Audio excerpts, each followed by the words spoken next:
We now come to arrangements for the election of the Chair of the Environment, Food and Rural Affairs Committee. As Neil Parish has ceased to be the member of this House, I must declare that the Chair of the Environment, Food and Rural Affairs Committee vacant and announce the arrangements for the election of the new Chair. Nominations are now open and will close at 12 noon on Tuesday the 24th of May. Nomination forms are available from the Vote Office, the Table Office and the Public Bill Office. Following the House's decision of the 16th of January 2020, only members of the Conservative Party may be candidates. If there is more than one candidate, the ballot will take place on Wednesday the 25th of May from 11 AM to 2:30 PM in the I Division lobby. Briefing notes with more information about each election will be made available in the Vote Office. We now come to the urgent question. Shadow Secretary of State, John Healey. Thank you, Mr. Speaker. To ask the Secretary of State for Defence to make a statement on UK military assistance to Ukraine. Minister. Thank you, Mr. Speaker. The United Kingdom strongly condemns the appalling, unprovoked attack President Putin has launched on the people of Ukraine. We continue to stand with Ukraine and continue to support its right to be a sovereign, independent and democratic nation. The United Kingdom and our allies and partners are responding decisively to provide military and humanitarian assistance. This includes weapons that help Ukraine's heroic efforts to defend itself. We have sent over 6,900 new anti-tank missiles, known as NLAWs, a further consignment of Javelin anti-tank missiles, 8 air defence systems, including Starstreak anti-air missiles, 1,360 anti-structure munitions and 4.5 tonnes of plastic explosives. Mr. Speaker, as Ukraine steadies itself for the next attack, the United Kingdom is stepping up efforts to help its defence. As we announced on 26 April, we will be sending 300 more missiles, anti-tank systems, innovative loitering munitions, armoured fighting vehicles and anti-ship systems to stop shelling from Russian ships. The United Kingdom has confirmed £1.3 billion of new funding for military operations and aid to Ukraine. This includes the £300 million the PM announced on the 3rd of May for electronic warfare equipment, a counter-battery radar system, GPS jamming equipment and thousands of night vision devices. The Ministry of Defence retains the Humanitarian Assistance Task Force at readiness with the headquarters at 48 hours readiness and the remainder of the force at 5 days notice to move should their assistance be requested. Mr. Speaker, the United Kingdom has pledged £220 million of humanitarian aid for Ukraine, including granting in kind to the Ukraine Armed Forces over 64,000 items of medical equipment from the MOD's own supplies. We are ensuring, Mr. Speaker, that the United Kingdom and our security interests are secured and supporting our many allies and partners, especially Ukraine. John Healey. The Secretary of State promised to keep the House updated on Ukraine. So I'm grateful, Mr. Speaker, for your help in ensuring that he's done so today with this UQ, the 77th day of Putin's invasion of Ukraine. And the United Kingdom is united in condemnation of Russia and in solidarity with Ukraine. And from the outset, the government has had our full Labour support for military assistance into Ukraine. We do so again today.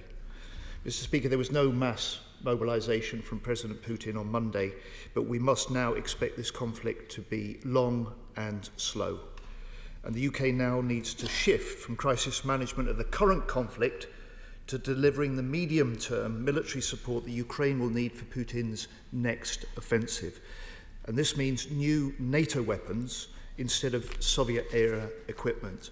So can I ask the Minister, has the UK begun supplying NATO stocks to Ukrainian fighters? Will this include artillery, training to form new brigades and air defence systems?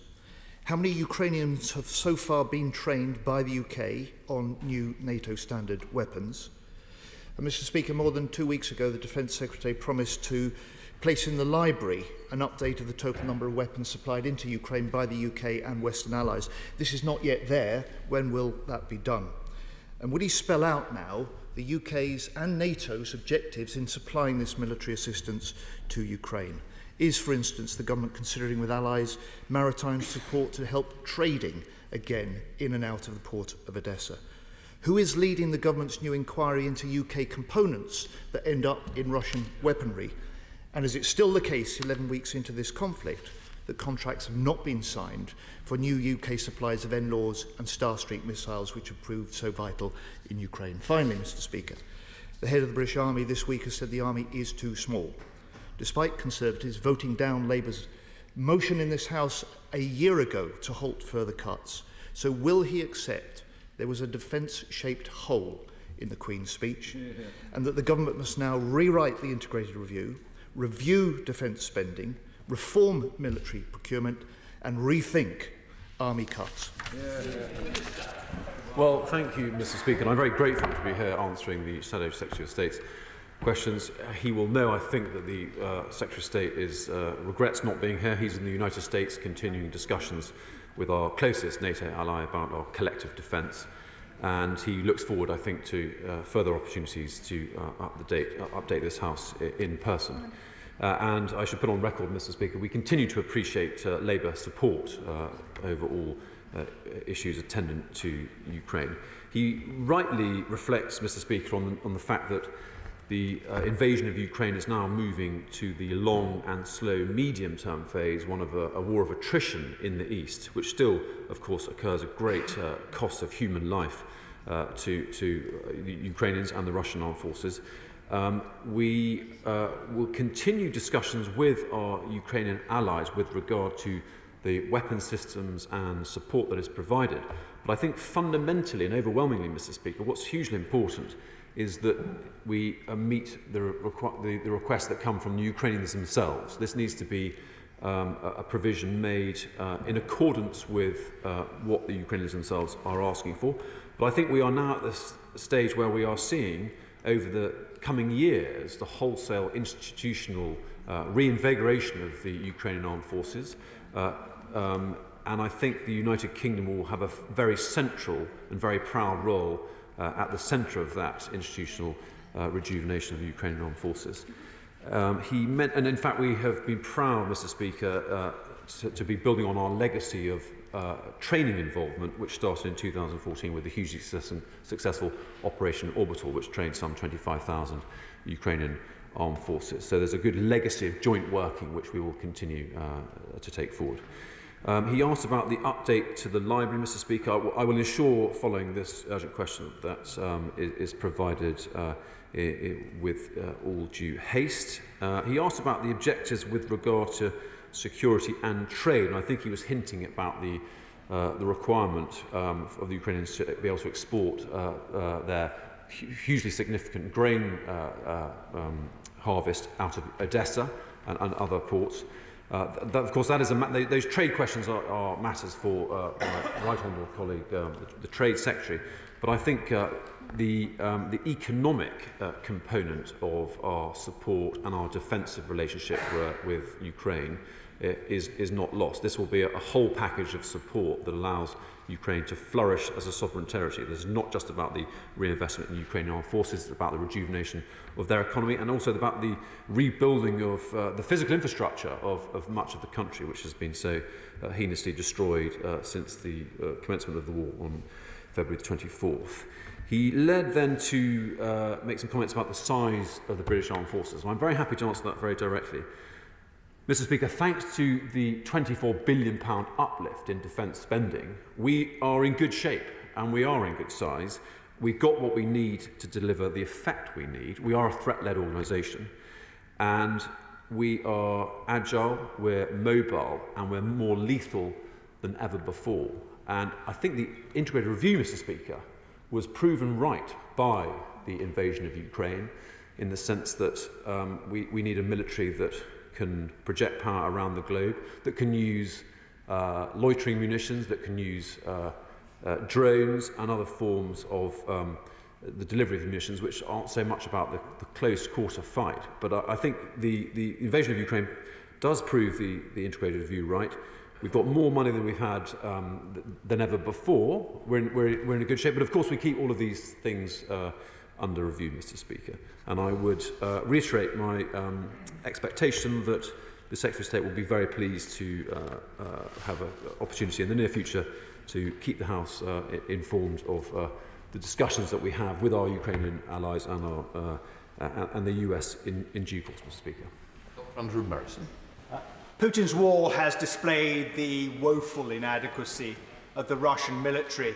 However, one thing they have that we don't are hypersonic missiles, which they've used against Mykolaiv and now Odessa. Does he regard that as a gap in our defence material? And if he does, what measures is he taking to stop up that gap, perhaps with reference to the AUKUS treaty and the possibility of a joint programme with our two great allies? Well, Mr. Speaker, my right honourable gallant friend makes a very good point. We have seen the woeful inadequacy of the Russian military. In fact, I don't know if he was able to listen to the Defence Secretary's speech at the National Army Museum earlier this week, which laid out the operational failings at all levels across the Russian army, which have so painfully resulted in such significant casualties. He makes an interesting point about hypersonic missiles. I won't speculate about future capabilities from the dispatch box, but I would say that a lot of this sort of work is done in my own constituency of Farnborough by the defence industry there, and he can rest assured that at the very heart of our defence proposition contained in the IR is energetic and significant investment in cutting-edge defensive technologies. SNP spokesperson Dave Dugan. Thank you very much, Mr. Speaker. The Minister mentioned in his speech 300 additional missiles. I wonder what you can tell us in terms of the capability we're extending to the Ukrainians in terms of anti-ship missiles in particular. He deflected the grain exports issues to his colleague, the Secretary of State for International Trade. Of course, we're not talking about treaties or grain prices. We're talking about the safety of ships in and out to Ukraine. I wonder if you could expand on that a little bit more seriously. On the 3rd of May, the UK government pledged an additional £300 million in military aid to Ukraine, with the Secretary of State advising the House that the government had given £200 million to date. Can you confirm that apparent £500 million figure? And it also emerged that the Secretary of State for Defence has warned the Chancellor of the Exchequer that the UK risks falling short of its NATO commitment to spend 2% of GDP on defence, and that could happen as soon as 2025. And he warned that this was due to the compound effect of inflation and supplying goods, armaments to Ukraine. Could the Minister mention that, and could he mention the Ministry's ambition to redouble minimising waste as a way of controlling that also?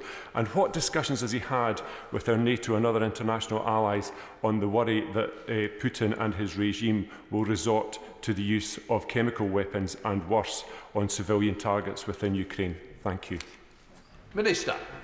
Well, thank you, Mr. Speaker. He makes an interesting series of questions. I did refer to my additional remarks about the anti-ship systems, and I take that point on. And it's in public source that the brimstone capability has been deployed in that regard, and we regard that as a highly potent system. I think that will afford some security because, and he rightly makes the point that links into the ability of the Ukrainians to export their not inconsiderable grain supplies. And I would urge him to, I will engage with the Secretary of State for Trade, but I would say that that's firmly in our focus in terms of the matrix of military support we provide to the Ukrainians. I know that is the economic element of that, which of course is meeting the Ukrainians' own requests. We're not telling the Ukrainians what to do. It's their operation. But I know that the economic side of that, in terms of grain provision and security attendant to that, is something that we are seeking to support them over. He mentioned our commitment to NATO, the NATO standard of 2% in terms of our defence commitment, and of course that is being challenged by inflation. We keep that constantly under review, and I mean he's inviting me to comment or to lobby the Treasury from the dispatch box, which I will resist that temptation. But I think we can be reassured, Mr. Speaker, that our absolute commitment to putting our money where our mouth is in terms of defence investment and supporting our allies, whilst also maintaining our commitment to NATO, has been shown to be very considerable, and we've invested that £1.3 billion because of that, and we will keep that under review. He raised the question about whether or not President Putin might commit atrocities of a chemical nature. Again, I wouldn't speculate on what course of action the Russian president would choose, but what I would say is I think the resolve of the international community since the illegal invasion on February 24th has shown that he will be held to account, and there will be no tolerance for any kind of chemical atrocity. We would hope, Mr. Speaker, that subsequent to this phase of operations, in due course and with our support, the Ukrainians will allow the collection of evidence of all Russian atrocities so that Putin and his cronies can be held to account in the International Criminal Court. Drummond. Much, Mr. Speaker. As Ukrainians retake their territory, there's an urgent need for kit to help repair roads and bridges, to get the equipment and troops to the front line. Are we able to supply any temporary bridges and other hardware to help in this important area? Thank you, Mr. Speaker. Well, my honourable friend makes a very, very good point. The rebuilding challenge that will have to be completed by our Ukrainian friends, supported by allies, will be hugely significant. It'll be an infrastructure rebuild of tens of millions of pounds, billions of dollars, and I would think that we will be supporting that effort from the government side, but also I'm sure there'll be many private sector opportunities there. And I think bridges will be one of the things that is involved in that infrastructure effort. Sir Tony Lloyd. Speaker, I wonder could the Minister comment on the following. We know that Russia has significant capacity in terms of cyber attack and cyber defence. Are we able to provide assistance to the Ukrainians so that they can defend themselves adequately against that kind of attack? Well, Mr. Speaker, that's an extremely pertinent question. The answer is yes. Of course, there are other centres of excellence around the world. The Estonians, for example, know a great deal about countering the Russian cyber threat. But he makes a very pertinent point. As we consider the collective Western response, we must understand and be aware of it, that it's not just about positioning large static forces of men and women in military units. It's also about ensuring that very, very robust cyber defence is afforded Ukraine and her allies at the same time. Andy Carter. Thank you very much, Mr. Speaker, and can I thank the Minister for his statement and thank him for the work that he's doing. We're very fortunate to have excellent ministers leading the Defence Department at this time. NATO continues to be the bedrock of our collective security, and I welcome the steps to deploy more troops to Eastern Europe.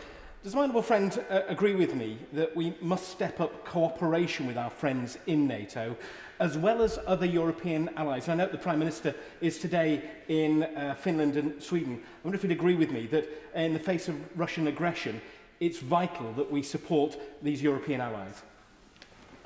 Well, Mr. Speaker, I agree entirely with that analysis, and that's why the Defence Secretary is in the US today with our hugely significant NATO ally. We have continued our work with the Joint Expeditionary Force, which is the amphibian beer-drinking nations of Northern Europe, and we are, of course, delighted that the Prime Minister will be going. And I think the position of Finland and Sweden, of course, they will choose their own path, and NATO is an alliance that waits for people to ask to become members. It doesn't go around proselytising. But I think the way we have worked closely with nations such as Finland and Sweden within the JEF and their possible interest in NATO shows the importance of and the resolve of the alliance of NATO. We are much stronger together, and that's why Russia is much weaker, because they have no allies and we have many friends. Jarvis. Decisions about military support to Ukraine are inevitably taken in the context of the state and the size of our armed forces. I'm sure the Minister is a regular reader of Soldier magazine, so he will have seen the comments by CGS expressing concern about the size of the army. He's right, isn't he? Yeah. Well, Mr. Speaker, we are a threat-led organisation. Because of the £24 billion uplift in defence spending, we are in good shape, and we are in good size, and we are more lethal, more mobile, and more agile than ever before. Of course, we keep the situation under review, but I think the invasion of Ukraine, in a nutshell, have proved the integrated review right. Paul Holmes. Thank you, Mr. Speaker. My gallant friend, the Minister, will know that weapons and military equipment can only be used if troops are trained effectively to use them. So can he outline what avenues he's exploring to continue to provide the military training necessary so that Ukrainian troops can counter Russian attacks as they've so admirably been doing? Well, Mr. Speaker, my honourable friend makes a very, very good point. Those discussions are ongoing. We will be guided by what the Ukrainians themselves want, but I think we are all encouraged by the legacy of close cooperation born out of Operation Orbital, which was running since 2014 and training some 25,000 Ukrainian troops. So I foresee a very bright future for very close operational and training working between ourselves and the magnificent and courageous Ukrainian armed forces. Jamie Stone. Mr. Speaker, thank you. Can I associate myself and my party with the strong support for Ukraine that's been expressed by the Minister and the Shadow Secretary of State? Last month, I raised with the Secretary of State the issue of the deadly legacy being left by retreating Russian forces in parts of Ukraine, namely lethal landmines. Can I press the Minister, what equipment has been sent to Ukraine at this stage, and will advice be offered along with that equipment, please? Well, Mr. Speaker, I'm very grateful for the honourable gentleman raising that issue. Those discussions are ongoing, and we will be guided by requests from our Ukrainian friends. But we do have a significant body of unique expertise in this country, primarily because of our two-decade involvement on operational soldiering in the Middle East. And some of the third sector organisations in this country, such as the Halo Trust and others, have, born of military experience often, have conducted hugely impressive demining operations in the Far East and the Middle East. So I do think this is a significant body of experience that we might be able to offer up to our Ukrainian friends. And I think the mines that have been used by Russian forces demonstrate, if anyone was in any doubt, of the casual disregard for civilian life that the Russians are so regrettably and so callously displaying in Ukraine. Rob Butler. Thank you very much, Mr. Speaker. I strongly welcome the Minister's update on the UK's continued support for Ukraine with the supply of more weapons today. Can my honourable friend confirm that the type of equipment that we provide will evolve as circumstances demand, because this situation is developing, unfortunately, into a war of attrition? And can you further confirm that our commitment will continue for as long as it takes for Putin to fail as he must? Well, he makes a very good point, Mr. Speaker, and of course, I can confirm that the provision of equipment will evolve. I regard all of the provision we have made as defensive, because this is an absolutely defensive war. It's a sovereign state defending their sovereign territory, and very courageously. I should also point out that alongside the kit, it's about the provision of training and doctrine. Now, of course, I think the Ukrainians are experts themselves in how to fight, but it's the training and it's the doctrine and it's the ability to join up your operations in all of the domains, which actually the Ukrainians have displayed with remarkable facility, that are important. So I foresee a long and significant defence relationship in terms of equipment, but also a very, very important defence relationship in terms of shared training, doctrine and mobilisation together with our Ukrainian friends. Rachel Maskell. Thank you, Mr. Speaker. The Minister says there's sufficiency within the armed forces. However, we're in peacekeeping operations and security operations. We're not in combat in Ukraine. And therefore, if there is an escalation of risk, whether in Ukraine or as a result of food shortage elsewhere around the globe, that's seriously going to challenge our capability, isn't it? Well, Mr. Speaker, we have, I think we have an armed forces that are more mobile and deployable and agile than ever before, and that is what will meet the threats that we face. And I think that's really what the integrated review got right. Our support to Ukraine has been very, very small in terms of mass, but I think in terms of her question about the readiness or the capacity of our armed forces to be able to react to future threats globally, I think she should be reassured that thanks to the £24 billion uplift in defence spending, we are in good shape. We don't want large bodies of men and women sitting in barracks. We want them deployable, we want them ready, we want them lethal, and we want them agile. Jameson. Mr. Speaker, thank you. Could I please ask the Minister about policy resilience? We've heard from his previous answer, about the fact that the level of support to Ukraine will continue. But can I ask him, please, for how long it will continue, particularly if the conflict goes from months into years, it becomes a attritional campaign? And also, is that view and stance shared by all of our other allies? Thank you. Well, Mr. Speaker, I'm very grateful for my honourable friend's question. He pays close attention to these matters, and I think we have all been clear that our support to Ukraine is something that will, I expect, to last many years. We've had a very close defence relationship since 2014. I think we are moving to a phase of the campaign that is attritional and will be continued at tragic and significant cost to the Russian state. We can't speculate on how long it might last, but I think we must be prepared for it to last for a very, very long time. And I think we should be reassured by the fact that we and our allies across Western Europe have the resolve to see this through, because it's resolve, apart from kit and equipment, resolve is the key ingredient to a successful military campaign.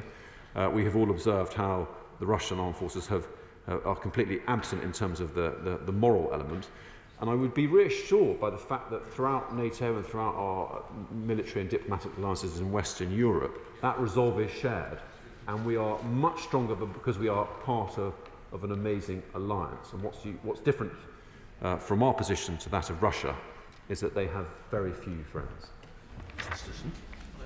The humanitarian support that he mentioned includes how we welcome Ukrainian people who want a sanctuary from us.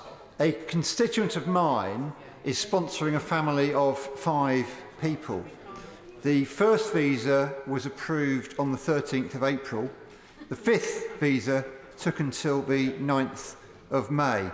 Now, these delays are inexcusable and they are impossible to understand for those applying or for the public in this country. Will he raise again with his colleagues across government the importance of getting this right and offering that welcome in a timely and humanitarian way?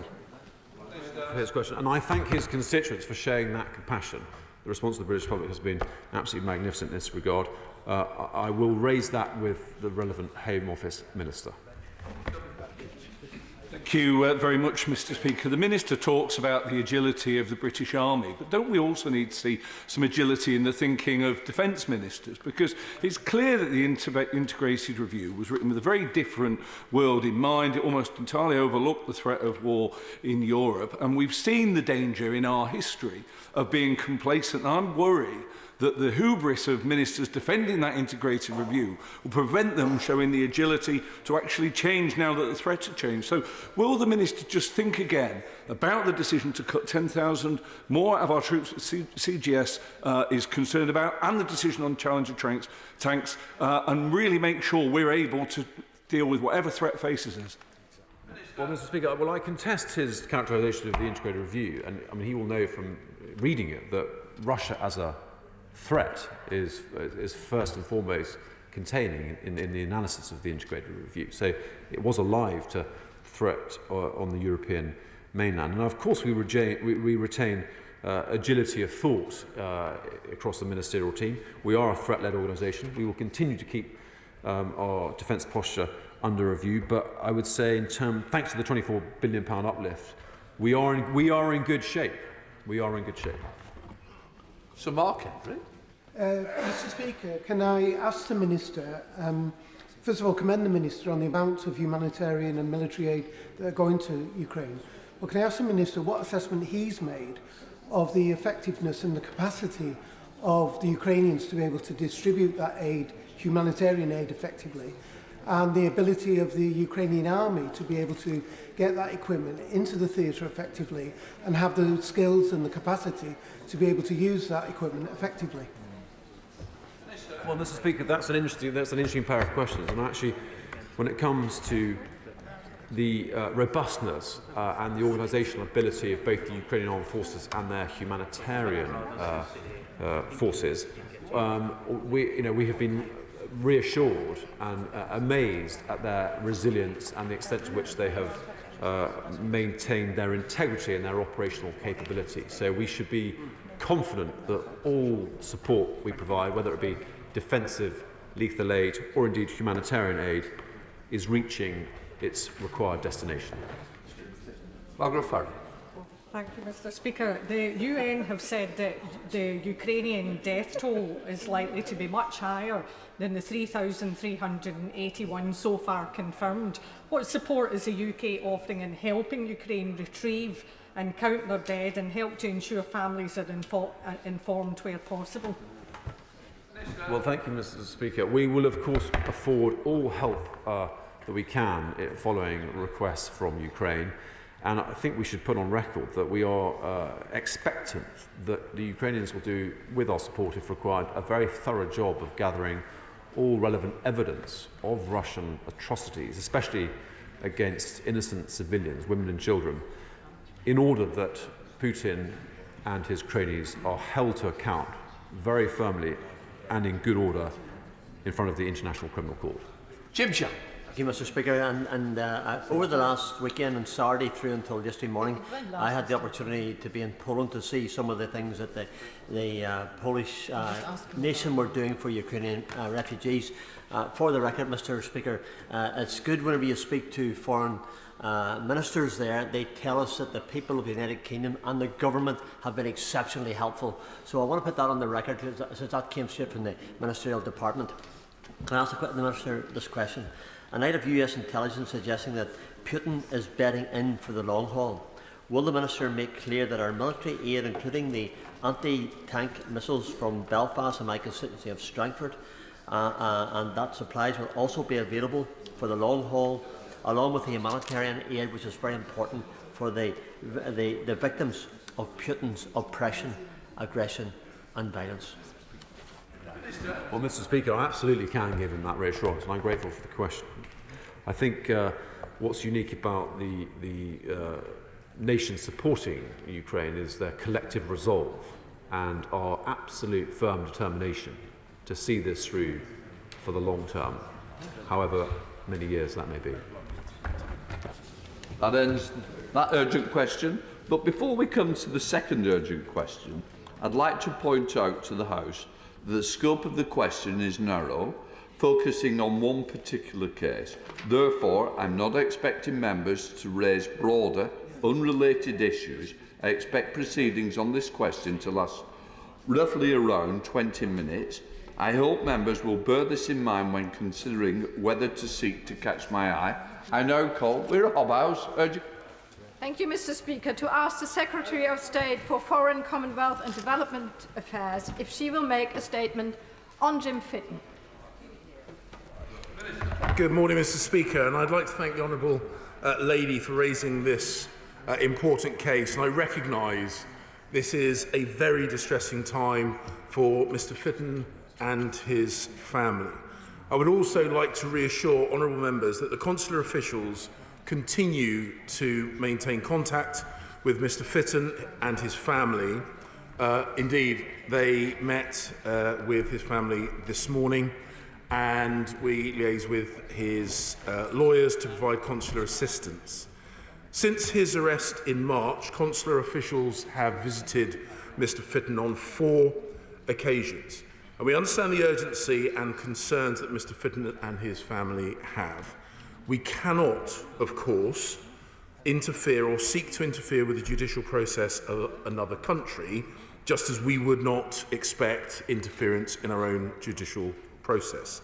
That said, The British ambassador in Baghdad has raised and will continue to raise Mr. Fitton's case with the Iraqi government, and this includes raising with the authorities the UK's very strong opposition to the death penalty, both in terms of its potential application to Mr. Fitton and also our in principle opposition to the death penalty in all instances. Thank you, Mr. Speaker, and thank you for granting this urgent question. May I say that I am deeply concerned by the Foreign Office's engagement with my constituent's case. Jim is 66-year-old, he's a geologist. He's sitting in a cell in Iraq, he has missed his daughter's wedding, and he potentially faces a death penalty. His family are worried sick. Nearly 250,000 people have signed a petition urging the government to help Jim. Jim's lawyer believes that representations from the British government could make a huge difference in this case, but I'm afraid the government gives the impression that they're not particularly interested or worried. Ministerial engagement has been slow. It took 10 days for the Minister's private office to inform me that a meeting with Jim's family was not on the cards. Jim is now days away from a trial. We are told that the government won't be making the crucial representation to the Iraqi government. It is my understanding that the German government are making representations on behalf of one of their constituents detained with Jim. Why won't the Foreign Office do the same? So I hope the Minister will be able to answer these key questions.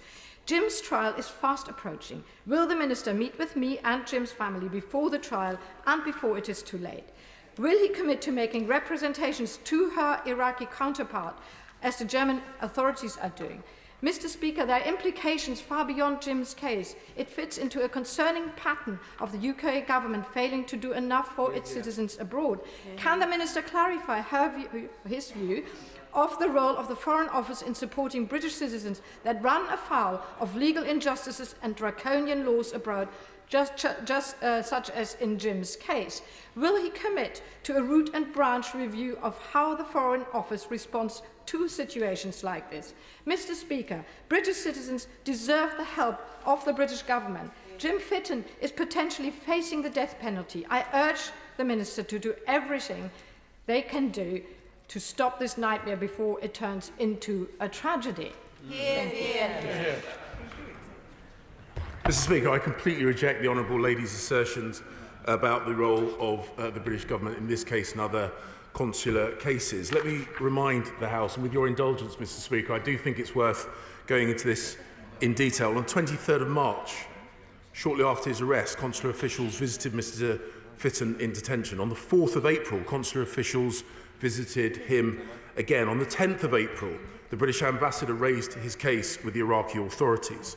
On the 25th of April, consular officials visited Mr. Fitton in detention again. On the 1st of May, the British Embassy sent a note verbal to the Iraqi government on Mr. Fitton's case. On the 1st of May, the British ambassador again raised the issue of Mr. Fitton's case with the Iraqi government. On the 8th of May, the British ambassador to Iraq again raised Mr. Fitton's case with the Iraqi government. On the 8th of May, consular officials visited Mr. Fitton in detention. On the 10th of May, the British ambassador to Iraq again raised Mr. Fitton's case with the Iraqi officials. On the 11th of May, just today, as I said, the family met with our expert consular officials on the FCDO. We do these things not because these cases are raised in the House. We do these things because they are the right thing to do. I am proud of the work that our officials do both in Iraq and the consular team here in the UK to support individuals and the families of those individuals who have been arrested. We will, of course, continue to raise this case with the Iraqi officials, and we will, of course, continue to liaise with Mr. Fitton and his family, and we will continue to support British nationals in incarceration around the globe. Right. Speaker, Mr. Fitton is not my constituent, but a large number of his family and friends live in the village of Box just outside Bath. First of all, I would two caveats. First, I entirely accept your injunction that this is not a matter for the Minister's injunction, rather, this is not a matter for the British government. It must come under the Iraqi judicial system, and that's perfectly correct. And secondly, that ancient relics are of extreme importance to the Iraqi government, particularly post Saddam Hussein. However, with this background, I also, incidentally, reject much of what the Honourable Lady from Bath had to say about the consular service in general, which, in my experience, is absolutely outstandingly good and quite wrong to attack it in general because of this particular case. Having said which, we have here an elderly, well, a little bit younger than me, but nonetheless an elderly scientist who inadvertently picked up a couple of shards in Iraq, a very, very minor offence in our terms, albeit an important one with regard to Iraq. And he's facing potentially very long prison sentences or even possibly the death sentence. So I want to hear from the Minister that he absolutely commits himself to doing whatever we can through the consular service, particularly providing English-speaking lawyers and English-speaking support of one kind or another to try and either get him off or, secondly, at least to mitigate the sentence that he will have to face. I thank the honourable gentleman's kind remarks about the professionalism of the Foreign Office's consular team. They deal with incredibly difficult and sensitive issues regularly. I can assure him that we will continue to work tirelessly to bring this case to the attention of our opposite numbers in the Iraqi government. As I say, it would be wrong for us to attempt to distort their legal process, but we will, of course, help Mr Fitton's family secure legal representation, including English-speaking legal representation, to give him the proper ability to defend himself in this instance. Now comes Shadow Minister Bambos Orlando. Thank you, Mr Speaker. And I'd like to congratulate my honourable friend, the member for Bath, for securing this urgent question today and for her tireless advocacy on behalf of her constituent, Jim Fitton. My thoughts are with Mr Fitton and his family, and I'd like to echo the concerns raised by colleagues across the House. In March, Mr Fitton, a British citizen and retired geologist, was arrested in Iraq on a charge that carries the death penalty, and he remains detained. As we've heard, he was part of a tour group visiting Iraq on an organised geology and archaeology trip during the tour. The group picked up some broken fragments of stone and pottery from the ground. The fragments were out in the open, unprotected, and without nearby signage warning against their removal. Members of the tour were told they could take the fragments home as a souvenir, as they held no economic or historical value. And as a retired geologist, Mr Fitton's family have made clear he would never in any way intend to disrespect or appropriate the rich and fascinating culture of the region, but rather to celebrate it. However, he awaits a trial date for sentencing, which is expected imminently, and the window for intervention from the Foreign Office is therefore narrowing. Urgent government action is needed, and the lack of engagement from the ministers is creating frustration from everyone who wishes to see this situation resolved. And the Foreign Office needs to do everything it can to protect British citizens wrongfully being detained abroad, and I hear what the Minister has said about the consular support that's been provided already. But I'd like to ask the Minister what efforts the FCDO is taking urgent on behalf of Mr Fitton in securing high-level meeting with judicial officials in Iraq, and this is in relation to legal representation, to resolve this case, and also in engaging with Mr Fitton's family. And does he also share my concern that by dragging its feet on a case such as this, the public trust in the government's commitment to protecting British citizens wrongfully detained abroad is profoundly impacted? Mr Speaker, as each day passes, this case becomes more serious, and I urge the government to take the necessary steps to allow Jim to be reunited with his family before it's too late. Thank you.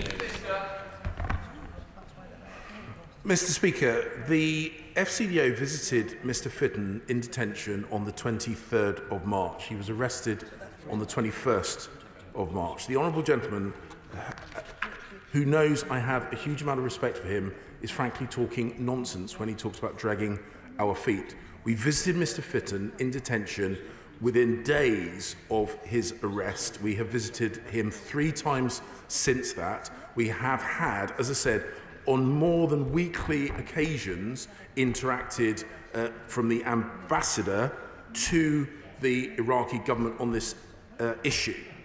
I completely reject the assertion that he's made about the British government's engagement on this issue. We are deeply engaged with this issue. We will remain deeply engaged with this issue. As I said, it would be completely inappropriate for us to seek to distort the Iraqi legal process, but we will continue to support Mr Fitton in his legal case, in the defence of the case against him, and we will continue to support his family through what we completely understand is a deeply distressing time. Andrew Morrison, Dr. Andrew Morrison. I congratulate the Honourable Lady, the member for Bath and my near neighbour, on raising the case of her constituent.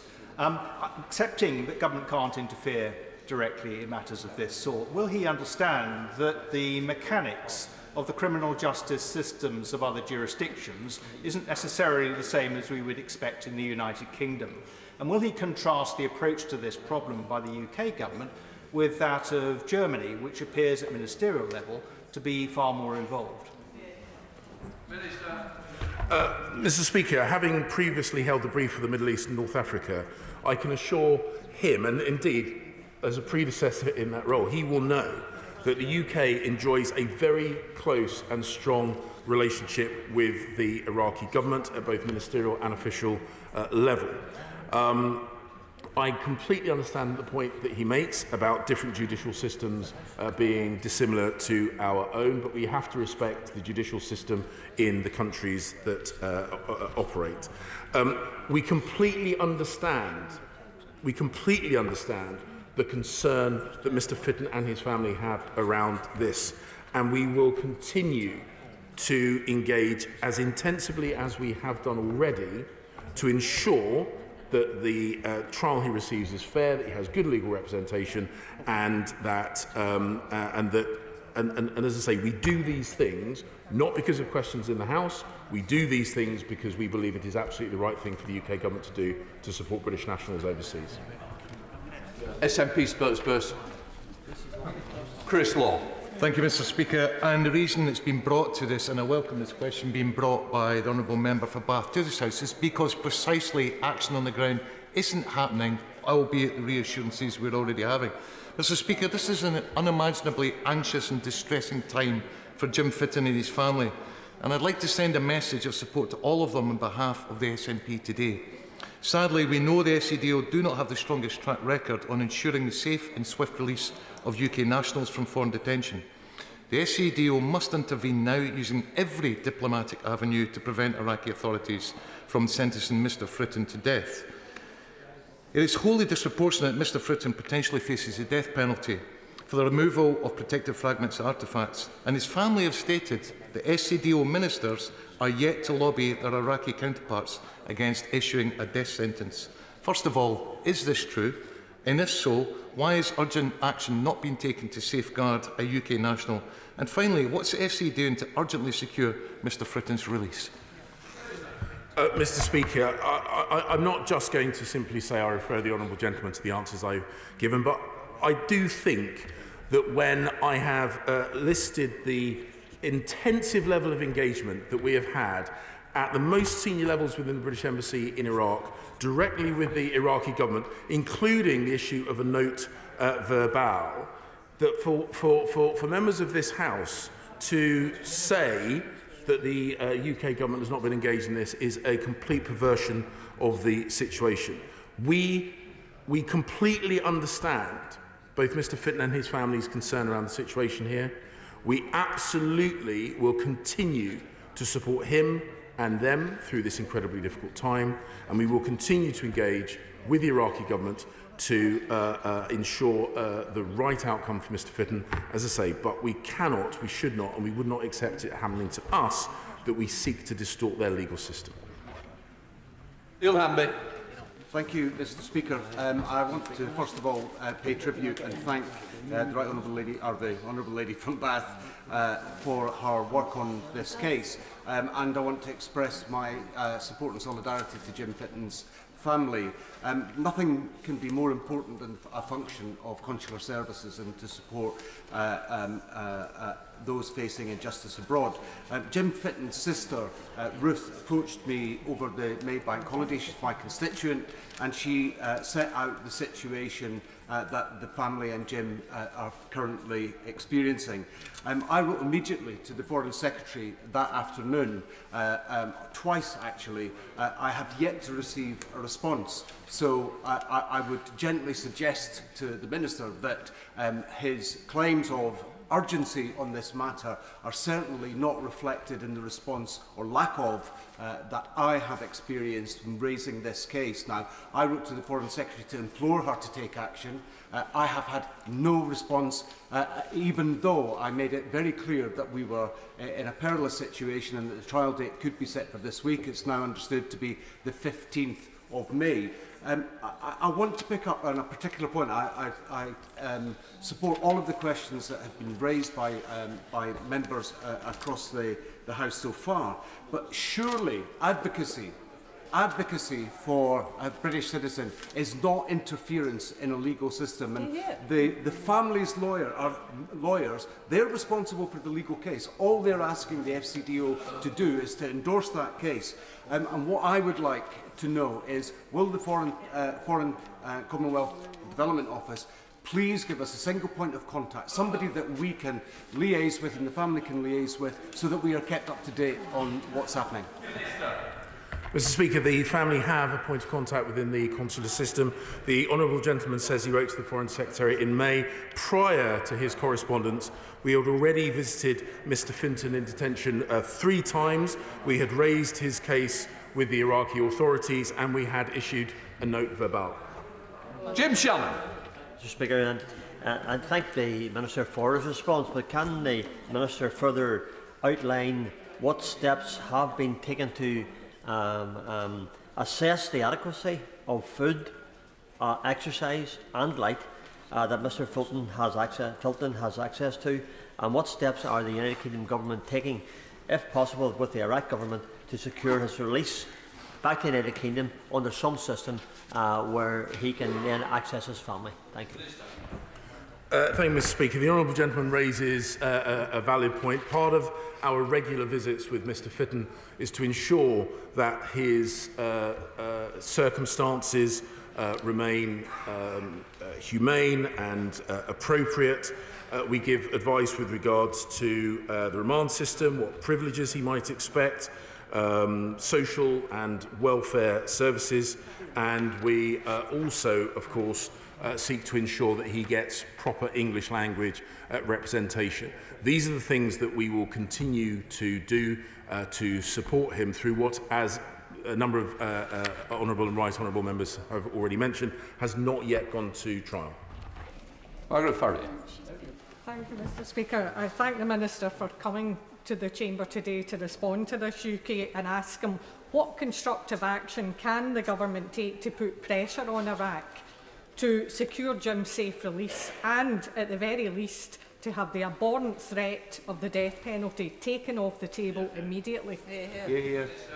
Mr. Speaker, as I say, in all our interactions with not just Iraq, but in all countries that have the death penalty, we ensure, when we speak of this issue, we highlight the fact that we have an in-principle opposition to the death penalty. We will, of course, continue to make it clear to the Iraqis that we oppose the imposition of the death penalty, both in Mr. Fitton's case and more generally. With regards to support to his legal team, ultimately it would not be appropriate for the UK government to take on a quasi role as legal representatives, but we will of course ensure that Mr. Fitton does have appropriate and a professional legal representation in a language that he can understand.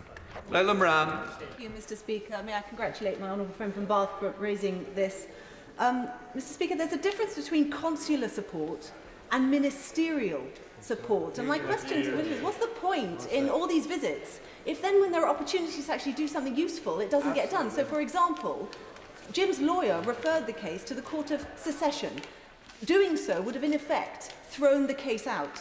That moment, a supported letter from the Minister would have made all the difference. Absolutely. And yet that did not happen. Yep. Why? Mr. Speaker, the honourable lady is fundamentally wrong in her assertion. Our consular staff are the experts in this field. It is absolutely right that whether it be the ambassadorial team in Baghdad or indeed the consular team here in the UK, that we apply the technical experts to problems such as this. That is exactly what we have done. Jonathan Edwards.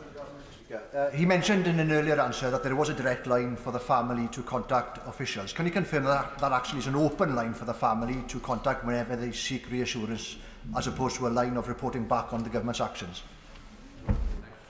Mr. Speaker, our consular team, as I've highlighted, are in regular contact with the family. Had a meeting with them just today. I have no doubt that our team will continue to work with them. We recognise just how concerning, how fearful they will be because of these circumstances. Our consular team are expert in dealing with families in circumstances like this, and I have no doubt they will continue to liaise closely with Mr Fitton's family. Thank you, Mr Speaker. Mr Fitton is clearly not my constituent, but his former colleague Mark Smith is, and Mr Smith is bereft at the plight of his former colleague. Can I ask the Minister to impress upon Iraqi authorities that Mr Fitton is far from some profiteering treasure hunter. He is instead a deeply respectful and accredited academic who would never disrespect Iraq or its artefacts. And can the Minister confirm that the government will use all channels to try and impress upon the Iraqi authorities the most expedient and increased leniency in this case? Mr Speaker, I can assure the honourable gentleman that the UK government are, at every level, always seek to take the actions that we believe will best benefit British nationals overseas. I can assure him that the level of engagement that I have outlined already in my answers will set the pattern for our continued engagement. We will, of course, seek to ensure that the legal process is conducted absolutely properly, and that we support Mr Fitton through our consular services and his family throughout this incredibly concerning process. We now come to presentation of bills. Presentation of Bill Secretary Nadeem Zahawi. Higher Education Freedom of Speech Bill, presentation and second reading. In accordance with Standing Order number 88 and the order of the 25th of April 2022, the bill is read a second time. Consideration what day? Tomorrow. Tomorrow. We now come to presentation of the bill. Secretary George Eustace. Animal Welfare Kept Animals Bill, presentation and second reading. In accordance with Standing Order number 88 and the order of the 25th of April 2022, the bill is read a second time. Consideration what day? Tomorrow. We now come to presentation of Bill. Secretary Nadeem Doris. Product Security and Telecommunications Infrastructure Bill, presentation and second reading. In accordance with Standing Order number 88 and the order of the 26th of January 2022, the bill is now read a second time. Bill to be considered what day? Tomorrow. Tomorrow. We now come to presentation of Bill. Secretary Nadeem Doris. Online Safety Bill, presentation, second reading and committal. In accordance with Standing Order number 88 and the order of the 19th of April 2022, the bill is read a second time and stands committed to the Public Bill Committee. We now come to presentation of the bill. Secretary Grant Sharps. High Speed Rail Crewe Manchester Bill. Second reading what day? Tomorrow. Tomorrow. We now come to presentation of bill. Secretary Michael Gove. Levelling Up and Regeneration Bill. Second reading what day? Tomorrow. Tomorrow. Presentation of the bill. Secretary Priti Patel. National Security Bill. Second reading what day? Tomorrow. Tomorrow. We now come to presentation of bill. Secretary Priti Patel. Sorry. Public Order Bill. Second reading what day? Tomorrow. Tomorrow. Right. Presentation of bill. Secretary Anne-Marie Trevelyan. Trade Australia and New Zealand Bill. Second reading what day? Tomorrow. Tomorrow. My word. Right. The clerk will now proceed to read the orders of the day. Queen's Speech, motion for an address, adjourn debate on question. No. The question is that the humble address be presented to Her Majesty as on the order paper. I now call the Home Secretary. Thank you, Mr. Speaker. Mr. Speaker, it is an honour to open the Queen's Speech debate today on behalf of Her Majesty's government. Keeping citizens safe is the first duty of any government. And while it is not the only duty, meeting every other duty depends upon it. Wherever fear and crime flourish, people cannot, nor can our economy or our democracy. The Conservative Party is a party of law and order. And unlike some, we understand that freedom includes the freedom of the law-abiding majority to go about their business free from harm. Those on the benches opposite are eager to defend the murderers, paedophiles, rapists, thugs and people with no right to be here. They cheer on the selfish protesters who cause chaos and endanger life.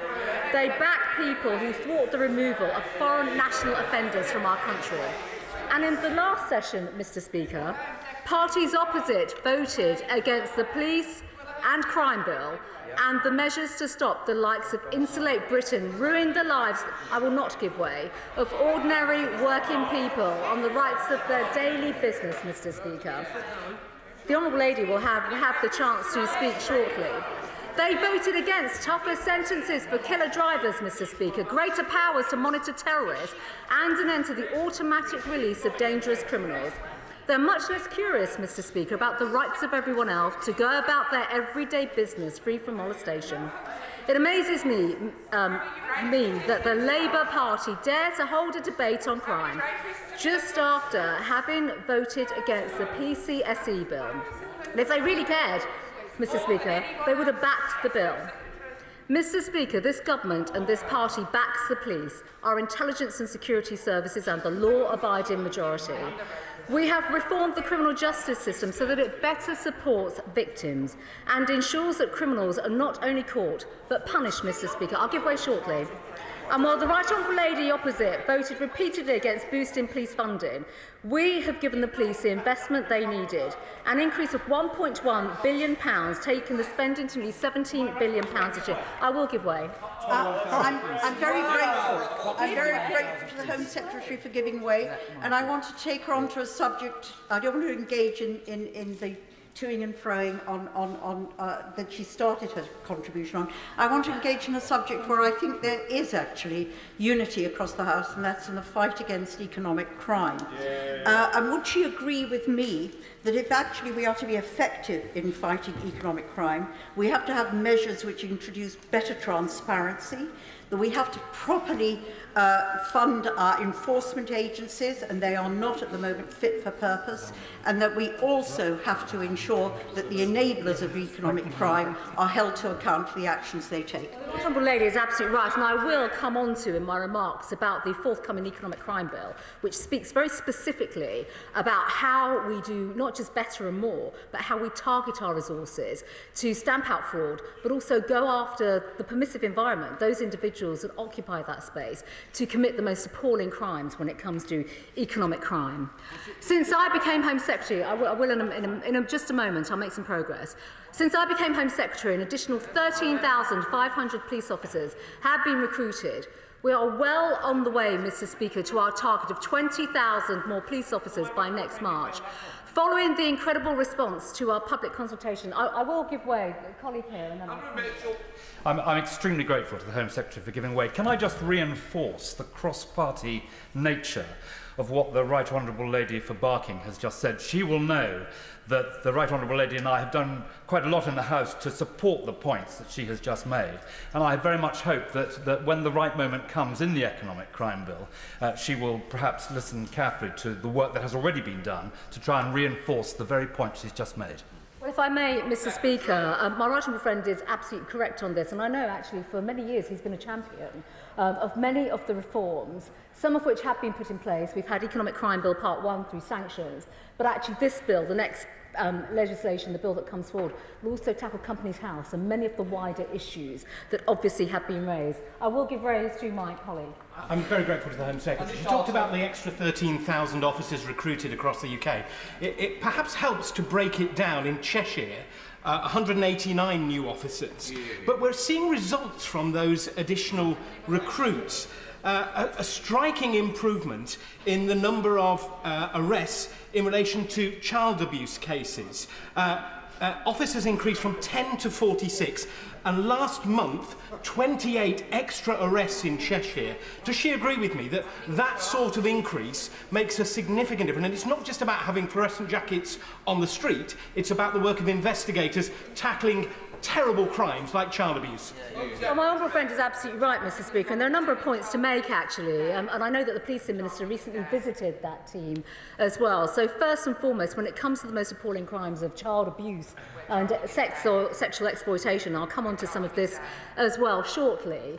There are a number of significant measures, Mr. Speaker, that were passed through Parliament in the PCSE bill as well in toughening sentences, which, again, if I may, Mr. Speaker, make the point that the party opposite voted against. But following, let me make a bit more progress. Following the incredible response to our public consultation, we published the Violence Against Women and Girls strategy. The government has passed the Domestic Abuse Act and launched the multi-year Enough campaign to challenge and change misogynistic attitudes. These are terrible crimes which disproportionately affect women and girls, such as domestic abuse, sexual violence, stalking and female genital mutilation. Addressing these is our priority and responsibility. Just a second. The government's rape review found a steep decline in the number of cases reaching court since 2016. One of the key reasons for this was the number of victims withdrawing from the criminal justice process. And in too many instances, the criminal justice system has simply not been good enough and has failed victims. Across government, my colleagues and I intend to transform support for victims by ensuring that cases are investigated fully and pursued vigorously through the courts. I will give way, yeah. To the Home Secretary for giving way, but would she explain, she wants to talk about victims, can she explain why crime is up 18%? But prosecutions are down 18%. Hey, Mr. Speaker, to come on to this as well, plus through the Rape Action Plan. First and foremost, if I may, I just want to speak about the Rape Action Plan. We will increase the number of cases reaching court back to 2016 levels, and that also means reducing the number of victims who withdraw from the process and put more rapists behind bars.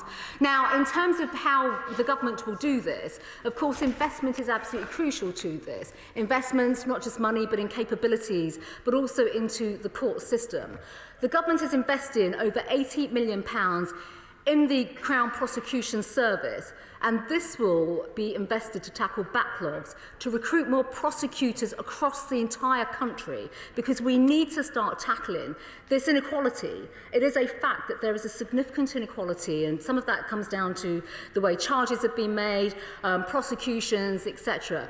But there are other challenges as well. And this money, no, I won't give way. The Honourable Lady will have the chance to speak. There'll be an opportunity for you to speak shortly.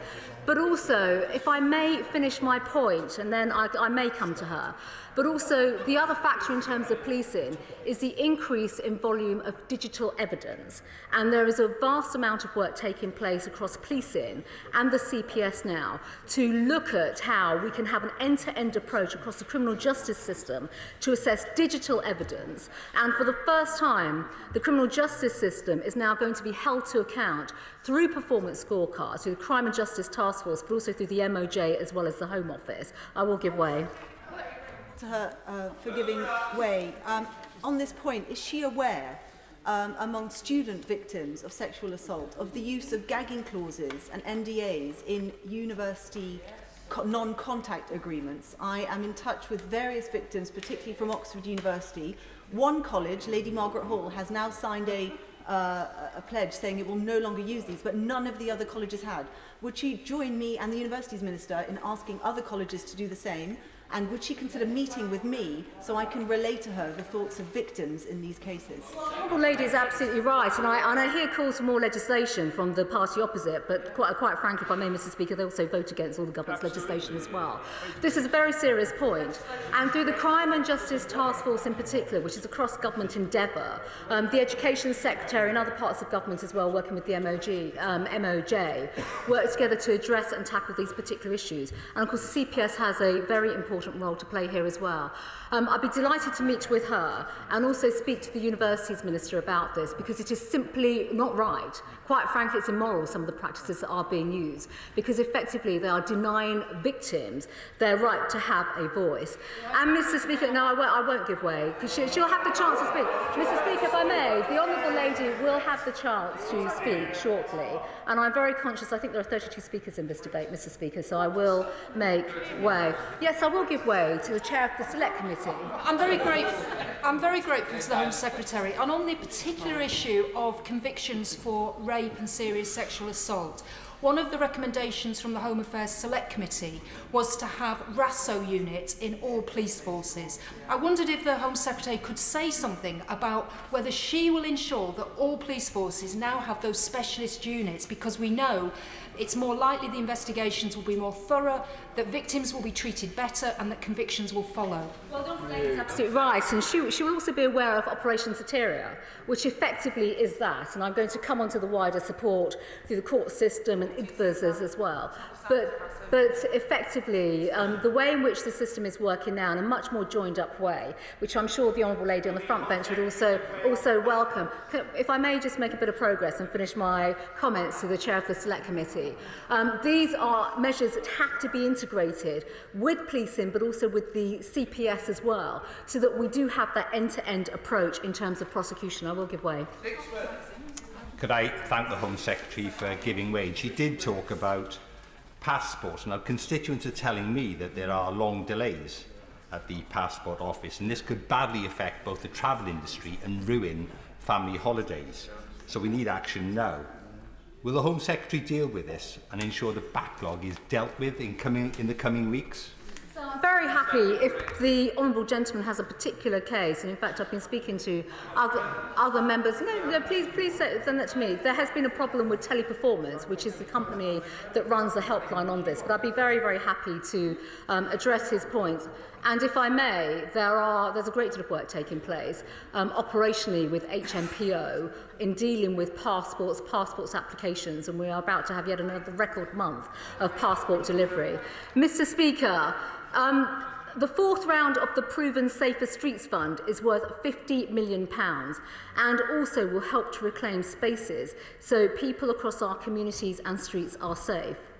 Now, Mr. Speaker, alongside Safer Streets, the government obviously has been working assiduously to combat issues such as drugs and county lines. And while we know that members of the party opposite are weak on combating drugs, this government has overseen the arrest of 7,400 people as part of the County Lines drug programme, and 1,500 lines have been closed.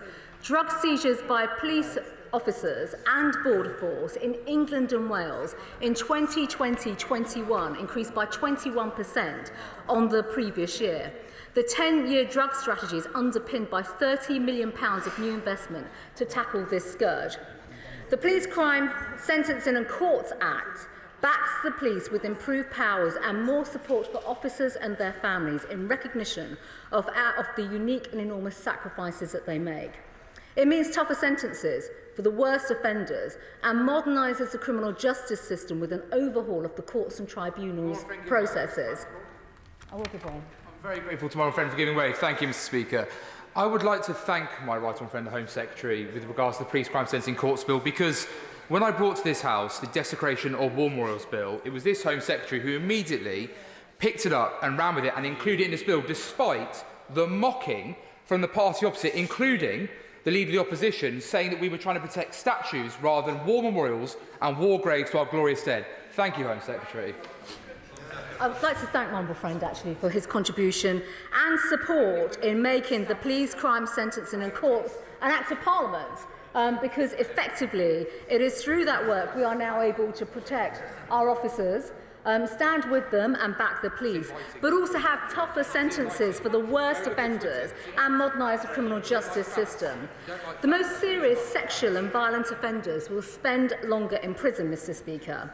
The maximum sentence for assaulting an emergency worker through the Act has doubled, and whole-life orders for those who commit premeditated murder of a child will be extended. Mr. Speaker, all key features in the Act.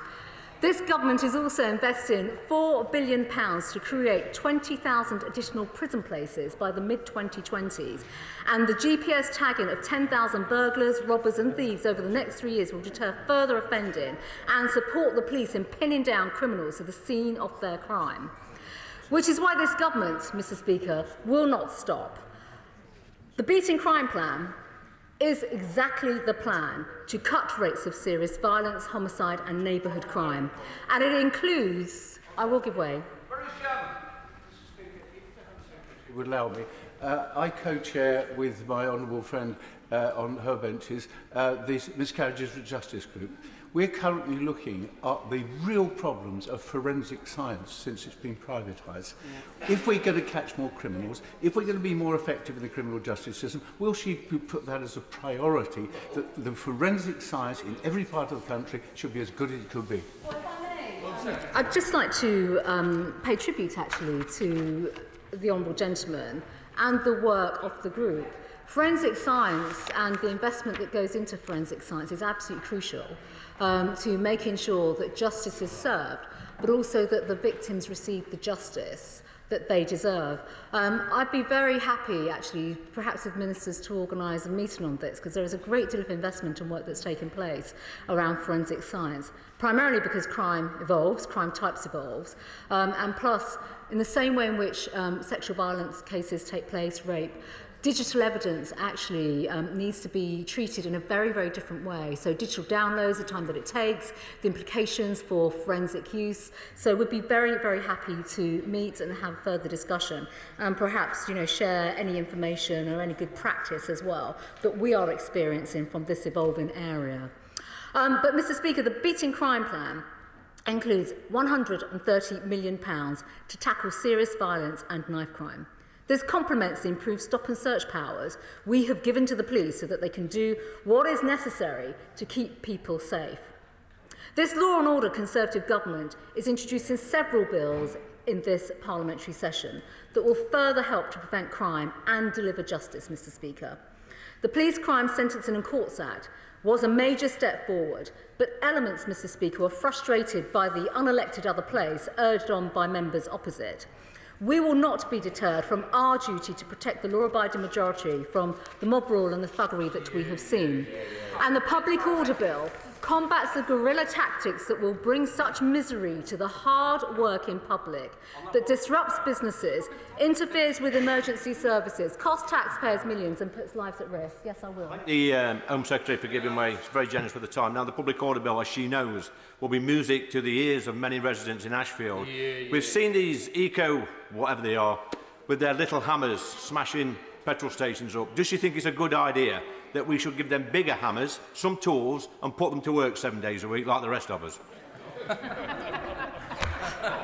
Well, my humble friend, like me, believes in work. And that is effectively what we're doing in this government. We're cracking on with the job, basically, and delivering for the British people on the people's priorities. I think it's important, Mr. Speaker, just to reflect on this point, though. The dangerous nature of these protests should not be lost on anyone in this House, Mr. Speaker, particularly when we saw the recent Just Stop Oil protests. There were particular sites and oil refineries where these protesters imposed themselves. And it is really just a miracle, Mr. Speaker, that somebody was not killed or injured through the tactics that were being used. And if I may, Mr. Speaker, just to give one example, in the county of Essex, £3.5 million was spent just in police and overtime, draining the resources of Essex Police so that they could not protect citizens across the county to deal with these protesters, while at the same time calling upon mutual aid from Scotland, Wales and Devon and Cornwall. So despite Labour and the Lib Dems ganging up to prevent those measures being introduced in the Police and Crime Bill, we will act to support working people because we are on their side, Mr. Speaker. This bill will prevent our major transport projects and infrastructure from being targeted by protesters and introduce a new criminal offence of locking on and going equipped to lock on, criminalising the act of attaching yourself to other people, objects or buildings to cause serious disruption and harm. The bill also extends stop and search powers for the police to search for and seize articles related to protest-related offences, and introduces serious disruption prevention orders, a new preventative court order targeting protesters who are determined to repeatedly inflict disruption on the public. The breach of these orders, Mr. Speaker, will be a criminal offence. Mr. Speaker, modern slavery is something that rightly exercises this House. It is a damning indictment of humanity that this ancient evil has not gone away. This government will follow previous Conservative governments in doing everything that we can to identify it and stamp it out. The new modern slavery bill will strengthen the protection and support for victims of human trafficking and modern slavery. It will place greater demands on companies and other organisations to keep modern slavery out of their supply chains. The bill will enshrine in domestic law the government's international obligations to victims of modern slavery, especially regarding their rights to assistance and support. And it will provide greater legal certainty for victims assessing needs-based support. Law enforcement agencies will have stronger tools to prevent modern slavery, to protect victims and bring those engaged in this obscene trade to justice. In response to Putin's appalling and barbaric war on Ukraine, this House passed an economic crime bill, Mr. Speaker, within a day, so that we could sanction those with ties with Putin. The UK is an outstanding country to do business in no small part because dirty money is not welcome here. An additional economic crime and corporate transparency bill will mean we can crack down even harder on kleptocrats, criminals and terrorists who abuse our open economy. There will be greater protections for customers, consumers and businesses from economic crime such as fraud and money laundering. Companies House will be supported in delivering a better service for over 4 million UK companies, with improved collection of data to inform business transactions and lending decisions throughout our economy. Mr. Speaker, the online safety bill will tackle fraud and scams by requiring large social media platforms and search engines to prevent publication of fraudulent paid-for advertising. It will address the most serious legal content, including child sexual exploitation and abuse, much of which, Mr. Speaker, it just beggars belief and is utterly sickening. Public trust will be restored by making companies responsible for their users' safety online. And communication offences will reflect the modern world with updated laws on threatening communication online, as well as criminalising cyber flashing. I thank the Home Secretary for giving way. Now, she has expressed her outrage and disgust at the crime and abuse which is to be found online. Couldn't she explain to us why her party has done nothing about it for the last 12 years? Well, Mr. Speaker, first of all, she and her party spend a great deal of time voting against the measures that we do bring forward to this House. And the second point is, of course, the online safety bill. The online safety bill will give the lady opposite and the party opposite every opportunity to support keeping the public safe through some of these new offences that will be brought in. Mr. Speaker, this government was elected on a manifesto commitment to update the Human Rights Act so that we enjoy the right balance between the rights of individuals, national security and effective government. The UK is a global leader with ancient and proud traditions of freedom and human rights. Our Bill of Rights will reinforce freedom of speech and recognise trial by jury. It will strengthen our common law traditions and reduce our reliance on Strasbourg case law. Crucially, the Bill of Rights will restore public confidence and curb the abuse of the human rights framework by criminals. This is a welcome and much-needed update 20 years after the Human Rights Act came into force, and it will apply to the whole of the United Kingdom. Human rights are not something that should only be extended to criminals, Mr. Speaker. In what has to be the most twisted logic I have seen as Home Secretary, I have lost count of the number of representations I have received from immigration lawyers and Labour members opposite, begging me not to deport dangerous foreign criminals. The Conservative Party stands firmly with the law-abiding majority. The most vulnerable amongst us are not murderers, sex offenders and violent thugs, but their victims. Our Victims Bill will mean that victims are at the heart of the criminal justice system, that they will get the right support at the right time, and when they report a crime, the system will deliver a fair and speedy outcome. The Victims Code will be placed into law setting a clear signal of what they have the right to expect. There will be more transparent and better oversight on how criminal justice agencies support victims so that we can identify problems, drive up standards and give the public confidence. We are increasing the funding for victim support services to £185 million by 2024-25, and that will mean more independent sexual and domestic violence advisors and new key services such as the crisis helpline. I will give way. I'm very grateful to my right honourable friend, and I very much welcome the measures to make the Victims Code on a statutory footing because they're very basic rights that need to be upheld for anyone who is a victim of crime. But one of the other consequences of being a victim of crime is very often the mental health fallout from being involved in that crime and what follows afterwards, the trial or other matters.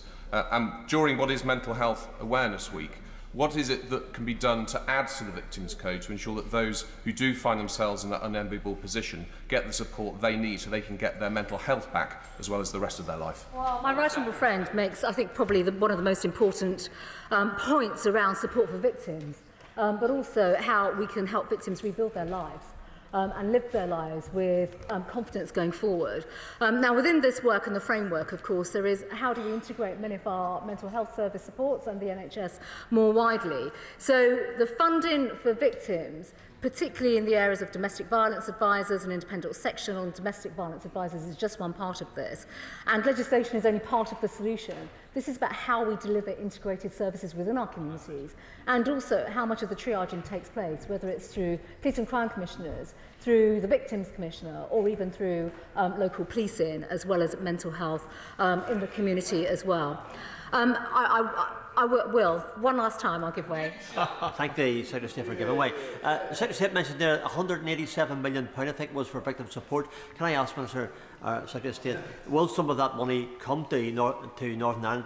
Will it be new money? Will it be part of the Barnett consequential, or how will it feature through?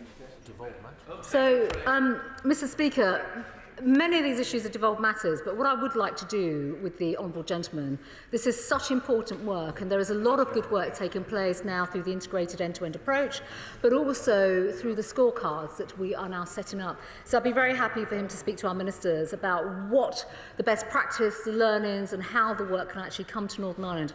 There is, I think it's fair to say, a great deal more that we do need to do in Northern Ireland, and I know these are conversations we've had many times. Mr. Speaker, the Data Reform Bill will modernise the Information Commissioner's Office so that it can take stronger action against organisations that breach data rules. We now have more than 490 more Crown Court courtroom places available for use, which is comparable to pre-pandemic levels. More than 700 courtrooms that can safely hold face-to-face hearings are open across the civil and family justice system. An additional 250 rooms are available for virtual hearings.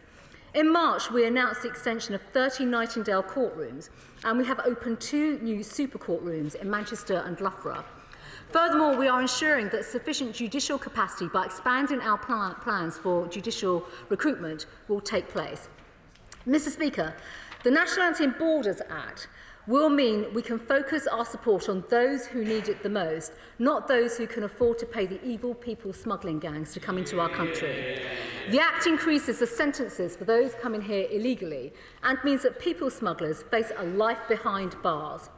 It also makes it easier to remove dangerous foreign criminals, as demanded by the British public, but not by the benches opposite or those lawyers who are working to undermine the will of the public. The British public's priorities are those of this government, and we're on their side and will continue to do everything that we can through making this Act viable, workable and delivering for the British people. Mr. Speaker, we are hospitable and charitable as a country, but our capacity to support over 80 million people worldwide who are on the move is not limitless, and many others on the party opposite and the opposite benches do not seem to understand that.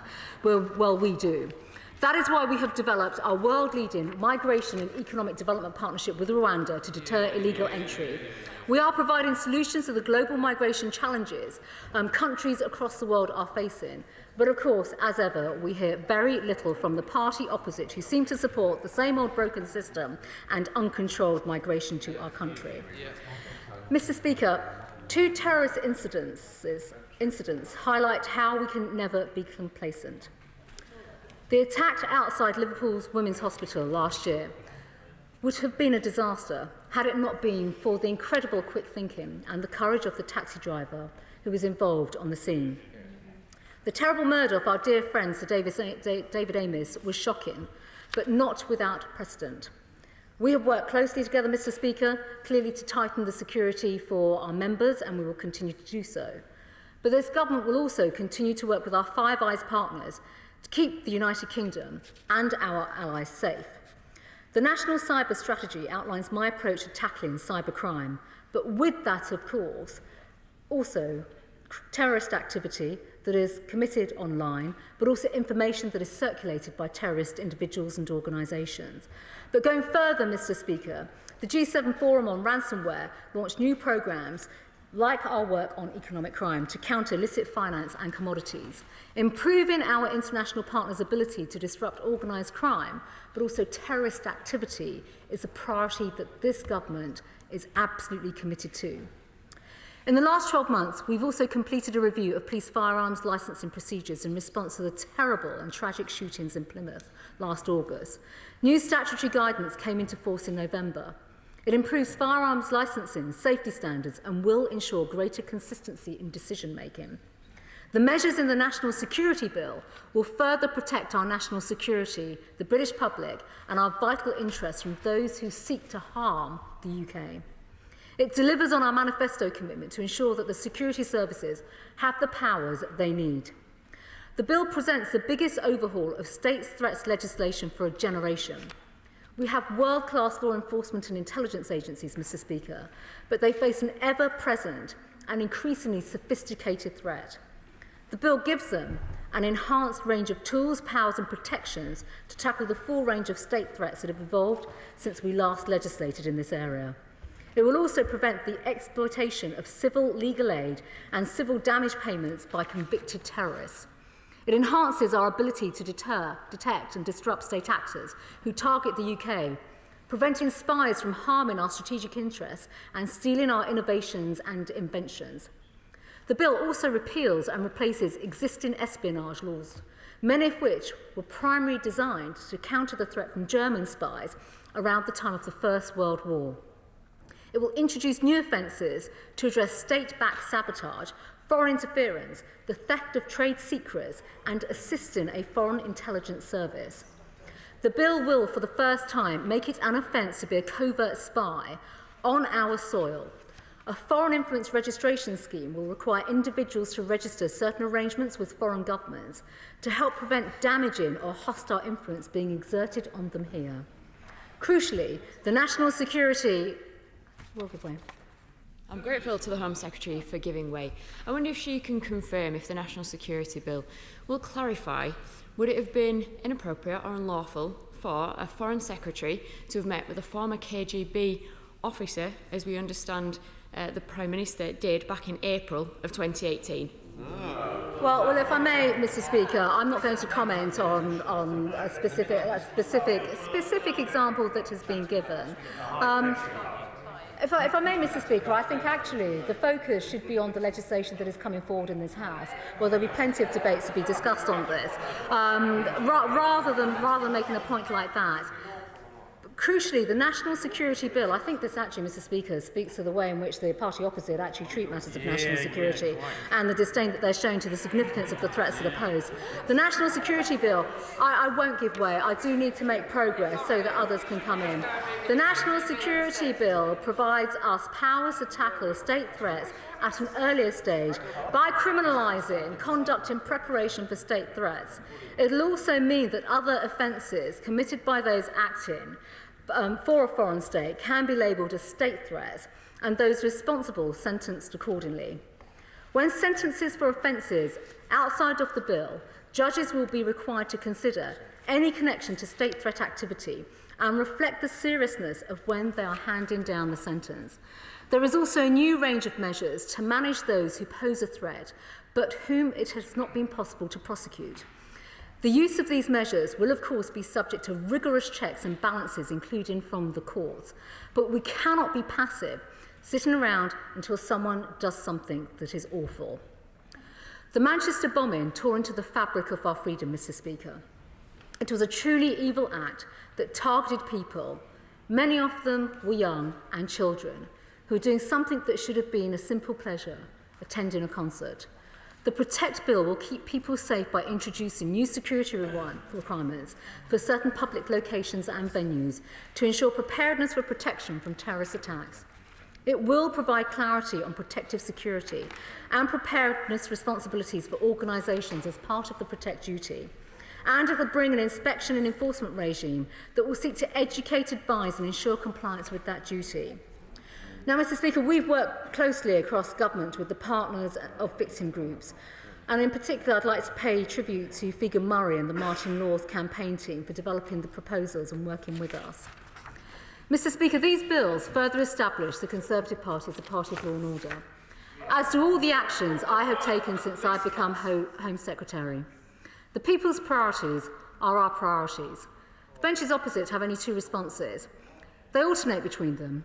Whether we hear the splenetic outrage of total silence, their warped worldview means that they have plenty to say about the rights of lawbreakers but nothing to offer the law-abiding majority. We await their plans for a fair and firm immigration system that rewards those in need, not the evil people smugglers. And of course, I will not give way now, I'm wrapping up. We await their plan to beat crime. We await their plan for a criminal justice system that protects victims and punishes the guilty.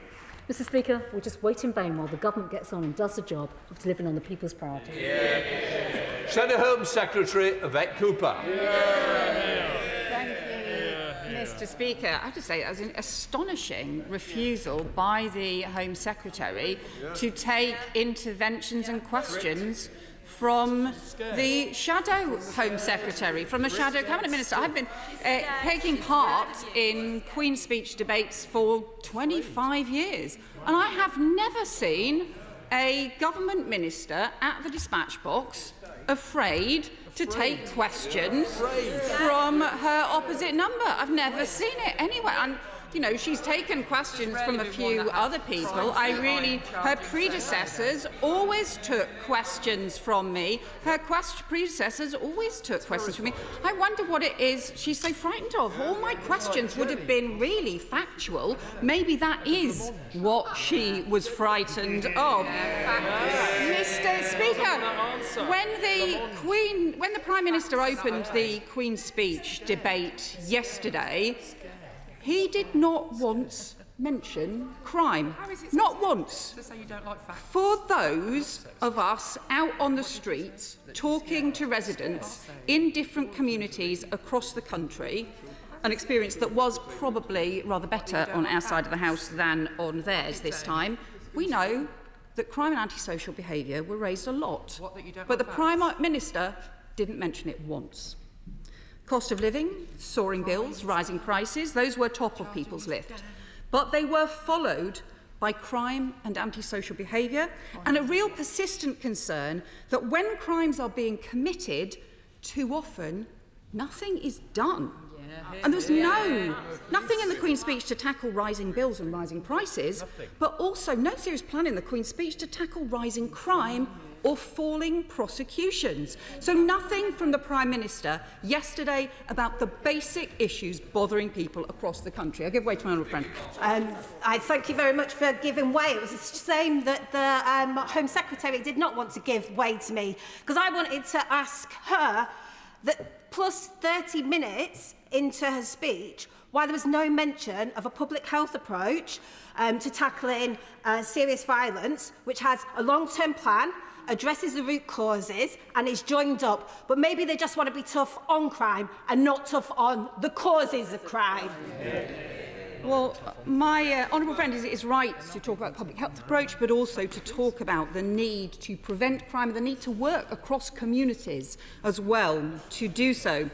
But I have to say that across the country, in the last few weeks alone, I've heard from residents and victims talking often about there being no action when things go wrong, about repeated vandalism not being tackled even though there is CCTV evidence on who is responsible, about the victim of an appalling violent domestic attack who was told that it wouldn't come to court for 2 years, about repeated shoplifting where the police are so overstretched they've stopped coming.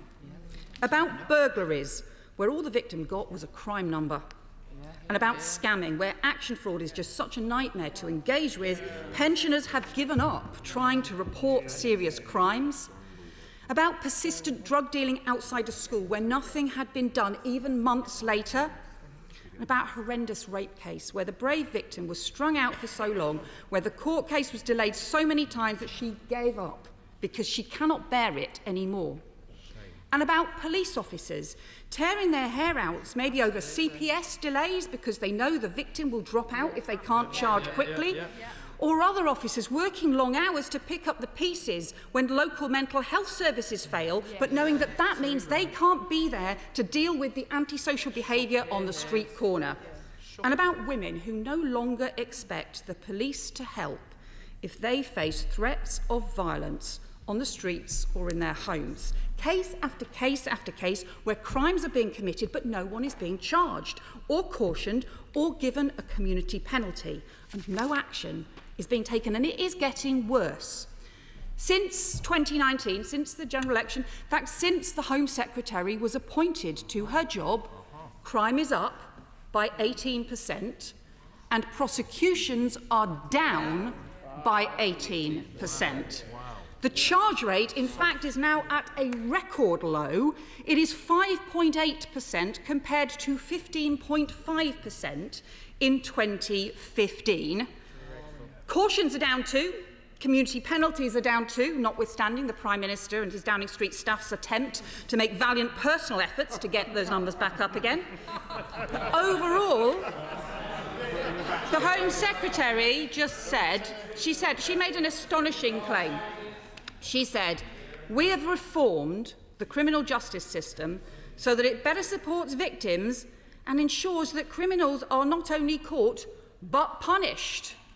Well, where are those criminal justice reforms that are pushing the prosecution rates up? Because the prosecution rates have plummeted on the Conservatives' watch, and what that means is that under this Home Secretary and under the Conservatives, hundreds of thousands, that's hundreds of thousands more criminals are getting off and hundreds of thousands more victims are being let down.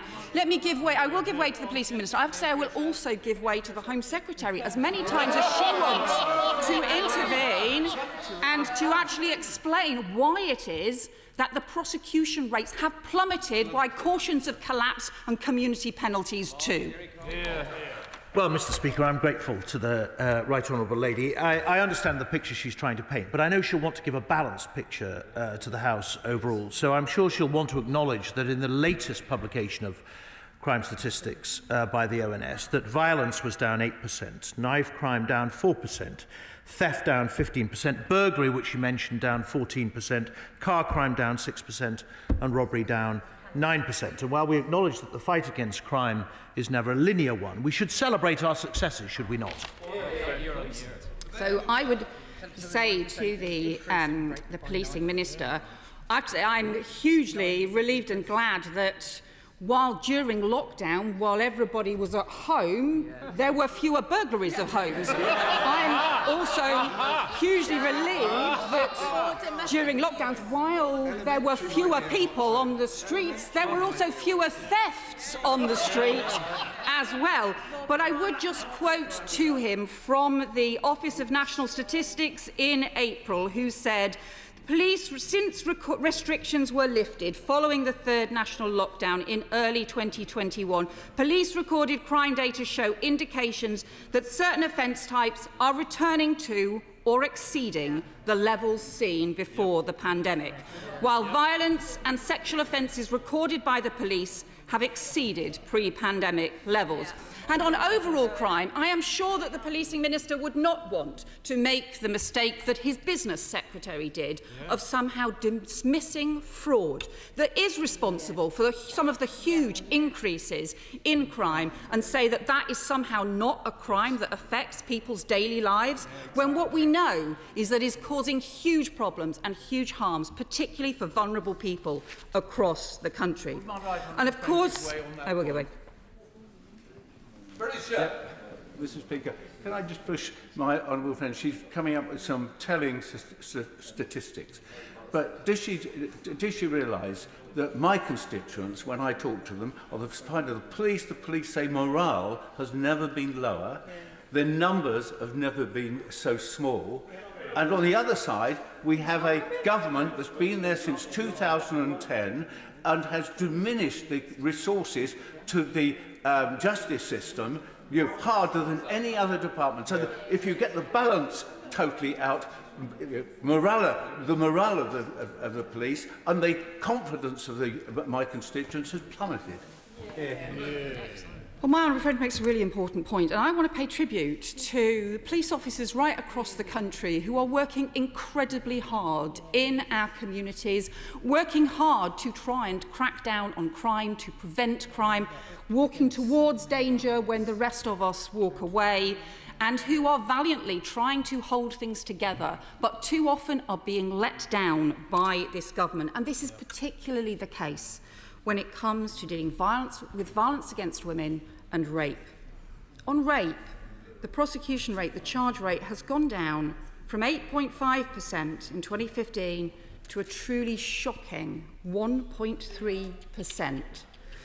That means that today in England and Wales, it's estimated that around 300 women will be raped, around 170 cases will be reported to the police, but only around just three, are likely to make it to a court of law, never mind a jail cell. So just think what that means. It's not just on rape, it's on so many other cases as well. No charges within a year of an offence on 93% of reported robberies, 95% of violent offences, 96% of thefts, 97% of sexual offences, over 98% of reported rapes, and over 99% of fraud. This is a total disgrace. As one police officer said to me, this is awful. He said, it feels like once serious offences are effectively being decriminalised because there is no consequences. I give way to my honourable friend. I thank my right honourable friend for giving way, and she's making a very, very powerful contribution. I wanted to move on beyond the police to the issues she raised around fraud. Fraud is now the biggest crime facing us, and the cost to the economy is coming on something like 190 billion pounds a year. Does she agree with me that as well as funding the police, it's absolutely imperative that we fund all the enforcement agencies that are fighting this sort of economic crime? And whilst the Americans are raising the money, we here are lowering the investment that we're putting into the enforcement agencies. I think my honourable friend makes a really important point, and we pay the price if economic crime is not enforced. The current system just isn't working. Everybody will know the nightmare it is if you try to report fraud, maybe getting passed from pillar to post between action fraud and between your local police force. But then she is right too on some of the more serious issues where this is also about the relationship between the police, the serious fraud office, between other enforcement agencies that need to take action. I hope this will be debated as part of the discussions on economic crime. But this is a really damning picture of crime rising, but this shocking drop in prosecutions, shocking drop in action. But what is the Home Secretary's response to this? Well, soon after she took up the job, she said, let the message go out to the British people, we hear you, and to the criminals, I simply say this, we are coming after you. Well, to the Home Secretary, I simply say this, you better start running faster because they're all getting away. And to be fair to the Prime Minister yesterday, his main Home Office focus was anger at the Passport Office. That is probably something all of us can agree on. For the newlyweds having to cancel their honeymoons, or the hard-pressed families who are now facing losing thousands of pounds on long-saved money to go on a well-deserved holiday, ministers told us this is being sorted out, but most of us will say from our constituency casework, this is getting worse. And they are being badly let down So the Prime Minister was right to be angry yesterday, although who does the Prime Minister think has been in charge of the Passport Office for the last 12 years? The Prime Minister now says he wants to privatise it if it isn't sorted out. The Immigration Minister, however, told us the private sector is already being used in the vast majority of the processes in the Passport Office. The bit that's not is the decision itself. So that just leaves us back with the Home Office failing to get a grip on those private sector contracts and failing to take basic decisions. And it's part of a pattern of Home Office failure while the Prime Minister casts around to get someone else to step in. We have Ukrainians who are fleeing war, who have been waiting weeks on end for visas because the Home Office added long bureaucratic delays, so that many desperate families have now given up. They could not afford to wait and have found somewhere else to live, somewhere else to give them sanctuary instead. Of the 80,000 applications, only 19,000 applications to the Homes for Ukraine have arrived. I will give way to the honourable member and then I'll give way to the member. Well, and for giving way, she's very generous for the time. I'd like to personally thank the Home Secretary. She makes a point about Ukrainian refugees. There was a family moved next door to me 2 weeks ago. The family got in touch with me. Within minutes, the Home Secretary and her team had got back to me. They're now in our village, in Kirkby in Ashfield. They thank the Home Secretary, they thank the Prime Minister, and they thank the people of Great Britain. Well, I would just say to him, I think the people of Great Britain have shown that they want to help desperate families who are fleeing Ukraine. I think, however, the facts are really clear. There have been 80,000 applications, but there's only 19,000 people here. And the Home Secretary says, oh, it's because they're staying where they are. Yeah, a lot of them are, because they have now given up, because it's become so difficult. I give way to them.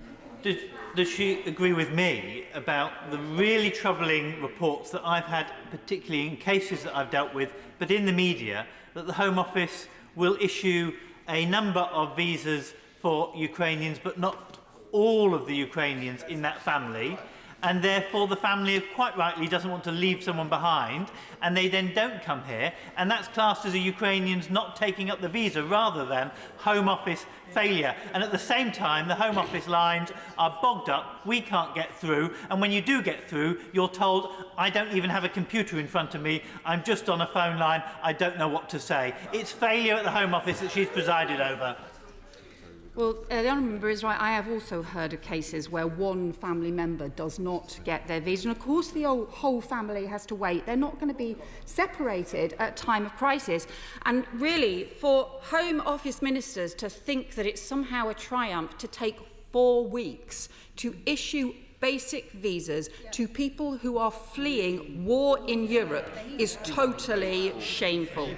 It now takes more than a year to get a basic initial asylum decision, because Home Office is now taking just 14,000 initial decisions a year, half the level it was taking in 2015. A basic incompetence that means the backlog has soared, and so too has the bill for the taxpayer.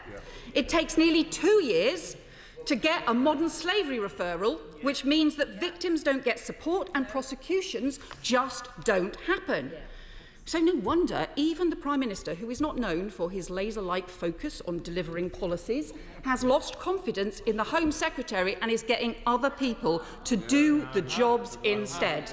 Looking to privatise the Passport Office, Channel Crossings delivery handed over to the MOD, Homes for Ukraine scheme handed over to DLUP, the visas handed over to the new Refugees Minister, and the asylum processing decision-making now so slow they really are in the ludicrous and unworkable situation of paying Rwanda over £100 million to take decisions for us. This Home Secretary, all at this rate, crime will be given to the Justice Department, will have the fire service given to DEFRA, because the Home Office under this Home Secretary has effectively been put into special measures because it cannot get the basics right. And if the Home Secretary can't get the basics done on any of those core decisions, she should get out of the way and let someone else sort it out. Because, Mr Deputy Speaker, there is an alternative to this shambles. On crime and prosecutions, it was obvious a decade ago that this was where we were heading as a result of government policies. I warned in 2013 about the risk of falling charge rates. I warned about the failure of the Home Office to help the police tackle increasingly complex crimes and fast-changing crimes. And I warned then about the risks that if there was no proper urgent plan to modernise policing, none of which has happened, about the dangers if police were ripped out of the heart of our communities, of what it would be. And now our towns and our cities and our rural communities are all paying the price. They're all feeling like the criminal justice system isn't there for them when they need it. So where is the action now to turn this around in the Queen's speech? Where's the action to help the police modernise, to keep up with fast-changing crimes? Where's the action on reform and raising police standards that we need to improve confidence? And where's the action to get justice and improve safety for women and girls? There's nothing to establish the specialist rape investigation units in every police force, nothing to establish specialist rape courts to speed the cases up and make sure they've got the expertise, nothing to set up the domestic abuse and stalking perpetrators register that we have been calling for years, nothing to establish a mandatory minimum sentence for rape, all the things that Labour has been calling for. Nothing to tackle antisocial behaviour where the powers are just not being used, or to sort out community penalties which have too often dropped, and nothing to prevent crime and antisocial behaviour in the first place. Nothing to make sure that neighbourhood police are restored to our streets or to set up neighbourhood prevention teams, something we have repeatedly called for. The Home Secretary wants to boast that she's delivering the biggest increase in police funding in 10 years. Well, who's been in power for the last 10 years? She still hasn't even restored the police that her party cut, and she isn't getting them out onto the streets. There are still 7,000 fewer police in our neighbourhoods compared to 2015. 7,000 fewer. Instead, the police are weighed down by more bureaucracy, stuck back at their desks doing paperwork, the only way to improve their visibility, moving the desk to nearer the window. And Mr. Speaker, Deputy Speaker, to be fair, they have proposed a victims' bill, and we will support that, but it's only in draft. And it was first promised in 2015, then again in 2016, then again in 2017, and again in 2019, and yes, again in 2021. This year it didn't even get a proper mention in the humble address, and certainly nothing from the Prime Minister yesterday. The Home Secretary herself rightly made a personal commitment to strengthen victims' rights back in 2014 when she first said she backed a new victims' law. And she was right to do so because at that time 9% of cases were dropping because victims were dropping out of the criminal justice system because they'd lost confidence. But since then, those figures have almost trebled. 1.3 million cases were dropped last year because victims gave up and dropped out. And yet she's seriously telling us she does not have time in this Parliament for victims again? Instead, their top priority is a rehashed public order bill, even though they've just done one public order bill, because they're again failing to work with the police to sort out swift injunctions against serious disruptive protests or to help the police sensibly use the powers they've got. There are bills that should command cross-party support. We support a protect duty that could keep people safer from potential terror attacks, and we remember with sadness all those victims of the Manchester attack. And I would ask the government to listen to the calls from other bereaved families, from other major incidents, and I would ask her again to look at calls for a Hillsborough law, which she will know have been made by members across the House and by families who lost so much. We also welcome, Mr Deputy Speaker, the long overdue economic crime bill. We've called for years for action to strengthen Companies House, and we will be pressing for stronger action on money laundering, including illicit finance used for terrorist activity.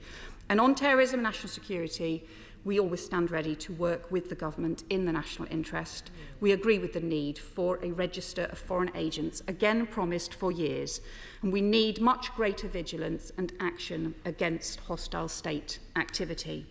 But my honourable friend did raise a significant issue that the Home Secretary did not answer, and I would ask her to consider it and be ready to answer it again in future, because I do think there should be some transparency on the issues around contact with foreign agents, and it would be very helpful if she could confirm whether or not the Prime Minister, while he was Foreign Secretary, met with the ex-KGB agent Alexander Lebedev in Italy in April 2018, and whether any civil servants were present. It would be very helpful to know that information. We support stronger action on modern slavery. We hope that this bill will be an opportunity to go further, but the Home Secretary does need to reverse some of the damaging provisions from the Borders Bill, which will make it harder to prosecute trafficking and slaving gangs, as the retiring Modern Slavery Commissioner has warned.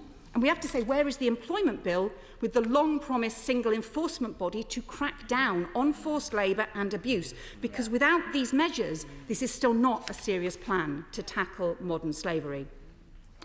In the absence of any serious action, then, on the cost of living in the Queen's speech or any serious action to push prosecutions up, the government did talk instead about levelling up and community pride. The trouble is, I just don't think they get it.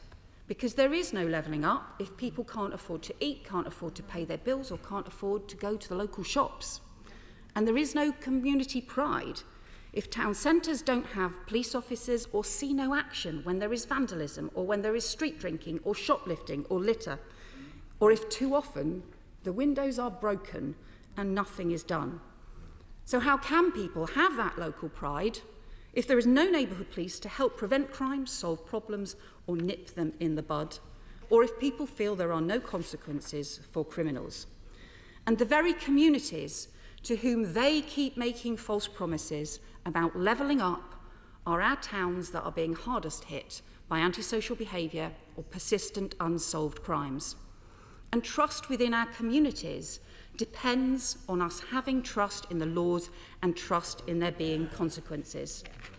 That's why Labour's called for the police to be getting back on the street, to have the neighbourhood prevention teams in place, and to have partnerships in place that work both to prevent crime but also to tackle the criminals and to bring them to justice.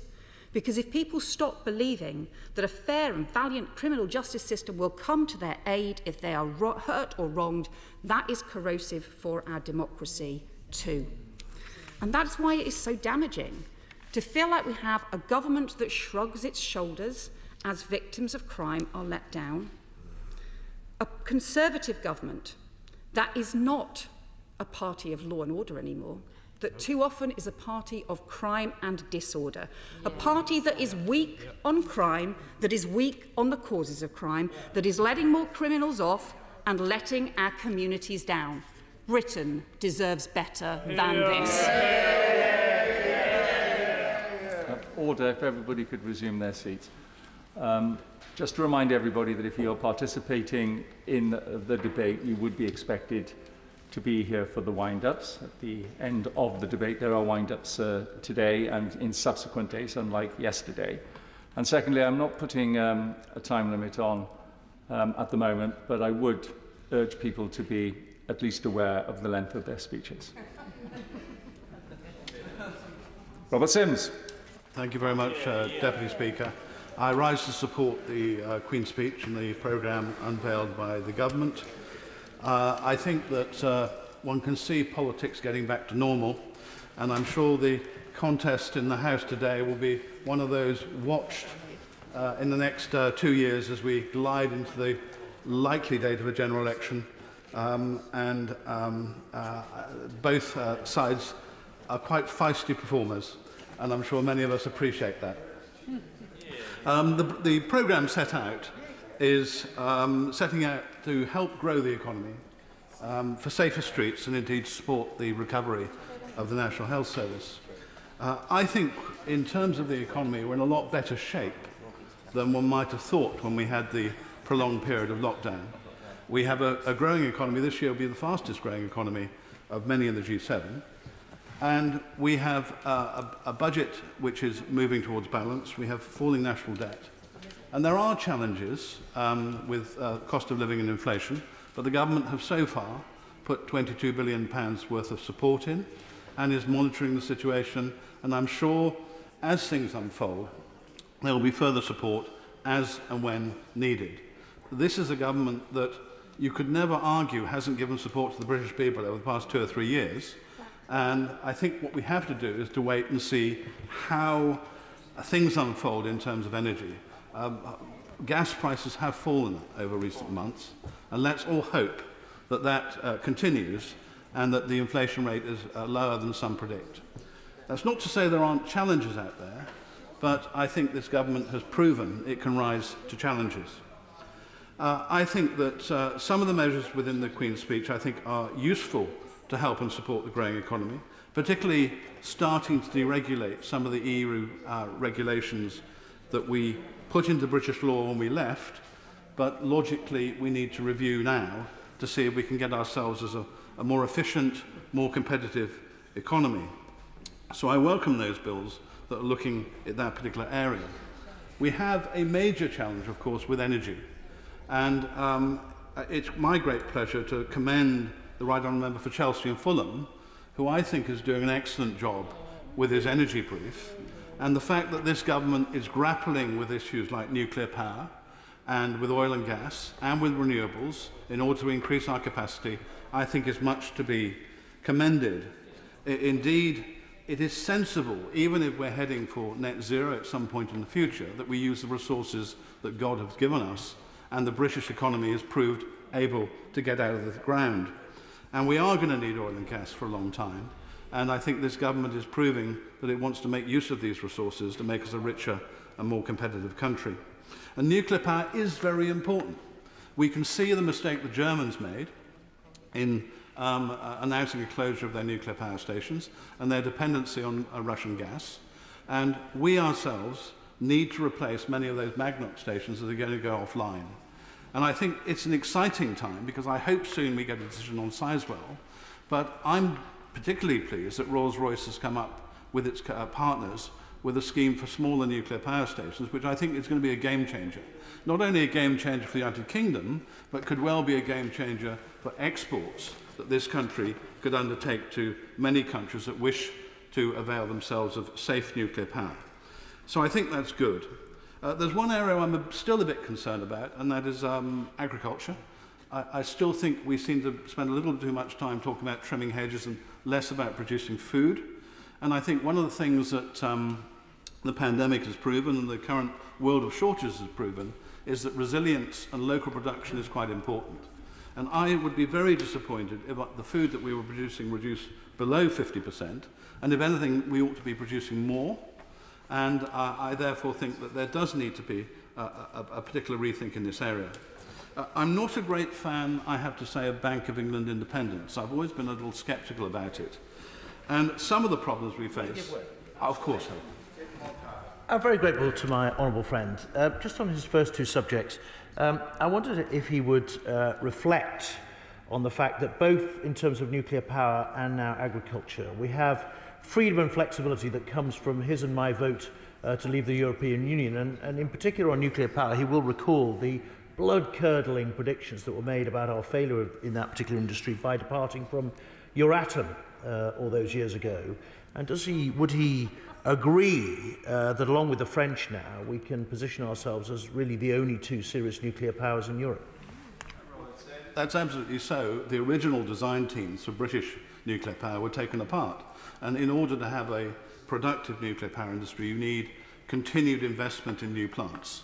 And the good thing about what's happened at Hinkley C, and indeed with Sizewell and with Rolls-Royce, is that we are getting the design teams together, we're collaborating with other partners, and that will be a major game changer in terms of Britain being able to produce the power that we need in the future.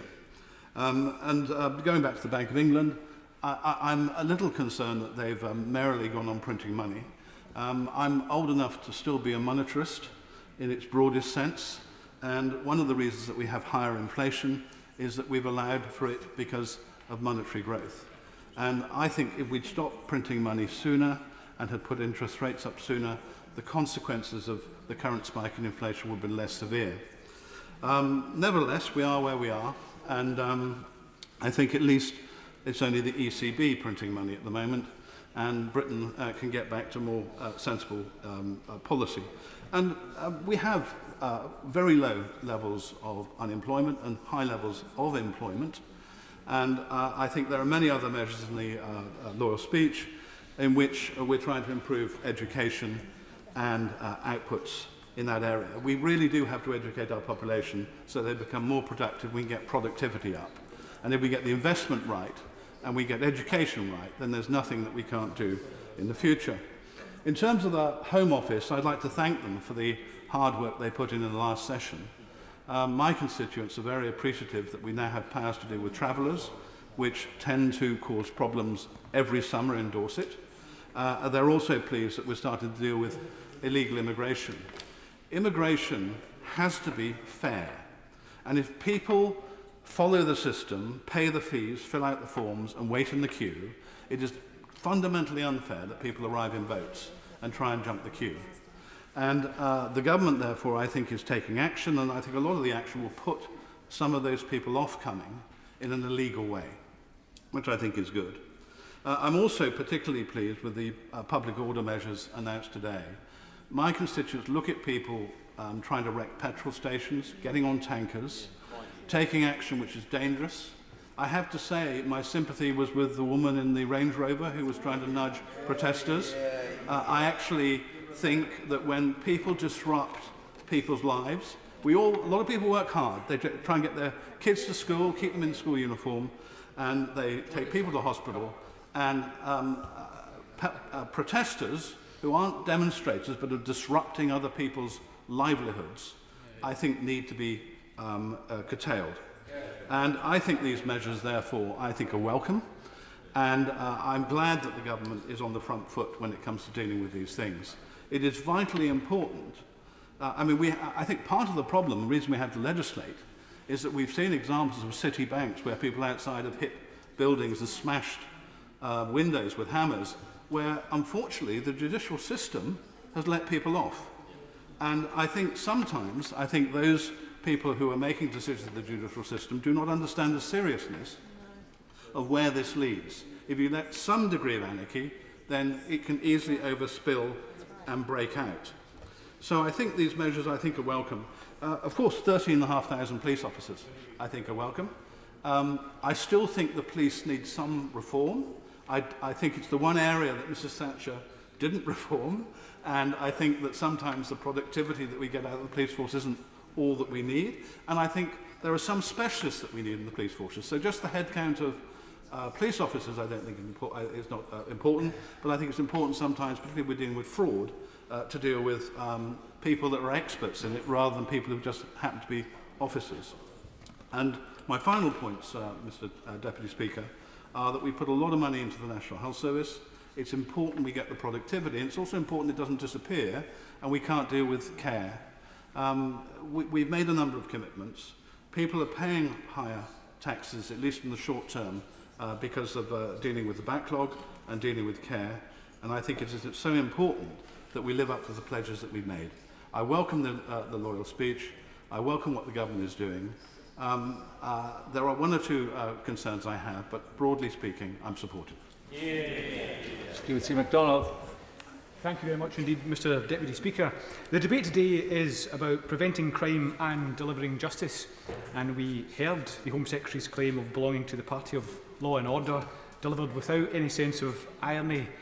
But this government's record is one of seeking out every opportunity it can to put itself beyond justice and above the rule of law. Hear, hear. We have had a decade of successive Tory governments obsessed with chipping away at any institutions or activities that constrain or hold them to account. Trade unions, charities, the Electoral Commission, our courts, our EU membership obviously, now it's human rights and protesters yet again in the firing line.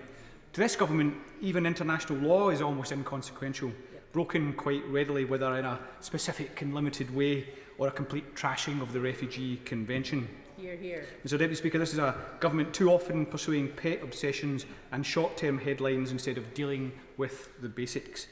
While people struggle to heat their homes and put food on the table because of the cost of living crisis, instead of the action we need, The government imagines up a Brexit freedoms bill, still trying to scapegoat Brussels 6 torturous years on after the Brexit referendum. Mr Deputy Speaker, there were newspaper reports of a cabinet rebellion, but a cabinet rebellion to stop imports of foie gras being outlawed. How about, Mr Deputy Speaker, a rebellion to protect workers' rights or human rights, or to help our constituents heat their homes and put food on the table? This is a government that is out of touch. And these skewed priorities are just as evident in the sphere of justice and home affairs. Two departments cut to the bone by a decade of austerity, pursuing obsessions, pet projects and ridiculous headlines, instead of taking the action and making the investment that is required to deliver the decent public services that we need them to deliver. This government is just not getting on with the job. People just want their passports delivered on time. Hear, hear. Because despite all the fuss made by the Brexiteers, it doesn't matter what colour those passports are if they arrive too late.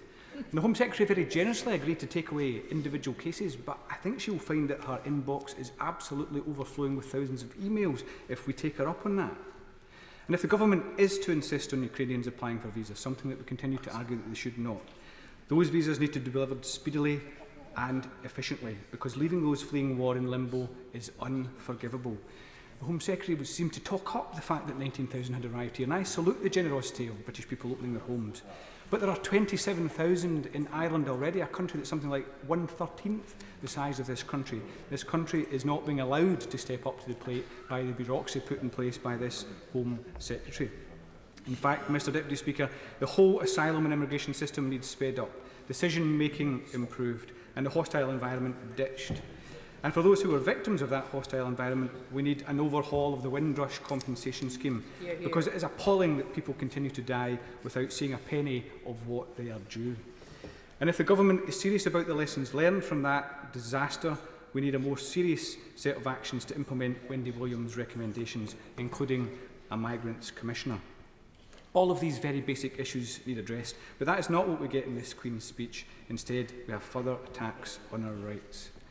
But before I turn to the main offenders in the legislative programme, let me highlight the bills for which we will offer some support and bring some light to the Home Secretary's afternoon. Mr Deputy Speaker, an overhaul of espionage laws is badly overdue, as we know from the Russia report and from the Law Commission and various other sources. We need a more resilient state with espionage laws fit for the 21st century and able to keep pace with the ever-changing threats that we face. However, we will always watch out for proper oversight and mechanisms to ensure that these powers are not abused by government, and we will press the case for a public interest defence. Hear, hear. Mr Deputy Speaker, we welcome the Economic Crime Bill. Again, long overdue, with my honourable friends such as the Member for Glasgow Central among the voices that have been calling for action for years on end. We have previously welcomed the Online Safety Bill, and we recognise that it is truer now than ever that feeling safe requires regulation of the online as much as the offline. And we do also support the ideas mentioned in relation to the Modern Slavery Bill, particularly around action on supply chains. But any modern slavery bill worthy of the name should be repealing some of the provisions of the odious Borders Act, passed just last month, that will undoubtedly make life worse, not better, for victims of trafficking, including those who face being sent to Rwanda. Hear, hear. And we will engage positively, though cautiously, with discussion around the Protect Duty and that draft bill. But these are not the dangerous obsessions or pet projects I was referring to earlier, Mr Deputy Speaker. Those are, of course, coming in to us in the form of legislation to meddle with the Human Rights Act and to undermine, yet again, the right to protest. Mr Deputy Speaker, the Human Rights Act works well and has benefited many. The government knows this because it was told so by its own independent review body, which noted that many so-called problems with the Act are more to do with perception than reality, perceptions that require to be remedied through a focus on human rights education, not a radical overhaul. The Joint Committee on Human Rights has also done excellent work highlighting the enormously positive impact of the Act on the protection of human rights in the UK, concluding firmly that no case for reform had been established. This is about people being able to have a practical means of enforcing our human rights, challenging unlawful government policies and securing justice. Hear, hear. It is about ensuring people interacting with the state, whether it's the police or in care homes or hospitals, are treated with dignity and respect. Our public services are better, not worse, for being fully accountable to our constituents in the courts here, instead of having to travel to Strasbourg to vindicate their rights. And this is what the government risks undermining and damaging. And as I say, not delivering justice, but seeking to protect itself from it. So we will oppose these proposals every step of the way. You're here. These proposals, Mr Deputy Speaker, tell us something much more fundamental about the British Constitution, because the Human Rights Act is, after all, a piece of legislation absolutely crucial to the devolution settlement, something that hasn't been recognised at all in the debate today. Along with the Scotland Act, it is absolutely fundamental in setting out what the Scottish Parliament and Government can and cannot do. It's the same for Wales, and of course pivotal too for Northern Ireland. Not for the first time, here is a Tory government fixing up the balance of powers in the United Kingdom, not through negotiation, agreement and endorsement, but unilaterally, without consent and absolutely without cause. In most states, in most countries, such fundamental changes would require agreement, approval in all the impacted legislators, sometimes even double majorities, sometimes endorsement through referenda. But here in the UK, the Tories can rewrite the constitutional settlement to suit themselves in the blink of an eye. Such is a lack of checks and constraints upon this government. Mr Deputy Speaker, a Home Office focused on Scotland would be tearing up the immigration system that has served us so badly, left us without the people we desperately need for our economy and public services, and undermined the rights and security of so many of the people that we have already welcomed. It would utterly reject an asylum system that is expressly and increasingly designed to make people suffer.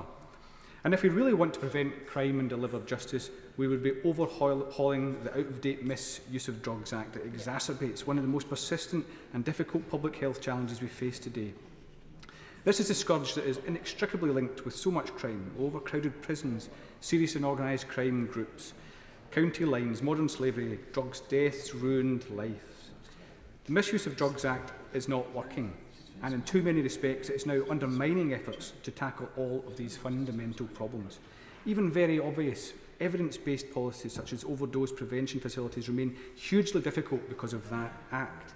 Now, there were some very welcome steps in the government's drugs strategy, but for real progress to be made, we continue to make the case for that act to receive a radical review and overhaul. Mr Deputy Speaker, these are just some of the things that we desperately need from this Home Secretary and this government, but they will never be delivered. It is a department and a government that delivers nothing of substance for the people of Scotland, instead undermining our rights and undermining the Scottish Parliament. This government will not deliver. Mr Deputy Speaker, more than anything, this Queen's speech shows us that we in Scotland need to get on with delivering for ourselves. Nick Fletcher. Thank you, Mr Speaker. Preventing crime and delivering justice. Surely if we get the first bit right, we don't need the second. Wishful thinking, I know, but nevertheless true. Sadly, we don't live in a perfect world, so justice is needed, and the best justice is swift justice. Justice delayed is justice denied. The legacy of COVID lives in so many ways. I know that in the last session we did much to alleviate the pressures on the justice system, but we will have to see. We have made new laws to protect our borders. To me, it never made sense to spend huge amounts of money on a justice system and continue to let people come in illegally. Am I saying these people are all criminals? Not necessarily, but it doesn't look good on anyone's CV. How did you arrive in this country? Well, I gave a people smuggler all my cash and I hope to beat the system. Unacceptable. No, it had to be dealt with, and I hope with what we have put in place, it will do just that. We have given toughened sentences for many crimes, and even though I'm not a believer necessarily that a 25-year sentence will deter some of the devastating crimes that happen, it will at least keep these people off the street for a much longer period and help the poor victim move on. As for the victims, I welcome the Victims Bill too. This is the right thing to do, and I hope it will make a huge difference in how victims are treated and hopefully encourage more to come forward. But today I want to talk about prevention. You see, my position as chair of the APPG on issues affecting men and boys, I am fully aware of the statistics about men and crime.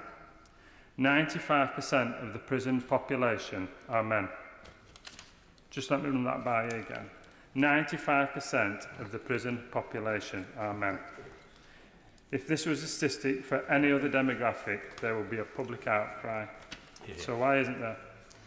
I'll tell you the House why not. It's because that's what we've become to expect of a large number of our population. Men are bad. But I say to this House, no, no, no. That's not true. Far too many men and boys are being forgotten, left behind, ignored, and now they are being increasingly vilified. Toxic masculinity, impose a curfew on all men. Yes, that was seriously suggested. All men are bad. We cannot let this constant vilification happen. I say here and now, this has to stop. We need to deal with this head on and ask ourselves this simple question: why? Why are men committing so much crime? Why are so many women being murdered, attacked and abused? Why are so many men being murdered, attacked and abused? Why? Do I have the answers to these questions? No, not yet. It's not simple, but we need to get there, and I believe we could get there a lot quicker. We need help with this. A minister for men and boys, a minister for their health and well-being, a national men's health strategy. If we are serious about fighting crime, then let's tackle the cause as well as the symptoms. Mr. Deputy Speaker, I believe if we really start to ask these questions, we will protect our women and girls so much more. We will also protect our men and boys too, but we must start asking the questions. Now, I have spoken with many people in my position as an MP and as chair of the APPG, and they agree with me that we can't arrest ourselves out of all crime.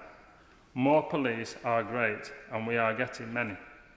But if there was police on, every police officer was to go out on the beat, there would still be some streets without a police officer.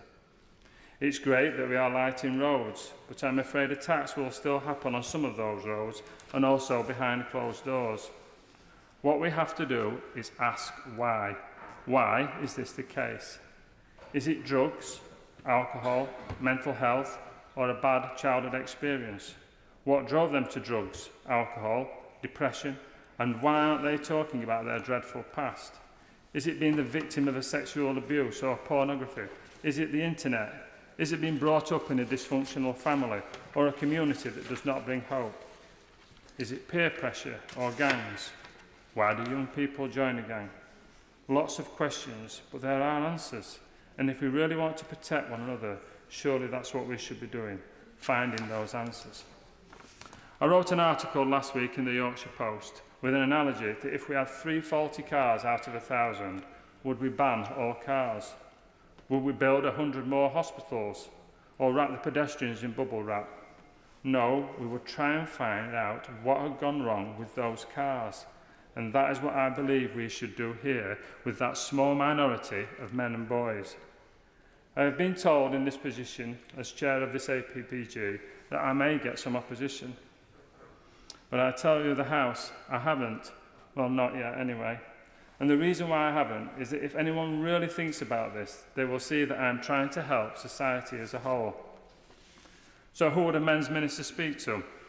Well, hopefully lots of men and lots of women too. But in this place, I expect them to speak to the Minister for Education, Housing, Health, DWP, DCMS, Defence, BEIS. The list goes on. But we need someone to see all the problems that men face, collate it all, and then speak to the Home Office and say, this is what's going wrong. It has to happen.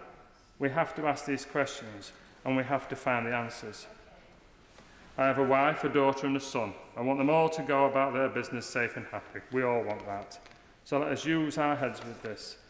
Yes, swift justice where required. Yes, long sentences where required. But let us try and prevent the crime happening in the first place. Let's see what's gone wrong with a small minority of our men. Why are they in the criminal justice system, or why they may end up being so? And then when we know, we need a concerted effort to fix the problem at source. We need to fix the faulty cars before they head for the road. I know that the House will agree with me that we will find it hard to manage without cars. Well, we will find it much harder to manage without men. Thank you. Conor McGinn. Thank you. Thank you, Mr. Deputy Speaker. I don't often get the chance to speak in the House. I think being the shadow minister without portfolio means you're the shadow minister with a lot to do, but often without the opportunity to say very much. But I'm delighted to be able to respond to the debate today. The Home Secretary's just leaving the chamber, but in her absence, I want to say, and I think it won't do either her or I very much good, and I may even get chased from this place by my own colleagues, but I like the Home Secretary. And I also like the Police Minister. And one of the things that I admire about the Home Secretary, even though I profoundly disagree with her, is that she believes, that definitely won't do me any good, the honourable gentleman from a sedentary position, but one of the things I admire about the Home Secretary is that she, although I profoundly disagree, she believes in things. But despite the virtuoso performance today at the dispatch box, I don't think she believes some of the accusations that she levelled at the opposition.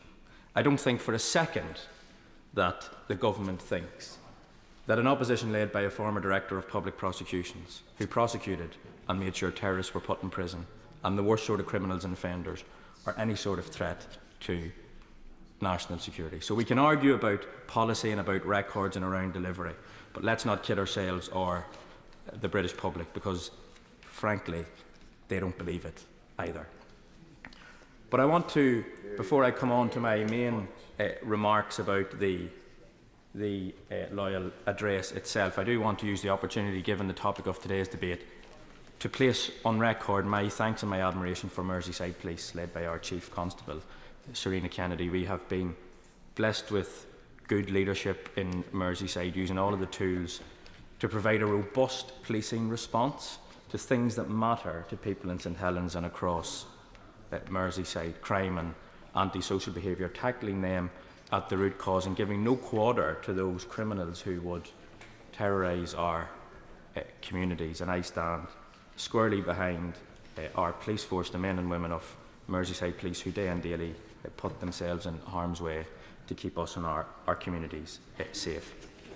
Turning to the wider aspects of the programme, or lack thereof, that the government set out, I think there was a chance here, a gilt-edged chance actually, for the government to grab this cost of living crisis by the scruff of the neck. And I think more than that, actually, it was a chance to lay the groundwork after the pandemic for prosperity and renewal across our communities, to set a pathway to a securer future, one that I think has never felt further away from many of our citizens, but is so badly needed. And I somewhat regret, I mean, the House won't be surprised to hear this, but I regret to say that I think the government missed the opportunity to do that. Now, it matters because it's not just about the theatre of the state opening. It matters because it's a profoundly worrying juncture, I think, for our country. Inflation is soaring and predicted to rise further to some 10%. Fuel and food prices are skyrocketing, and the tax rises imposed by this government, 15 of them, are hitting working people, particularly to introduce a national insurance hike. A tax on working people is the wrong tax at the wrong time on the wrong people. And it's clear from when I speak to residents, my neighbours in St Helens, their families, pensioners, businesses, and many other local community groups, this crisis is really affecting people, and they are really worrying about how they will cope. And that was the stark reality, Mr Deputy Speaker, that I heard from community groups in St Helens recently at a meeting that I convened with some of those working with our community and residents who are affected by this. Now, they tell me, and statistics that have been borne out and provided by very reputable sources, that 9 in 10 have already seen a rise in the cost of living, are already experiencing more expensive energy bills, and are seeing more costly groceries on their weekly shop. Nearly a quarter of adults finding it difficult to pay their usual household bills, and worryingly, food bank usage in St Helens North has risen by nearly 900 users over the last year, including 300 children in the United Kingdom in the 21st century in a town like St Helens. And our food banks are also, it's not often cited, but they're wrestling with a 30% reduction in donations, because people who previously gave to the food bank have to look after themselves now because they can't afford to do that anymore. And of course, our transport costs are rising and making it harder to get to work, to see family and friends and be connected. Now, this will have a huge impact on inequality, because even before the crisis, the 1/6 of households in my constituency were in fuel poverty, which is why I was very pleased that a central plank of the Labour Party's offer to the people in the local election campaign was about putting up to £600 back in their pocket now by levying a windfall tax on the excess profits of the oil and gas company, who are printing money to all intents and purposes because of the increase in costs. Now, at a time, I think, when the government should be using every policy lever it can to deliver security, it had no answer this week. Now, Mr Deputy Speaker, I've said this before, our communities are resilient. We've been through a lot these last 2 years, in fact over the last 20 or 30 years, but people came together to meet the challenges, particularly under the banner of St Helens, together with a spirit of generosity, kindness and solidarity. Now, contrary to what some commentators wish to believe, communities in the north of England are not homogenous. We're not all the same. The challenges we face are nuanced, but our sense of place is important, and that's the case in St Helens.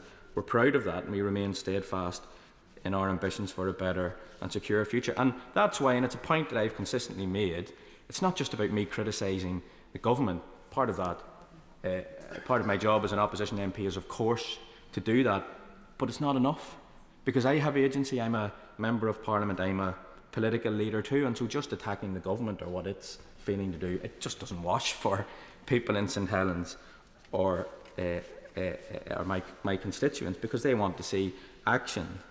And that's why, in taking responsibility, we as political, business and community leaders are addressing the big challenges facing our towns, villages and the Liverpool city region. Now, whether that's regenerating our town centres through a historic, innovative £200 million partnership with the English Cities Fund, or the £25 million of innovative projects secured from the Towns Fund, investing record amounts in children's services and focusing on educational attainment, the next generation, creating decent jobs, secure jobs, skilled jobs, training and opportunities through world-leading initiatives like Glass Futures, our regeneration of former colliery sites like Parkside.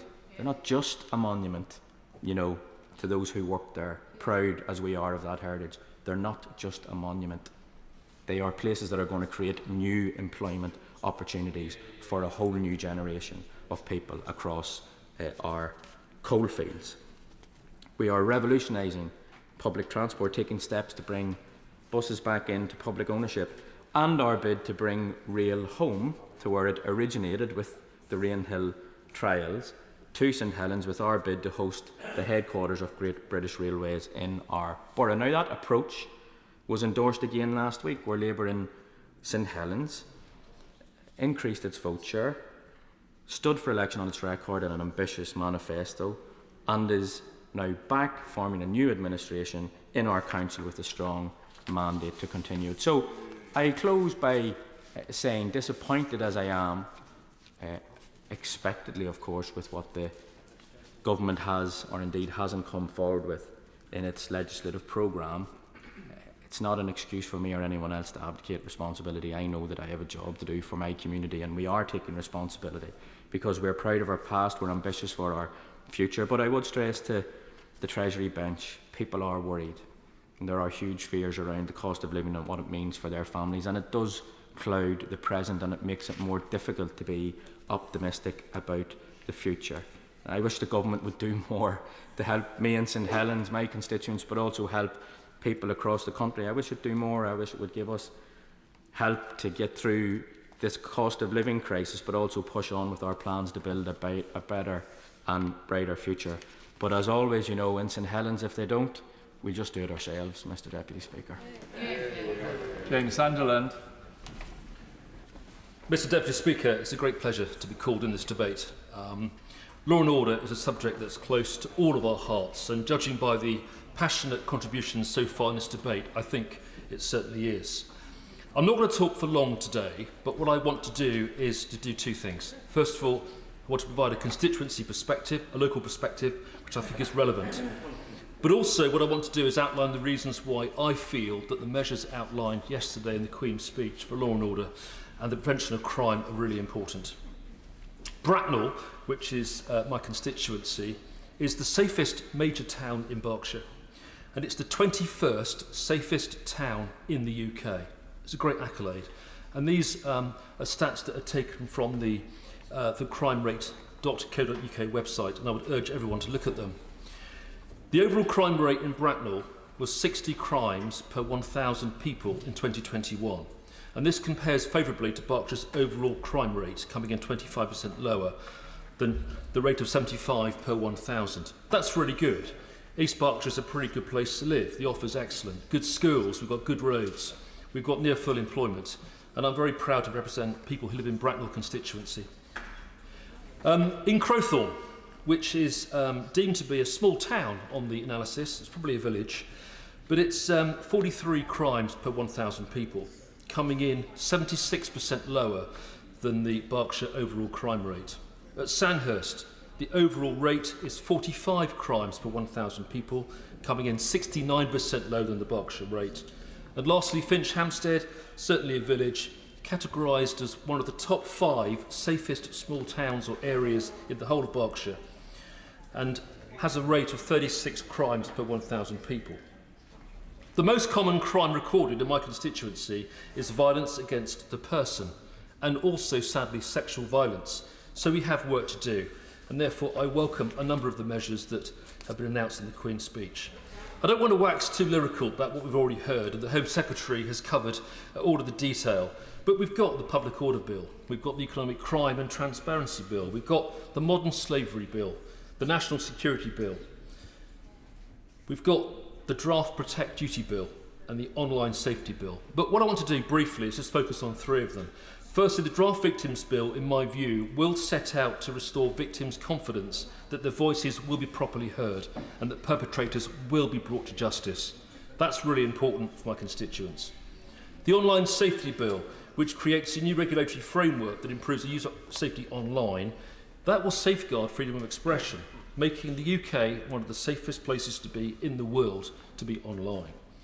And lastly, the Bill of Rights, real relevance locally. It will ensure that there is a proper balance between the rights of individuals, our vital national security and effective government, therefore strengthening freedom of speech, our common law traditions and reducing reliance on Strasbourg case law post-Brexit, and rightly so. In addition, some other areas to focus on. Firstly, 13,500 new police officers in this Parliament so far as part of that manifesto commitment to put 20,000 extra police officers on the streets. We're getting there. In Thames Valley alone, so far, an additional 368 police officers, with a further 233 projected outflow this year. This is great news for Bracknell, it's great news for Berkshire, and it's great news for Thames Valley. Drug strategy in county lines. The commitment to introduce a new drug strategy is really important. We need to break up county lines, break up criminal gangs. We need to help those struggling who are the victims of crime. But we've seen so far the closure of 1,500 county lines, 600 operations against organised crime groups, and more than 220,000 drug seizures. These are really impressive figures, and we can go further. I welcome all of these bills, therefore, on their inherent merits, and because they will make a difference. Crime prevention, 200 million offered for a 10-year youth endowment fund. The Public Order Bill, we've discussed it, but it's so important that people can go about their daily business, can get to work, that ambulances can get to hospital. Nobody has the right to impede how anybody else lives their life. And those who chain themselves to railings and glue themselves to the road, they need to be in jail. Fact. I just want to finish with 3 key points that are very important to me locally and to my constituents. Firstly, antisocial behaviour needs stronger powers. We have a lot of it in Bracknell and across the wider constituency, right across the UK. I think we need a bit more in terms of dealing with antisocial behaviour, in terms of police response, in terms of arrest at the scene. Antisocial driving is another feature locally. On Saturday evening, at Birchill Sainsbury's in Bracknell, we had a big car meet. Fine, I love cars, a motorsports fan, I chair the motorsports APPG, but activity like that needs to be managed and controlled. We had people spinning cars, donuts, tyre smoke, huge noise. It got to the point where residents were being assaulted. This cannot happen. I would urge, first of all, Sainsbury's to lock their car parks at night if the shops aren't open. What an easy way of dealing with it. But also, I would urge Bracknell Forest Council, the Thames Valley Police and Crime Commissioner, Thames Valley Police, to deal more responsibly with these incidents, because they just cause misery for all those concerned. We've got to cut down on speed, we've got to cut down antisocial driving, we've got to cut down on noise nuisance. It's really, really important. 2 further points before I finish. Luke Ings, a constituent of mine, was jailed at the age of 18 for a fray. He's now 37 years old. He's still in Durham prison. He's done his time in my view. He is what's known as an IPP prisoner, an imprisonment for public protection prisoner. He has an indeterminate sentence. I think we need to review, if I may, Minister, IPP prisoners to make sure that we're not locking people up beyond the point at which they have to be. He's done his time. Let's please release him. And my last point, young Stacey Queripel, aged 7 years old. She was found dead, murdered in woods in Bracknell 29 years ago. I therefore think we need to focus a bit more on cold cases and cold case reviews. I want to see more police resources given to that particular crime and all those like it. Nobody has been brought to justice in 29 years and the family still resides in Bracknell. I think we can do a bit more in terms of cold case reviews. To conclude, Mr Deputy Speaker, I'm very happy with the announcements made yesterday. I'm very supportive of the government. I think the bills will make a difference, but I also think we can go further. Thank you. Sammy Wilson. Thank you, Mr Deputy Speaker, and I appreciate being called early in this debate. Can I say that the Queen's speech, I think, was being looked forward to by many people, not just in this House, but those who have been affected by the huge problems which have arisen as a result of coming out of the pandemic, the hospital waiting lists, the impact on the economy, and now, of course, the cost of living increase, as well as events internationally and in the world, whether that's in Eastern Europe or further afield. And we wish the government well in seeking to address those problems. We will be critical of many of the measures, but we believe that it is important that the government has highlighted the right priorities to deal with. The cost of living crisis, I believe, needs to be addressed very, very quickly, because so many people are now struggling to face the ordinary day-to-day expenses which they face, not for luxuries but for basic necessities. And in my view, the government does need to act quickly through putting money back in people's pockets. I believe that individuals are best placed to decide how they spend their money. And whilst I understand the problem which the Prime Minister and the Chancellor has outlined about huge debt and the debt and having to pay that debt back, nevertheless, the inflationary pressures which have occurred over the last number of months have given the government a windfall. It has given the government finance which is available for tax cuts. And against the background of having imposed the heaviest tax burden on the people of this country since the 1950s, I think that one of the ways of dealing with this issue is to make immediate tax cuts. There's a benefit in doing that. It puts money in people's pockets immediately. And secondly, by not having complicated schemes, it then ensures that the benefits and that people obtain are seen to come directly from the Westminster Parliament. One of my concerns about the Union is that very often things which occur and benefits which occur because of Scotland, Wales and Northern Ireland being part of the 5th biggest economy in the world are hidden, because the money is devolved down to the regions, we get complicated schemes, and then of course the benefits are seen not to come from being part of the United Kingdom, but from the actions of devolved administrations. And I think that the government should consider How can you quickly address this issue? And secondly, how can you ensure that people understand that the benefits have come because they're part of the United Kingdom? And as a unionist, I would advocate that that's a stance that the government should take. We welcome many of the initiatives, which the law and order and justice issues which are in this the bill. I think that it's right that we address the issue of slavery, and I hope that that does delve into the supply chains, where many of us obtain cheap goods because firms are careless as to where they source those goods. I don't want to get cheap clothes because somebody has been exploited in a third world country and the suppliers or the people who sell those goods haven't looked in to where the supplies come from. I also welcome the initiatives on economic crime, and I hope that the government will recognise that it's not just those who engage in economic crime but those who assist them in engaging in economic crime have to be dealt with in the legislation. And as far as disruptive protests, I'm not averse to protests, Mr Deputy Speaker. Indeed, I have involved myself in many protests over the years of my political involvement. But I think that we have to get the balance between giving people the right to have their say about issues which concern them, while at the same time ensuring that they do not deliberately and callously and selfishly deny others the ability to go about their business.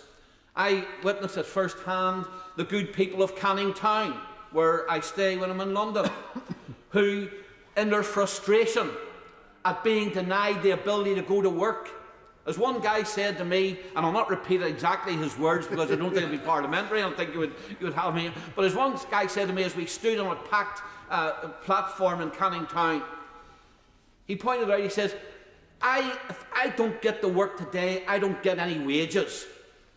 And yet those people sitting on top of the tube think that it doesn't matter. Their concerns are more important than my ability to go to my work. And I think it is right that the government does take action to ensure that those who engage in this selfish behaviour, those who smugly think that their cause is more important than anybody else's welfare, should be dealt with. Of course, not all of these measures will apply to Northern Ireland, because many of these things are devolved to the Northern Ireland administration. But there are many other measures in this bill which will not apply to Northern Ireland, because Northern Ireland is not treated as the same as the United Kingdom. And I look at some of the things which the Prime Minister said yesterday.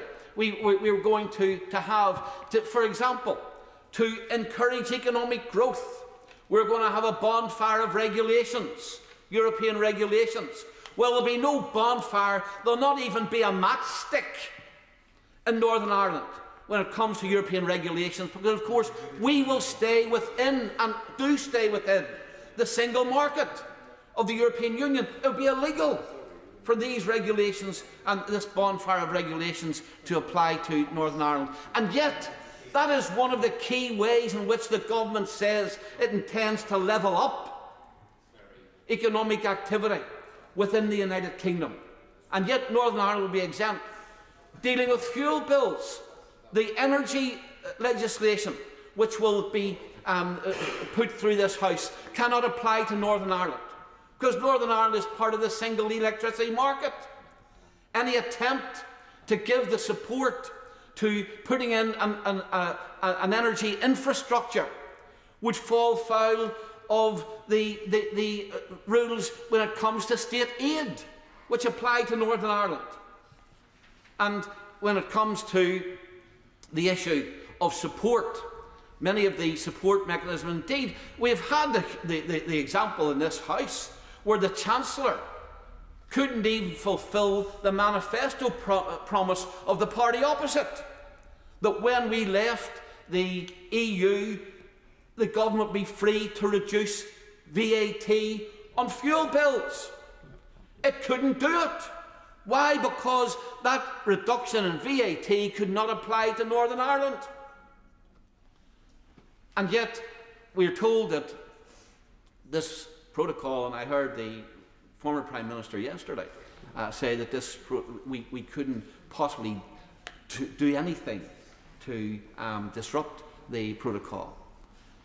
The protocol was put in place in a debate on crime and on threats of crime. I think it is important to remember that Northern Ireland's different position in the United Kingdom, Mr. Deputy Speaker, was due to the threats that were made by the Irish Prime Minister, by certain political parties in Northern Ireland, some of which sit here, some of which don't sit here, and indeed by some members of this House, that if we did not have separate arrangements for Northern Ireland, then we would face violence in Northern Ireland. The protocol is the baby of threats of crime and threats of Northern Ireland in the United Kingdom.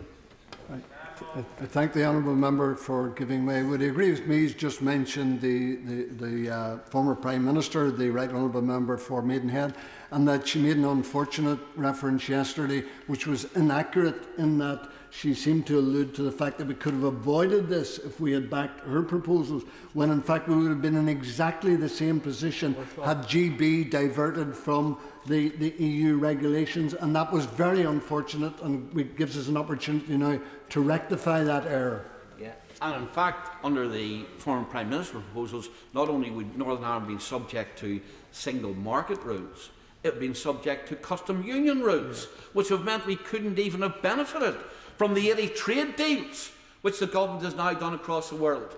And thankfully that is not the case, and we still do have access to those trade deals, and firms in Northern Ireland are benefiting from it. And indeed I can think of one in my honourable friend's constituency in South Antrim, where a firm has set up exclusively to export machinery which it will produce to the Australian market as a result of the deal which we have now with Australia.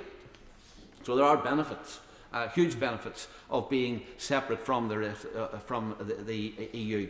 But, Mr. Deputy Speaker, I think it is important that we highlight that many of the issues and many of the measures which the government intends to introduce for the rest of the United Kingdom cannot apply to Northern Ireland as a result of the Northern Ireland Protocol. One of the reasons why, as my honourable friend, the member for Lagan Valley, said yesterday, that until this issue is addressed, then the Northern Ireland Assembly cannot possibly function. We are told that Northern Ireland, without the protocol, could become a hive of economic crime, which has been dealt with in this bill, because people would bring goods into Northern Ireland, smuggle them through Northern Ireland, across the Irish border, and contaminate the EU market.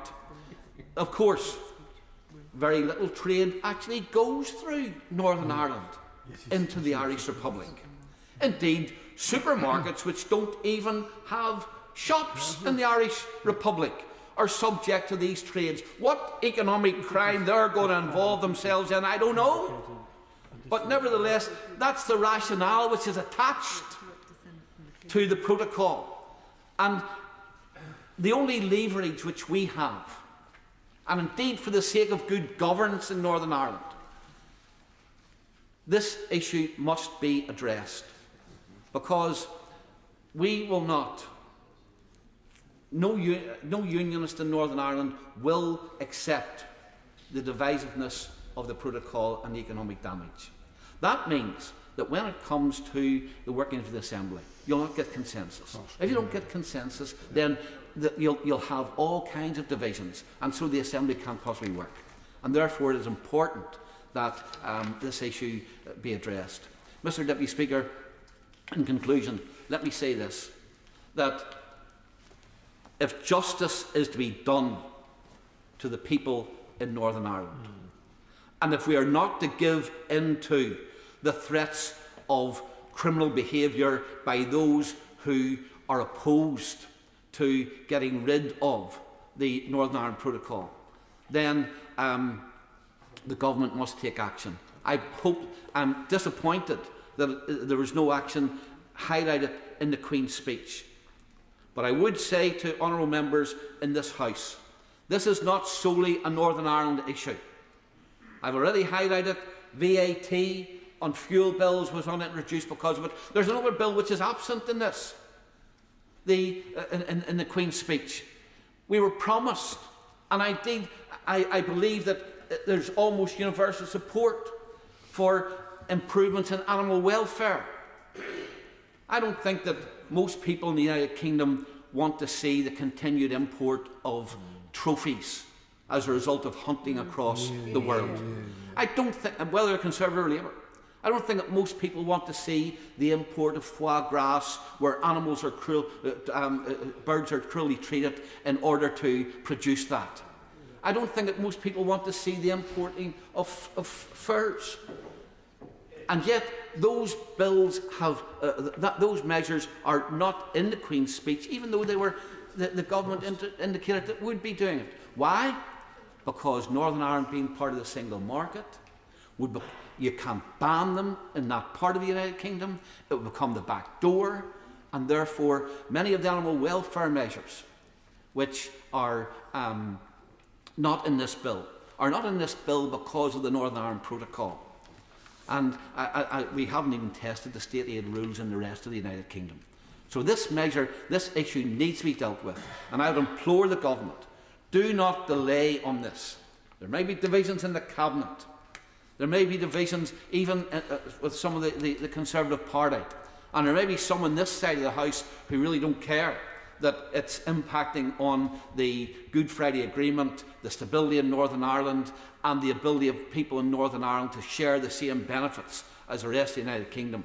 But I can assure you that this party, my party, will be doing everything we can on a weekly basis to raise this in the House of Commons, to raise this with ministers, and to use whatever leverage we have back home to ensure that the political institutions are not contaminated by the Northern Ireland Protocol.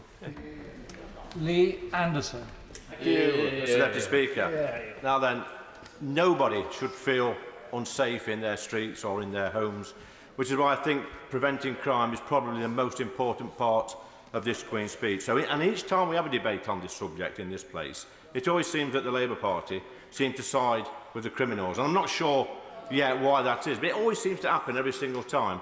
And the Queen's speech, it serves as a bit of a reminder to everyone here that we are the only party who's serious about law and order in the UK. It's true. Now, the vast majority of decent, hard-working people in this country will welcome the new Public Order Bill, because we see these mindless people almost on a weekly basis now. They've got nothing better to do than wreak havoc on our streets, on motorways, at petrol stations, and quite frankly, the hard-working people of this country are fed up to the back teeth of these people disrupting their very ways of life and destroying our property time and time again. And I've seen it myself when I've been out and about. They've been gluing themselves to property, digging up lawns, throwing paint around, performing zombie-like dances in the middle of the road with no regards for decent, hard-working people in this country. Yes, zombie dancers, a bit like Strangers Bar at night time with the honourable member for Stoke-on-Trent North talking kids go for wherever he is. But they've got no regards for decent, hard-working people in this country, and their guerrilla-type tactics, they're disrupting emergency workers and putting people's lives at risk, and the public have had enough. Now, we're pretty good at handing out fines during the pandemic, during lockdown. We're dishing out big fines. I think some are justified, and some not. But I would hope the government would look at handing out some bigger fines to these public nuisances who think it's a good idea to damage petrol stations. I suggest a £10,000 fine going upwards to about 20 grand. That'll teach them, I think. When they go back to mum and dad with these 10 grand fines, that might be the deterrent that they actually need.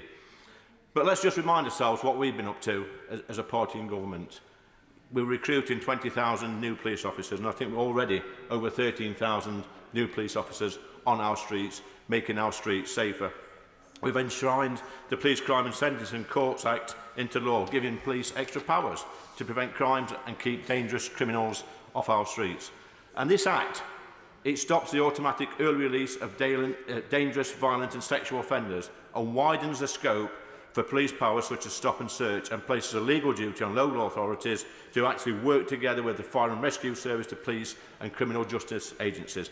And Labour voted against this. And I'll tell you what else they voted against. Well, they voted against everything in the Police and Crime Bill. But in Ashfield, we're really benefiting from a Conservative government. We've just had £550,000 through the Safer Streets Fund. And this is going to put CCTV up in some real dodgy areas we've got in my town. This is going to make women and young girls feel safe. There's going to be safe hotspots where they can reach out for help. And it's wonderful news for one of the most deprived areas of my constituency. We're putting up new security gates from the fund, which will secure alleyways. These are, again, ASB hotspots. These are making people, residents, feel safe in their own homes. This is real action. And on top of that, we've got new police officers with the Operation Reacher teams in Eastwood, in Ashfield. These are going out, and these are taking the most undesirable people off our streets and locking them up. But the police have always been a little bit frustrated that the sentencing has not been enough for these criminals. But we've sorted that through this new bill. You know, people can get locked up for longer. You know what? And I say, so they should be. It makes people feel safer in Ashfield and Eastwood. It makes me feel safer, and it makes my family feel safer. And it's only right that when these criminals are arrested and taken to the police station and taken through the court system, they should be put away for as long as possible and make us all feel safe. But Labour have also got no idea about the illegal crossings, the dinghies, the boats coming over the channel. They seem to be confused, Mr Deputy Speaker. They don't know the difference between an economic migrant and a genuine asylum seeker. It's a shame, really. You know, you can come have a chat with me and my constituents in Ashfield. They'll put you right. Come up to my Witherspoons in Kirkby and they'll tell you the difference, and they're pretty good at it. I'll gladly give way. The member is saying that people on this side of the House don't know the difference between economic migrants and genuine, as he calls them, asylum seekers. Then the Home Office doesn't either, because the Home Office has concluded that the vast majority of those people in those boats are refugees and should be recognised as such. So what's he got to say to the Home Secretary? I'll thank Honourable Lady for the intervention. I think that's a fault of the old failing asylum system, where people, when they get here, they know how to fill the forms out. They've got these lefty lawyers that say put this, this and this and this. They fill the forms out and hey presto, about 80% get asylum status. And it's wrong. It's absolute wrong. It's a burden on the taxpayer. They're abusing the system. It's a bit like some benefit cheats. They do it, don't they? They abuse. They say they're disabled and they're not. Yes, they do. They do. So come on, let's be right about it. But make no mistake about it, Mr Deputy Speaker. If that lot got in power, cherish the thought. Well, not cherish it, perish the thought. If that lot got in the cherish the thought. If that lot got in power, this Rwanda plan would be scrapped within 5 minutes. They want to see open borders. They want to let anybody in. You confirmed it now. I'll gladly give way to the member for Stoke-on-Trent. You confirmed it now. But make no mistake, the Rwanda plan would be scrapped. Would be scrapped within 5 minutes of that lot getting in power. But I welcome the comments made by the member for St Helens North, who's not in his place right now, but he made some sensible comments on food bank use, Mr Deputy Speaker. But I'd welcome anybody on the opposite benches to come and visit Ashfield, to my food bank, which I help out on a regular basis. And we've got a great project in place at the moment where I'm glad to give way. Mr Speaker, thank you. My honourable friend from Ashfield would know that there are two elements to most sentences. Rehabilitation, which is really important because we can rehabilitate criminals in prisons and put them back on the streets, hopefully reformed characters, but also deterrence. Does he agree with me that deterrence is an important function of any sentence, and that actually longer sentences may well have the deterrent effect of saying to people, think twice, please, before you commit that crime? I thank my honourable friend for his intervention. He makes a good point. Not only is it a great deterrent, but the longer they're locked up in prison, then that's the longer amount of time they cannot commit these horrible crimes. So he makes a perfect point. But I go back to my point made about the honourable member of St Helens North, who made some great comments about food banks. But my invitation is to everybody on that side of the House. Come to Ashfield and work with me for a day in my food bank and see the brilliant scheme we've got in place, where when people come now for a food parcel, they have to register for a budgeting course and a cooking course. And what we do at the food bank, we show them how to cook cheap and nutritious meals on a budget. We can make a meal for about 30 pence a day, and this is cooking from scratch. We're glad to give way. The honourable member for giving way. Can you answer me a simple question? Should it be necessary to have food banks in 21st century Britain? I thank the honourable gentleman for his intervention. He makes a great point, and this is exactly my point. So I invite you personally to come to Ashfield, look at our food bank, how it works, and I think you'll see firsthand that there's not this massive use for food banks in this country. We've got generation after generation who cannot cook properly, they can't cook a meal from scratch, they cannot budget. The challenge is there. Come, I'll offer anybody. You sat there with glazed expressions on your faces, looking at me like I've landed from a different planet. Come to Ashfield, come next week, come the week after, come to a real food bank that's making a real difference to people's lives. And we're going to end now, Mr Deputy Speaker, because they're not listening. These are a generation of MPs that never listen. But the good news is, well, it's bad news actually, because this Labour Party, they're out of control, they're out of touch, and thankfully they're out of power. That's me done, Mr Deputy Speaker. Joanna Cherry. Thank you, Mr Deputy Speaker.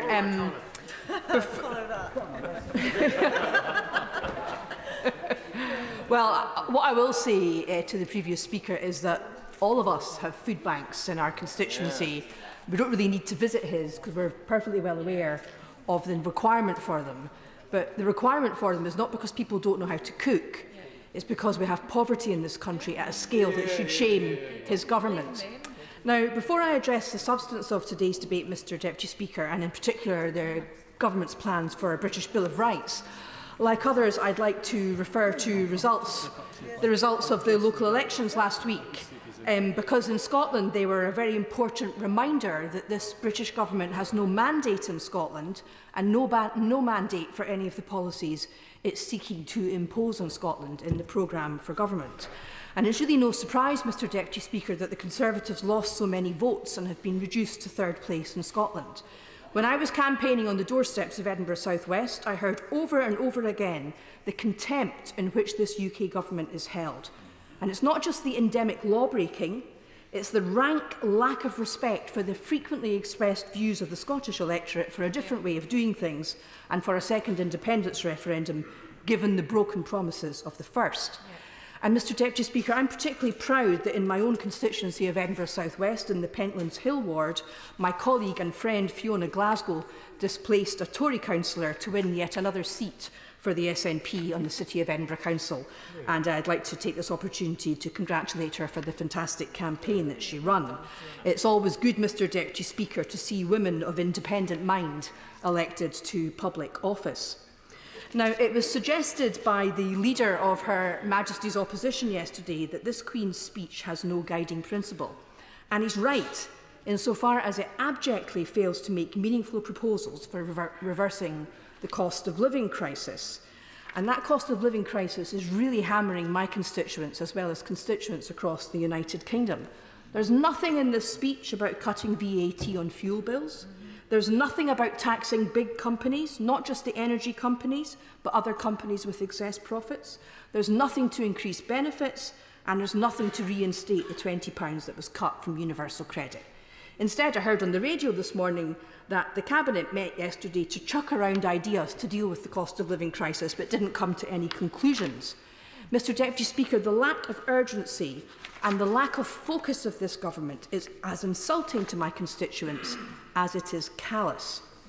Nor does this Queen's speech contain any measures to compensate my constituents for the serial incompetence of the Home Office, not just in respect of the handling of immigration and asylum cases, but also now the issuing of passports. Lots of working class families in my constituency have lost out on hard-worked-for holidays, and it's an absolute disgrace, and I'd like to know if the government's going to compensate them. Mr Speaker, I might not agree with everything the Leader of Her Majesty's opposition says. We disagree on the right of Scotland to self-determination, and I'd like to see him do more to stick up for women's sex-based rights and the rights of same-sex attracted people.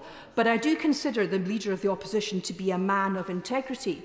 And I don't want to live in a state, Mr Deputy Speaker, where the government, with the assistance of their little helpers in the right-wing press, are able to influence the police to reopen a closed investigation into their political enemies. It stinks And most of my constituents can see the difference between what seems to have been a working meal and the endless parade of parties with suitcases of booze and karaoke that took place at Number 10 during lockdown. People are not stupid. Yesterday, we were told in the Queen's speech that this government is going to ensure the Constitution is upheld. I have to say, Mr Deputy Speaker, I had to struggle to stop myself from laughing out loud. This Prime Minister can't even uphold the ordinary laws of the land. And in 2019, he rode roughshod over the Constitution when he unlawfully prorogued Parliament. And that was just the start of it. In 2020, his government introduced legislation designed to go back on an agreement they themselves had signed with the European Union. And now they're still at it with the Northern Ireland Protocol. Mr Deputy Speaker, I think there is a guiding principle of this Queen's speech, and I think it's this. It's to diminish the ability of this Parliament and the courts to hold this government to account. And we see it in the Bill of Rights, we see it in the Public Order Bill, and we also see it in the Brexit Freedoms Bill, which is going to expand executive power to amend, appeal or replace EU retained law by way of secondary legislation. So this House can't scrutinise it properly. So much for taking back control. Now, on the Bill of Rights, Mr Deputy Speaker, as has already been said by my honourable friend, the government's independent review on the Human Rights Act and the Cross-Party Joint Committee of Human Rights, of which I'm a member, have found that the case for replacing the Human Rights Act with the British Bill of Rights has not been made out. The independent review suggested only very minor changes to the Human Rights Act, noting that the vast majority of submissions to that review spoke strongly in support of our Human Rights Act. But this government didn't even bother to address the findings of their own independent review and instead published their own consultation on the same day that the independent review reported. It's really quite extraordinary. And yesterday, the Right Honourable Member for Halton, Price and Howden, who's not in his place and for whom I have a great deal of respect, but I disagree with him on this issue, he tried to suggest that the main reason for modifying the Human Rights Act is that it will give the government the ability to deport foreign criminals who've been released from prison. Well, in our recent and very thorough report on human rights reform dated 13th April, the Joint Committee of Human Rights examined that claim in some detail, and we found it to be unsubstantiated by the data produced by the government. And for anyone who's interested, those arguments are set out at paragraphs 223 to 234 of our report. We also found that the government's case that human rights legislation is in serious need of reform is not proven. This is not evidence-based policy making, and we concluded that the government's purporting to solve non-existent problems and offering solutions that will only cause confusion and detriment to those who need their rights protected.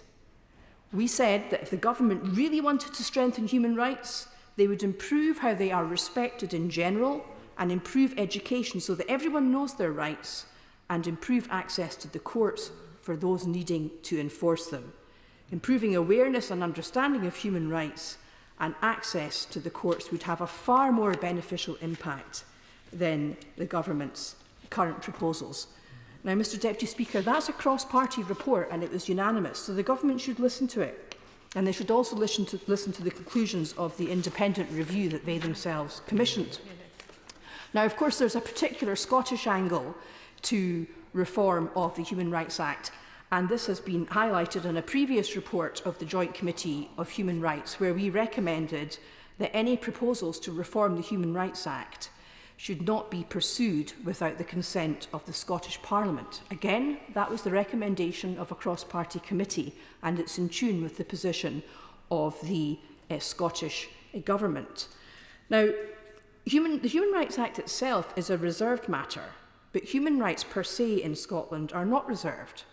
And we have our own Scottish Human Rights Commission, A-listed by the United Nations, which is very concerned about the government's plans to replace the Human Rights Act with the Bill of Rights. And indeed, the Joint Committee of Human Rights is taking further evidence about that this afternoon.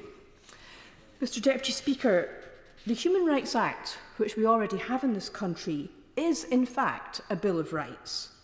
And there's two characteristics of a Bill of Rights. First of all, that they're universal. The rights apply to everyone, not just the people who the government find it convenient to give rights to. And secondly, that it's a higher law. And that's why we have the Section 3 interpretive obligation in the Human Rights Act as it stands. And if you take these things out, as the government's proposing to do, then it's not, in fact, actually a Bill of Rights. Now, everyone knows that the Tories, or some of them at least, have been wanting to get us out of the European Convention of Human Rights for some years. But the reality is, those same Tories, they're cheering now about your leader. Their leader, Mr Deputy Speaker, signed an agreement with the European Union when we left, which means we can't leave the ECHR. So actually, this British Bill of Rights idea is just a sneaky little way to try and diminish people's ability to enforce their rights under the ECHR. Now, nobody else so far this afternoon has mentioned the plans for a ban on LGB conversion therapy. And I'd like to say that I support that ban, although I do think the evidence for how much it's a contemporary problem is questionable, but it was certainly a very serious problem in the past. I'm just going to develop my argument before I give way. However, I'm concerned that honourable members are coming under pressure to support a ban on what's described as trans conversion therapy, which ignores the interim report of the CAS review and the testimonies of Tavistock Clinic whistleblowers and detransitioners. Now, there's an exponential rise in the number of girls seeking to transition, Mr Deputy Speaker, and many of these girls will be same-sex attracted. And it's important that this possibility and other explanations for gender dysphoria, such as autism, are able to be explored in a respectful way with a qualified therapist before young women embark on a road to medicalisation. Experiencing gender dysphoria in childhood or puberty doesn't necessarily mean that you are trans. Thousands of adult lesbians and gay men like myself will know this to be true. And I think it's really important that honourable members understand that trans-inclusive means assuming all children who say that they are the opposite sex are transgender. And it also means insisting they don't need psychotherapy if they say they don't want it. And Hilary Cass, former president of the Royal College of Paediatrics and Child Health, has been commissioned to report on NHS gender identity services for children. And her interim report, published a couple of months ago, has provided worrying information about the lack of normal clinical standards being applied to children with gender distress. More work needs to be done, but the interim results show a high proportion of cared-for children, those with autism or experience of abuse, and children who would be likely to grow up as lesbian or gay, presenting for gender services. So I'm advocating for evidence-based policy making. Let's wait for the outcome of the CAS report, and let's not be influenced by those who want to criminalise therapists who simply want to do their job and act in their patients' best interests. We urgently need proper informed debate in public and in Parliament, and this must centre on the well-being of children and young people. Now, we can only have those sort of debates in this place and beyond if we have free speech. The Tories say they believe in free speech and they want to better protect it as a right. But, Mr Deputy Speaker, actions speak louder than words. The Police Act passed in the last session, the Public Order Bill and the Online Safety Bill all contain potential threats to freedom of expression. And one of the problems with the Online Safety Bill is the introduction of a legal but harmful category for the removal of content. And this will create a situation in which people will be prevented from saying things that are legal but prohibited. And there's a really significant danger that the bill as drafted will lead to censorship of legal speech by online platforms, and that it will give the government unacceptable controls over what we can and cannot say online. Now, as a former sex crimes prosecutor, I completely applaud the desire to protect children online, which underlines the Online Safety Bill. But I'm very worried that this category of legal but harmful will enable vexatious complainants to exploit that lack of definitional clarity to try and shut down lawful speech on topics of public concern that are harmful and should be subject to censorship. I don't know, the honourable gentleman over there wanted to intervene earlier. I'll give way. It's my lucky day, Mr Deputy Speaker. The honourable member is making a most interesting speech. Does she share my concern that the weight between primary and secondary legislation when it comes to the bill she refers to is worrying, because some of the definitions are so fundamental, such as freedom of speech, that they should be laid before this House rather than nodded through by some instrument or another, whether negative or positive procedure? I do share that. I don't think it's safe to leave setting out definitions which will impact upon free speech to a government minister in secondary legislation, particularly not a government minister in this government. But really what I'm most worried about is the online platforms, because I don't think the online platforms can be trusted to police speech in a way that's properly cognizant of the law. Not just the law on freedom of speech, but also the law on freedom of belief and domestic anti-discrimination law. Now, I'm coming to a close very shortly, but I just want to take Twitter as an example, because this is really important. Twitter's hateful conduct policy does not include the protected characteristic of sex. And so Twitter routinely censors perfectly legitimate contributions to the public debate on women's sex-based rights, while routinely ignoring threats of violence, and worse, to women participating in the debate. And in October 2019, the Joint Committee on Human Rights published a report on democracy, freedom of expression and freedom of association, in which we noted that Twitter has omitted sex from the list of protected characteristics in its hateful conduct policy. We recommended that they should remedy this, and in May 2019, a Twitter executive promised us she would look into the issue. But nearly 3 years later, nothing has been done. And this is a very real concern for the Online Safety Bill, because when women have challenged Twitter's unfair and discriminatory moderation policies, Twitter have replied that they do not consider themselves bound by the Equality Act in relation to the services they provide in the United Kingdom. And their argument is that because they're a company established in Ireland as opposed to the UK, they're therefore exempt under paragraph 2 of Schedule 25 to the Equality Act. Now, I'm not sure that that's right, but it's a loophole that could be closed in the Online Safety Bill, and I've already had some informal discussions with ministers about closing that loophole. So, to conclude, there's no point in saying that we need a Bill of Rights to protect free speech and then handing over the policing of speech to private companies such as Twitter, whose record shows that they can't be trusted. So on free speech, this government needs to put its money where its mouth is. Thank you, Mr Deputy Speaker. And it gives me great pleasure to speak in this debate, as it always does, to speak on behalf of the great people of Peterborough. Whether I have this is the best job I'm ever going to have, and whether I have it for 2 more years or for 22 years, it's always a pleasure to talk about the issues that concern the great people of Peterborough. And one of the great concerns they have is around crime and disorder, and they would fully expect me to come to this place and talk about some of those issues. And we're very pleased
their values or their concerns. So do us all a favour on this side of the House, vote against the Public Order Bill and give us an opportunity to demonstrate once again how out of touch they are.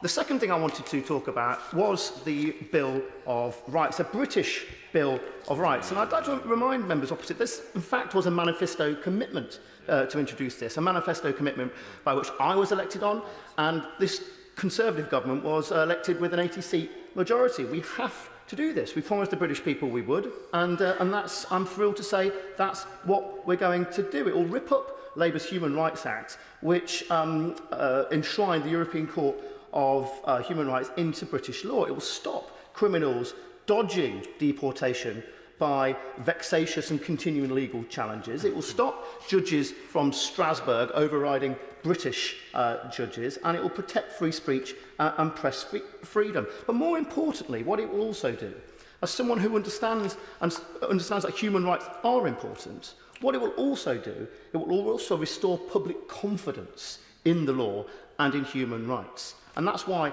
it's so welcome to be part of the Queen's speech. The last thing I want to talk about is the draft Victims' Bill. I feel sometimes that the criminal justice system doesn't resemble, and it certainly isn't on the side of the victims of crime. This principle, the fact that we are looking to legislate on this, shows that this government is on the side of victims. We want criminals to be scared of the law. We don't want the law-abiding majority to be scared of criminals. And the Victims' Code, putting that on a statutory footing, will ensure that victims' voices are heard. Because, Mr Deputy Speaker, I recall a story of a constituent who came to see me in one of my advice surgeries. I was told by this local mum about her son, how this young man was beaten up very, very badly in a bar in Peterborough, and she described the experience of the criminal justice system as almost re-traumatising.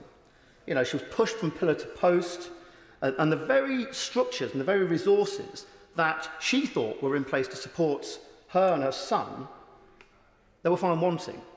And this really did kind of stay with me. She felt let down, and they felt that they didn't have enough support when it really mattered. And that in some exchanges, they were made to feel almost like the criminal themselves, rather than the victims of the crime. And Mr Deputy Speaker, we really must do better. And the draft bill, Victims' Bill, is designed specifically to do just that. So it's got to be hugely welcomed. Mr Deputy Speaker, people in Peterborough, as I said at the start of my speech, want to be tough on criminals. They want to make sure that we protect the British public, and they want to see natural justice to be done. We had that in part in the last session with the Police Crime Sentencing and Courts Act. As I say, one of the most popular pieces of legislation in my constituency and in Peterborough. I know, Mr Deputy Speaker, from some of the measures announced in the Queen's speech, that once again, members on this side of the House and this government have shown themselves to be in touch with the people of Peterborough and in touch with the British public. Kerry McCarthy. Thank you, Mr Deputy Speaker. The member for Peterborough that's just spoken, it was actually very revealing what he said, because he actually put on the record that this is very much, this whole package of legislation, most of it is about party political advantage and posturing and setting up straw men and trying to create divisions that don't really exist, rather than actually trying to address the real issues facing this country at the moment, in particular the cost of living crisis, and I don't think he referred to that in his speech. What we have is the government wasting parliamentary time, bringing back with the Public Order Bill the culture wars nonsense that we saw with the worst parts of the Policing, Crime, Sentencing and Courts Bill. At that point, it was about a tax on statues, which was obviously very much based on the what happened in Bristol. And it's interesting, he talks about public opinion, but a jury trial actually then acquitted some of the protesters by the Colston statue. And yeah, that was very much an attack on the whole Black Lives Matters movement. And although I didn't agree with the fact that the statue was removed in the way that it was, it didn't need a piece of legislation increasing the maximum sentence for damaging statues to 10 years. It was just about party political point scoring, as I said. And now we've got the measures on climate change activists. And again, that's trying to create a false divide. Most people, if you ask them, want to see greater action on climate change and support the right to peaceful protest, while thinking that the tactics used by some protesters are ill-judged, inconsiderate and counterproductive. And people who are very much involved in the environmental movement will share my opinion that some of the things that we've seen do not help the cause at all. But I'm not convinced there needs to be legislation on this, rather than the government working with infrastructure providers to obtain injunctions. Again, I think that the reason this is being brought forward is very much about those headlines and trying to stir up antipathy. And it's also interesting that the people that try to do that don't even manage to pay lip service to the need to address climate change when they do. The levelling up... The Honourable Lady, but I'm a little confused. Is she saying that she's content for protesters to be brought before the court in injunction and punished either with an imprisonment or a fine through an injunction process, a civil process, but wouldn't support the same through a criminal process? No, I didn't say that at all. What I'm saying is I think the reason why the government is bringing forward this legislation is suspect, and I'm not convinced that the police are actually need these powers. If the government can prove, as the bill goes through, that the police are calling for these powers, because they weren't calling for the increased powers that were brought in under the policing bill, they said that they didn't feel those measures were necessary. So, you know, the government, it's now down to the government to actually prove that the injunction system doesn't work. But as I said, I think that that some of the protests are ill-judged and inconsiderate to people going about their daily lives, and I think would all speak as one on that point. The Levelling Up and Regeneration Bill, again, looks at first sight like a lot of it is more about spin than substance. If it does genuinely give more powers to local communities rather than developers, that's a good thing. Although the government's past action on this front doesn't really inspire confidence. I do hope that as we look at that piece of legislation, we can look at what's happened. I have a particular case in my constituency where originally land, Brislington Meadows, was designated for housing by a previous administration. We've had real delays with updating the local plan, partly because of the West of England haven't updated their planning strategy, and I think the government rejected it. So we now, even though we have a one city ecology strategy that says we want to protect 30% of the land as green space, we can't oppose the planning application on those grounds because the previous local plan is still in place. And I think the Minister may have some experience of this sort of issue in previous roles. But I hope that when we get a chance to discuss this bill, we can talk about how we can make sure that planning rules do take into account cities' desire to address the ecological crisis. I would quite like to have a conversation with the Secretary of State about architecture. And again, this is just, he was quoted at the weekend talking about Poundbury, which was the village that the Prince of Wales has set up. I happen to think on aesthetics grounds, I don't like Poundbury. I don't think that it's brilliant architecture. So I disagree with the Prince of Wales and the Secretary of State on that. But in his comments, the Secretary of State just set up this completely artificial argument. He was saying that opposition to new housing development comes from, quote, a few modernist architects who sneer at what the rest of us actually like, and people who dislike anything that seems small c conservative. And that just isn't the case. So the opposition to new housing development is about people wanting to protect green spaces, thinking that there's not infrastructure available, you know, worried about the impact that it will have on the road systems, on local facilities. So it's not about people saying we would accept this new housing if only the architecture was more modern or that. It's just as I said, it's just made up, and it doesn't do for good political debate if people are constructing these straw men arguments around these things. Privatisation of Channel 4, I think, is an unnecessary and indeed a spiteful move. Channel 4 is not broken and doesn't need the government to fix it. Public ownership is not a straitjacket, as the government is trying to say it is. The channel invests more in independent production companies outside London, including in Bristol, where it has one of its regional hubs, than any other broadcaster. Privatising Channel 4 could mean £1 billion in investment lost from the UK's nations and regions, with over 60 independent production companies at risk of going under. Happy to give away. Thank you very much. Thank the Honourable Member for giving way. She's making a very, very important point. In my previous career, I worked in an organisation which worked with Channel 4 to encourage independent production companies across this country and to help them into the international market. And watching Sunday's BAFTA Awards, it was clear that Channel 4 is an integral part of our culture in this country. So would the Honourable Member agree with me that everything we can do to protect it rather than try and change it is what the government should be doing? I entirely agree. Channel 4 is doing a brilliant job and it's financially viable and there's absolutely no reason to seek to privatise it. The long overdue online safety bill has had its second reading of course in the last session. It's good to see that fraud is included. Many of us will have had constituents who've fallen prey to scammers. It's disappointing, however, that with so much of a delay in bringing forward this bill and with it having gone through the pre-legislative scrutiny as well, there's still so much room for improvement. The government needs to focus on how harmful content can be amplified and spread, including breadcrumbing, which leads to smaller sites, which often contain the worst content. As the bill stands, these sites may well slip through the net because the focus is all on the larger providers.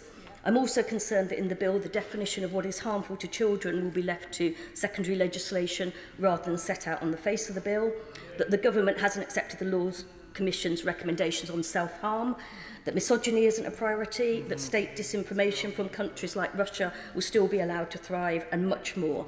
I hope that we can significantly improve the bill during committee and report stage. I welcome the Renters Reform Bill and the scrapping of no-fault evictions, but again, there's been such an inexcusable delay. The legislation was promised 3 years ago, and in that time, the number of people evicted in Bristol from private rented property through no fault of their own has more than doubled.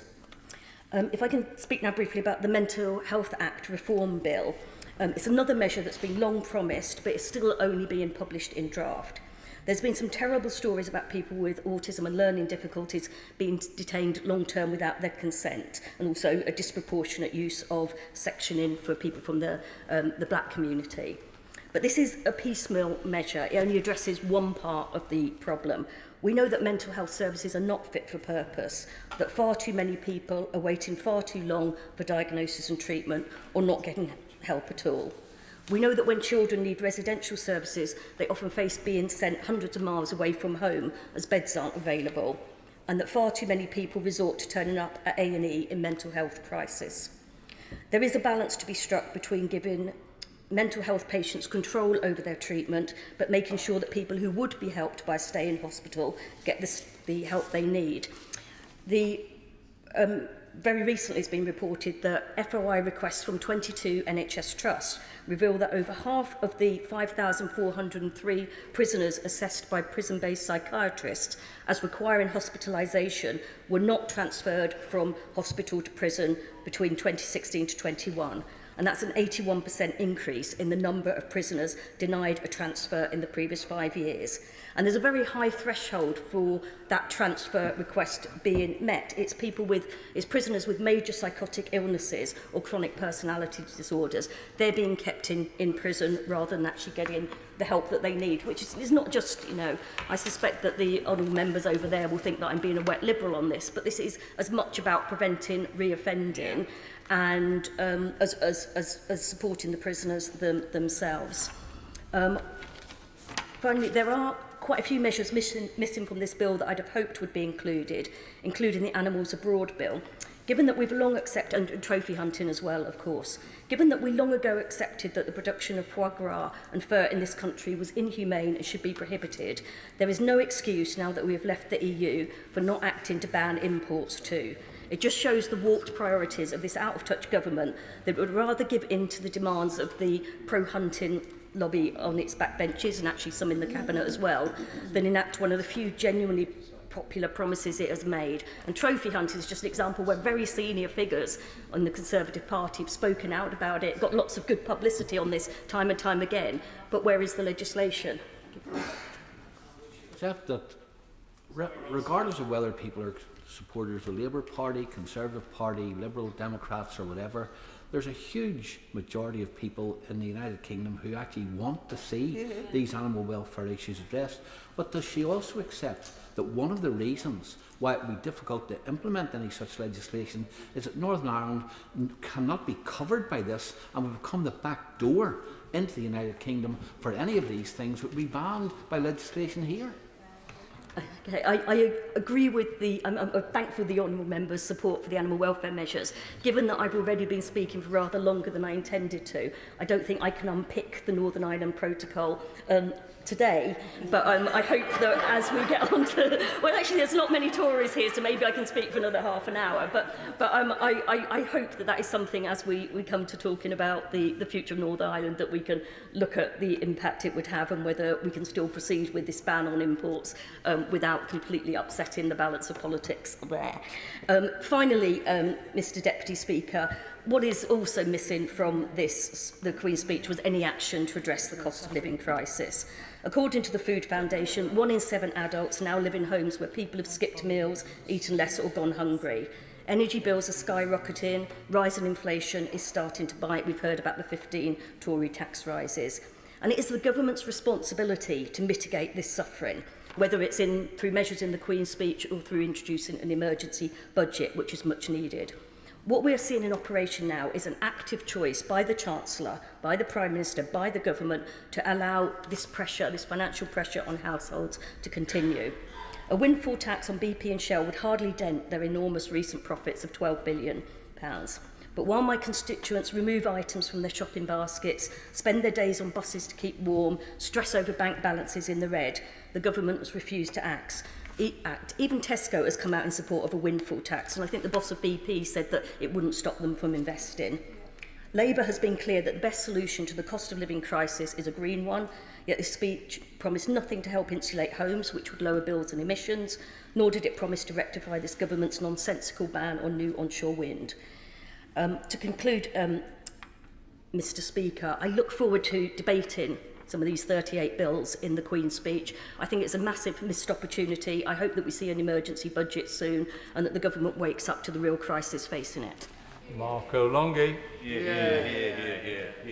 Thank you, Mr Deputy Speaker. I was going to confine my speeches to the Public Order Bill, but I'd like to follow on a few comments that the Honourable Member for East Antrim made, because the more I listen to him, the more I think he speaks a good deal of common sense.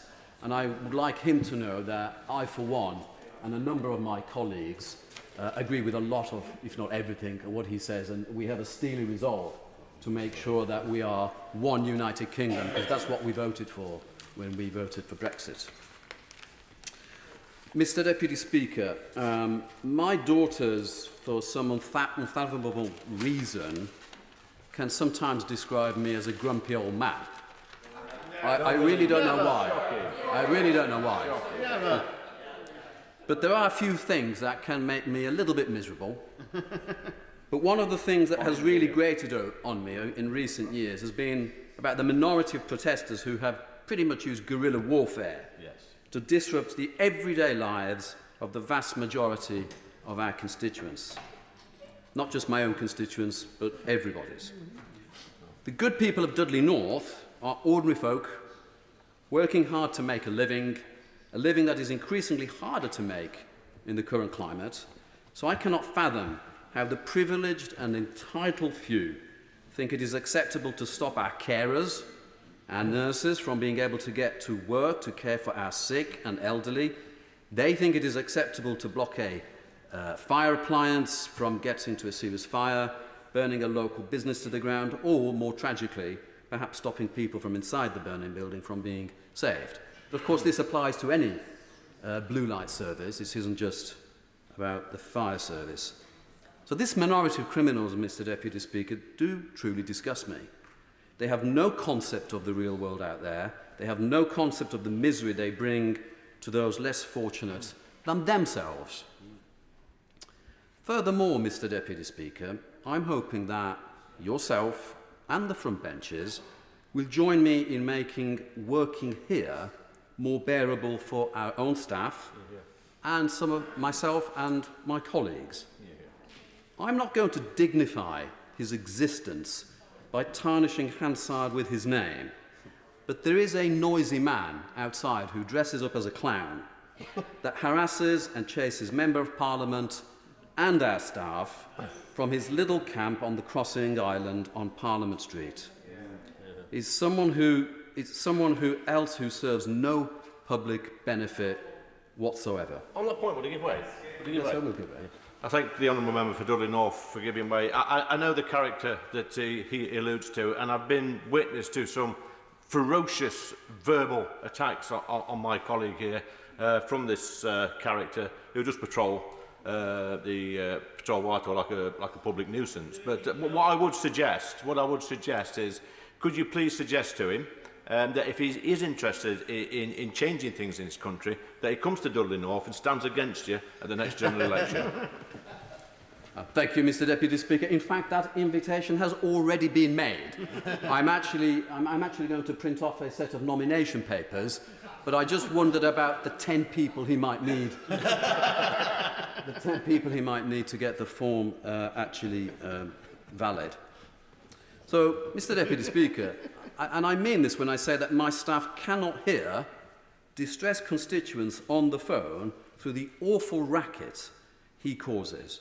All of our staff who have offices in 1 Parliament Street are caused considerable stress and anxiety by the disruption he causes, theirs and our work. And I have no doubt that staff in DCMS and HMRC, buildings opposite, would say anything different. Is someone wanting to intervene? I don't know. I heard some noises. It's like a Hoover, so it's like an irritating thing in the background. I don't know what it is. They support him. Right. So anyway, Mr. Deputy Speaker, he needs his loudspeaker system confiscating and needs to be moved on. Personally, I'd like to see him locked up in the tower with a loudspeaker playing Land of Hope and Glory on repeat at maximum volume. The Met Police really should deal with him. He's causing misery to hundreds of staff and he intimidates many. I think someone wants to intervene, Mr. Deputy Speaker. And he intimidates many, passing by going about our business, representing our constituents. Would you like to intervene, sir? The honourable member clearly doesn't know how Parliament works, but we do often make sounds across the chamber when we disagree with him. I disagree with him. I'm happy to swap offices, and I'll take his office, he can have my office, and then there will be no problem, and you don't need to shut down free speech either. Win-win. I'm actually very comfortable with the honourable member to come to Dudley North and make these very arguments because he will be out of office completely. Please do come and make those very arguments. And I'm not going to allow someone outside who is a public nuisance forcing this kind of behaviour and for us to have to make changes for him. Mr. Deputy Speaker, our police, whether in Dudley, the Met or elsewhere, need to have the tools they need to better manage and tackle the dangerous and highly disruptive tactics used by a small minority of selfish protesters to wreak havoc on people going about their daily lives. Our police have already enough to be doing without the unnecessary burden of a privileged few who seek to rinse taxpayers' money. Mr. Deputy Speaker, I won't come as any surprise that I wholeheartedly support the Public Order Bill. If this disruptive minority want to glue themselves to anything, maybe the bill should make it easy for them to have their backsides glued to a tiny cell at Her Majesty's pleasure. They would be most welcome. Thank you. Catherine McKenna. Thank you, Mr. Deputy Speaker. And it's custom to say it's an honour to follow the speech of the member for Dudley North, and not being personal in any way, but it's incredibly frustrating when we are facing a catastrophic rise in the cost of living, a war in Europe, an economy that is just starting to recover from the COVID-19 pandemic, and yet this is a Queen's speech that we are dealing with today. It should have been full of ambition and vision for our country, but instead we have cynicism, half measures, a total lack of vision. We have an eclectic mix of bills that's more about stoking division, setting up dividing lines. It doesn't come close to tackling the issues that the public care most about, the catastrophic fall in their incomes and the cost of living soaring as a recession looms. The very beginning of the Queen's speech talked about supporting the police to make our streets safer. And we know the government has no shortage of hardline rhetoric on crime. We heard it from the Home Secretary earlier. Browse the headlines on any given day and there's a good chance you'll see something about how harshly criminals will be punished if they get caught. But it's the if they get caught bit that is really crucial. And after 12 years of Conservative cuts, the police and the justice system often do not have the resources to investigate even the most relatively straightforward crimes. The impact of this has been devastating. The antisocial behaviour that blights significant parts of our country and my constituency has effectively been decriminalised, as cuts to frontline policing and the criminal justice system have caused a proportion of reported crimes ending in prosecution to plummet. If the Minister wishes to disagree with the very obvious statistics on this, then he's welcome to. We'd love to hear it. Mr Deputy Speaker, I'm grateful to the Honourable Lady for giving way. Just to let her know that obviously antisocial behaviour is an important issue across the whole of the country, and we definitely recognise that. And certainly in my own county of Hampshire, the Police and Crime Commissioner has established an antisocial behaviour task force using the resources, the extra resources which the government has now provided for the third consecutive year. Has she had the same conversation with her own Labour Police and Crime Commissioner to establish exactly the same kind of assertive response in Newcastle upon Tyne?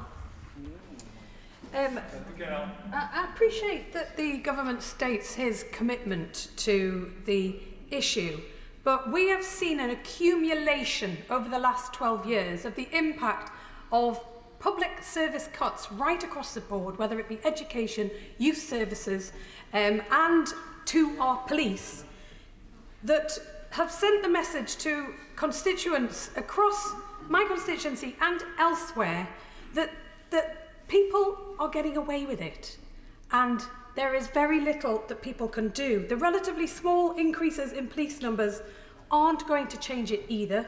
The Northumbria Police have lost 1,100 officers, and we still need 632 more to get back to 2010 levels. But replacing police officers isn't going to take us all the way either. Ministers have shown very little interest in replacing lost backroom staff as well, who are essential to releasing that police resource onto the streets. The Minister seems to think it's solved, but residents in my area would disagree, and right across the country. We need to put community safety as a priority, and it means more police out there tackling crime, out there tackling antisocial behaviour, out there tackling dangerous driving. His own backbenchers have been calling for it repeatedly today. The things that the police came into the force to do, and it means tackling the backlog in the judicial system, something that the government has simply ignored and continues to ignore. And we know the distressing impact that antisocial behaviour can have on victims, destroying their mental health and impacting every part of their lives. And in worst cases, it can be life-ending. And when I speak to people in my constituency, in Leamington, New Biggin Hall, Kingston Park, West Denton, Gosforth and Fordham, they're very clear that what they want is greater support and protection from antisocial behaviour and crime, and they want greater strength and legal protection as victims. Yet victims are too often treated as an afterthought. The community trigger, which is supposedly the main instrument to support antisocial behaviour victims, it's largely unused. Meanwhile, support for victims remains a postcode lottery due to the lack of dedicated government funding. It's also disappointing that the long-promised Victims Bill is still not enacted, after being promised in no less than 4 Queen's speeches and 3 manifestos.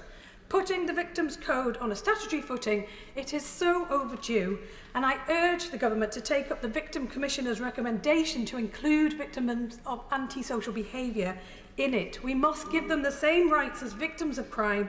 We must end the postcode lottery in support for victims with proper, dedicated funding. But taking on crime is also vital to rebalancing our economy, or levelling up, as the government likes to call it. Not only does it leave people fearful in our own communities, but it also damages the prospects of attracting people and businesses to areas that quite often badly need the investment. But the levelling up agenda itself seems up in the air, with little sense of the government's priorities.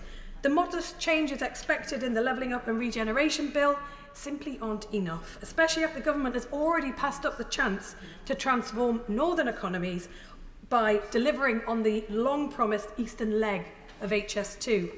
In the Levelling Up White Paper, the government identifies 12 missions to drive and measure change.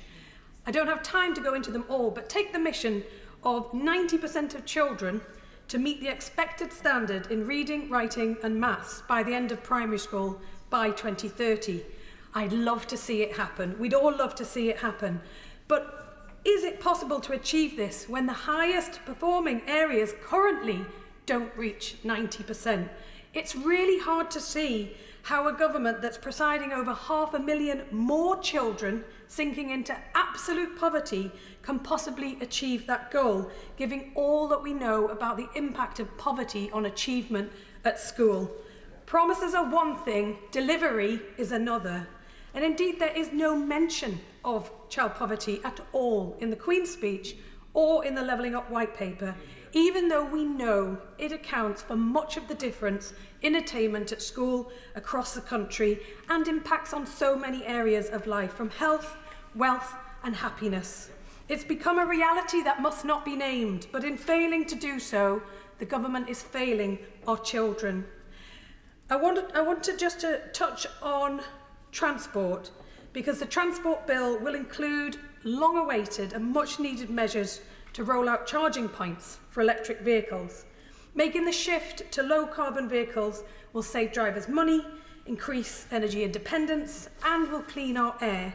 And on buses, we know the nearly 40,000 vehicles on Britain's roads need to be replaced, both as part of the switch to zero-emission vehicles and to encourage people to switch from private to public transport with a new modernised fleet. So the DfE's target is to fund 4,000 zero-carbon buses in this Parliament, but there are 40,000 that need replaced. The DfT's approach of funding zero-emission buses through this ad hoc, centrally administered funding pot, forcing local authorities to spend precious time and money writing bids, feels like an outdated and half-hearted solution, if I'm honest, to the urgent problem of decarbonising our transport system. I often imagine my communities with full electrification of cars and buses. How quiet, how clean the air would be. It's within our grasp. We just need more urgency, and we need to streamline the process of returning bus networks to public control so green buses can become an integrated and efficient and accountable, like they are in major cities in London, and the same we want for Newcastle. Fundamentally, we need to remove fossil fuels from transport, we need to make electric vehicles affordable for everyone and ensure that every community has the infrastructure to charge them. We need the right regulation and funding for a clean, efficient bus network, and we need investment in cycle and walk paths to allow people to travel safely. That's how we create safe and healthy communities. So, Madam Deputy Speaker, crippling energy bills and runaway inflation are hitting families hard, and the catastrophic fall in disposable income alongside the crisis in Ukraine will define our politics for the foreseeable future. The very first line of the Queen's speech should have acknowledged that we are living in a cost of living crisis and make a commitment to bringing forward a budget to support households. Yet it's not what we got yesterday, and we're left with grudging half measures previously announced by the Chancellor. It's scant comfort to constituents facing another increase in the energy cap in the autumn, when energy bills are expected to reach a staggering £2,500 to £3,000 on average. It's just not good enough. 2.5 years into his premiership, it's not at all clear what the Prime Minister's guiding mission in office is, other than staying there at all costs. It's remarkably thin policy programme from a government with an 80-seat majority that tells us it's going to level up our country. It shows a government seriously lacking in ambition, far more interested in stoking culture wars that it thinks it will benefit from in the next election than supporting the British people and British businesses through the multiple domestic and international crises we face. I will work with Labour colleagues to try and improve these bills, to try and improve the government's programme, but quite frankly, after 12 years, it's time for a Labour government. Sir Mark Hendrick. Madam Deputy Speaker, it's a pleasure to follow my friend, the member for Newcastle upon Tyne North, who spoke passionately about the cost of living crisis and the problems we face that haven't really been addressed by this government's bill. I would like, first of all, to talk in the new session of Parliament about the Platinum Jubilee. It comes weeks before this year's celebration, this address, marking 70 years since Her Majesty Queen Elizabeth became the monarch of the United Kingdom, as well as other territories and countries where she's head of state. It's particularly poignant for myself, who was fortunate enough 20 years ago at the Golden Jubilee, as a result of efforts of people in Preston, the council, other stakeholders and myself, found Preston to receive city status as a result of the Golden Jubilee competition, where 40 towns from across England competed for that status. I don't know which town is going to be chosen this year, but good luck to whichever town and whichever Member of Parliament is representing that town. Because I do know that we've seen considerable investment in Preston as a result of the raising of the profile due to city status. Despite this joyous occasion, celebrating the Queen's Platinum Jubilee, the people of Preston and this country cannot help but be distracted by the real-time tragedy of this cost of living crisis, when it comes on the heels of two plus years of hardship and sacrifice caused by the global pandemic. In the Queen's speech, the government has made clear it is not interested in easing the pain of people suffering right now and in the many months to come. Between last month's spring statement by the Chancellor and last year's Queen's speech, no tangible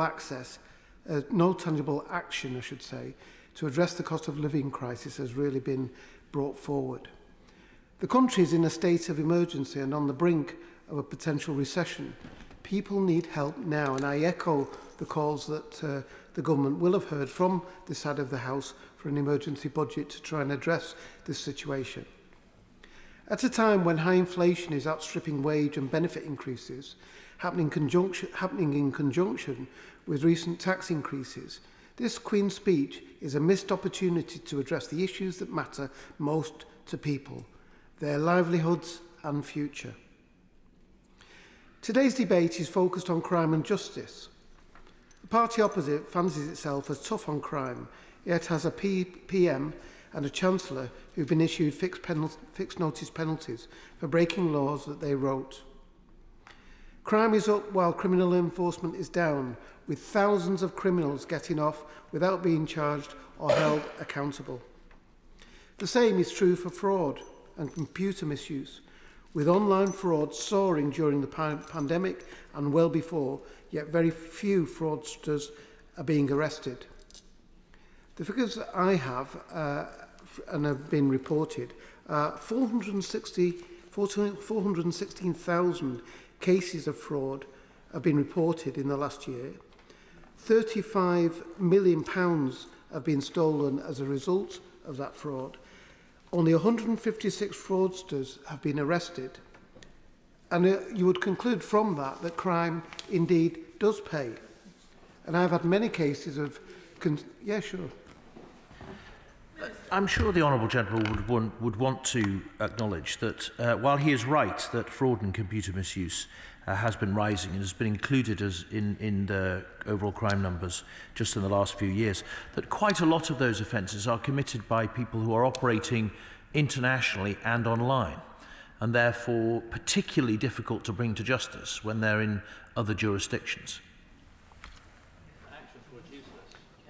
Well, I'd certainly agree with that point. And in fact, the Minister will know there's been a big shift away from things like car theft and telephone theft, and many people are finding now their identities being stolen and fraud taking place as a result of computer crime. And computer crime is a big problem. I think certainly we see the problems in cyberspace in terms of defence, and I'm very pleased that the Cyber Security Centre is coming to Lancashire and will hope to be doing a great deal in that area. But I am still quite bemused at the resources being committed to police forces up and down the country to tackle this sort of thing, and the lack of wherewithal from Companies House to actually try and tackle this thing in terms of fraud with businesses. As I say, I have a number of cases in my own constituency which I've written to the government about when it comes to online cases of fraud. The Online Safety Bill, which was carried over into this session, and what we've seen there is delay has allowed disinformation to spread like wildfire online, and we've seen that particularly during Russia's illegal invasion of Ukraine, which obviously speaks to the point I've just made about cybercrime and cybersecurity. And what we want to see is more effort regarding scams to be included in the scope of this legislation, which I know our side of the House, the Labour Party, is committed to. There is also a data reform bill which will reform the way data is handled in the UK after Brexit. And the government said that the changes would help increase the competitiveness of UK businesses and boost the economy. But just reinventing the wheel by finding an alternative to GDPR, just for the government to claim freedom from EU so-called red tape, I think is just a waste of time, and it's a posture really, and isn't really going to solve any problems by just creating new standards of data security. And on the question of security itself, with the current state of affairs internationally, I think the government needs to be reminded how critical national security is. We welcome the National Security Bill, and we want to see limiting state threats activity in the UK. As has been witnessed with the Russian invasion of Ukraine and state-backed interference here in the UK before that, there are changing threats to the UK, and foreign interference and legislation must keep pace with the reality on the ground. So we do want better security, and we support a national security bill, but we want to see that transformed quickly, and the cyber centre that I spoke about obviously built, constructed, and have the experts in there as soon as possible. On the question of the public order bill, this really should be about tackling injustice, but it's not about tackling injustice. It's about restricting further rights to protest in a legitimate way. Now, there are extreme cases. We've seen it here in this chamber when people were gluing themselves to the glass on the balcony, on the gallery that overlooks this building. I mean, that sort of thing, law exists at the moment to deal with that sort of thing. But normal activity around demonstrations is something that, as a free country, we've come to expect.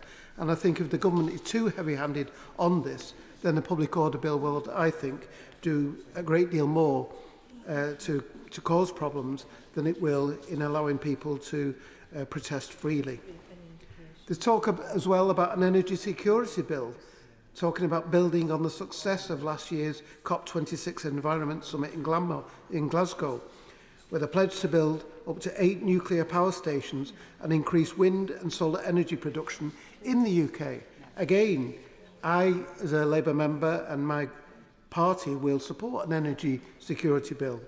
Particularly, I think the increase of the provision of nuclear power, to me, is a no-brainer. What we've seen too much of, I think, in this country over the last 20 years, and I do stress the last 20 years, I mean, I would include the Labour government as well, is a lot of talk about nuclear, but not as much being done as should be done. And I certainly welcome the considerations given on nuclear power to small modular reactors, which I think will provide very efficient nuclear power from engines that were originally designed to power nuclear submarines rather than provide power to the public. And I think there's great developments and potential, not only in this country to see us move towards a carbon-free future, but I think also for exports abroad. And in the area of my constituency, we have Springfields, which was formerly British Nuclear Fuels and is now part of the Westinghouse Corporation, which is a world leader in producing nuclear fuels. And I think the 1,000+ people that work at Springfields can look forward to extra work if this government and any future Labour government is committed to delivering on the ground instead of just the talk that we've had over the last 20 years. Yeah, sure. Would you recognise that the government has actually invested some £220 million at Rolls-Royce exactly on this very point for small modular reactors? So it's not just talk, as he asserts. Yes, and a good friend of mine, Mike Tynan, has been very involved in looking at, particularly through the Advanced Manufacturing Centre in Sheffield. He still lives near Preston. He's formerly of Westinghouse. He's done a great deal of work in that area, and I'm glad that this government, after 12 years, finally sees the benefits of this for the future. But it's taken the instability of the wholesale energy market to bring that about. And I would have liked to have seen this much earlier in this government's tenure, as well as within our own tenure. At the time, it shouldn't take a war for us to move in this direction. One of the things I am concerned about, though, on the question of energy security, is the whole question of restarting the debate about fracking.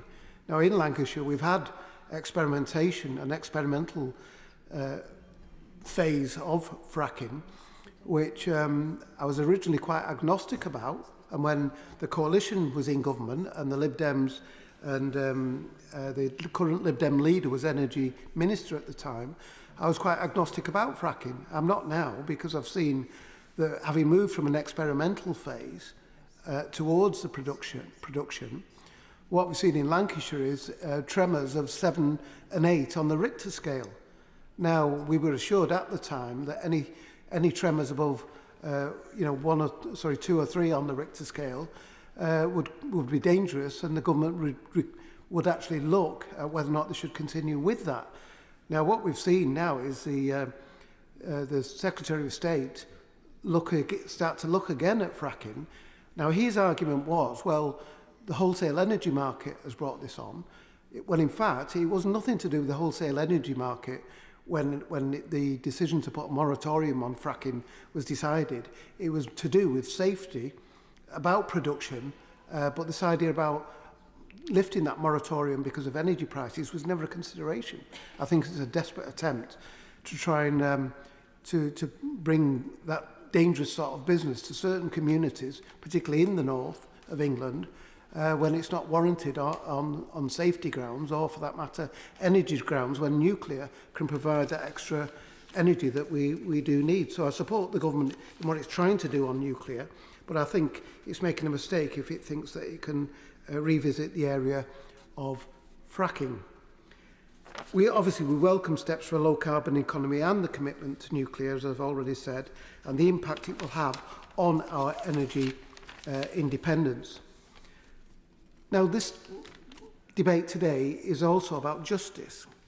And when discussing the delivery of justice, we would be remiss not to mention food injustice, because that's what we're seeing in this country at the moment. Justice isn't just about what's happening in the courts, it's about what's happening in society and fairness in society. And as a Labour and Cooperative MP, one of the founding principles of the cooperative movement is tackling hunger and food insecurity, which is so critical in the face of a cost of living crisis. In one of the richest countries on earth, no one should go hungry.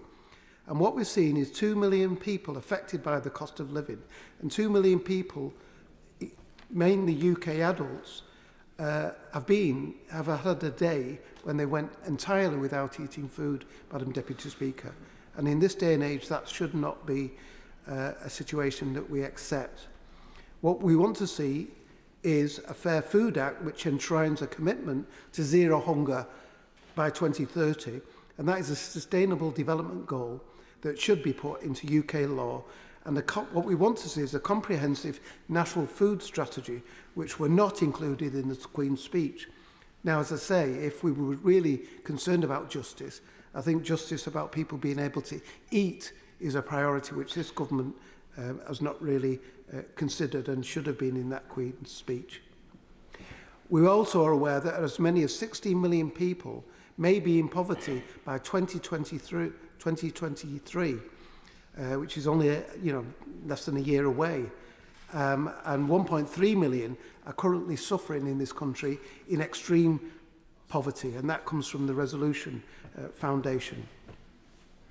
Now, whilst not specifically mentioned in the Queen's speech, it's no secret that the government is preparing new draft legislation to unilaterally scrap key parts of the Northern Ireland Protocol, including chucking away checks on goods between Great Britain and Northern Ireland, stripping away powers of the European Court of Justice, and eliminating all requirement for Northern Irish businesses to follow EU regulations.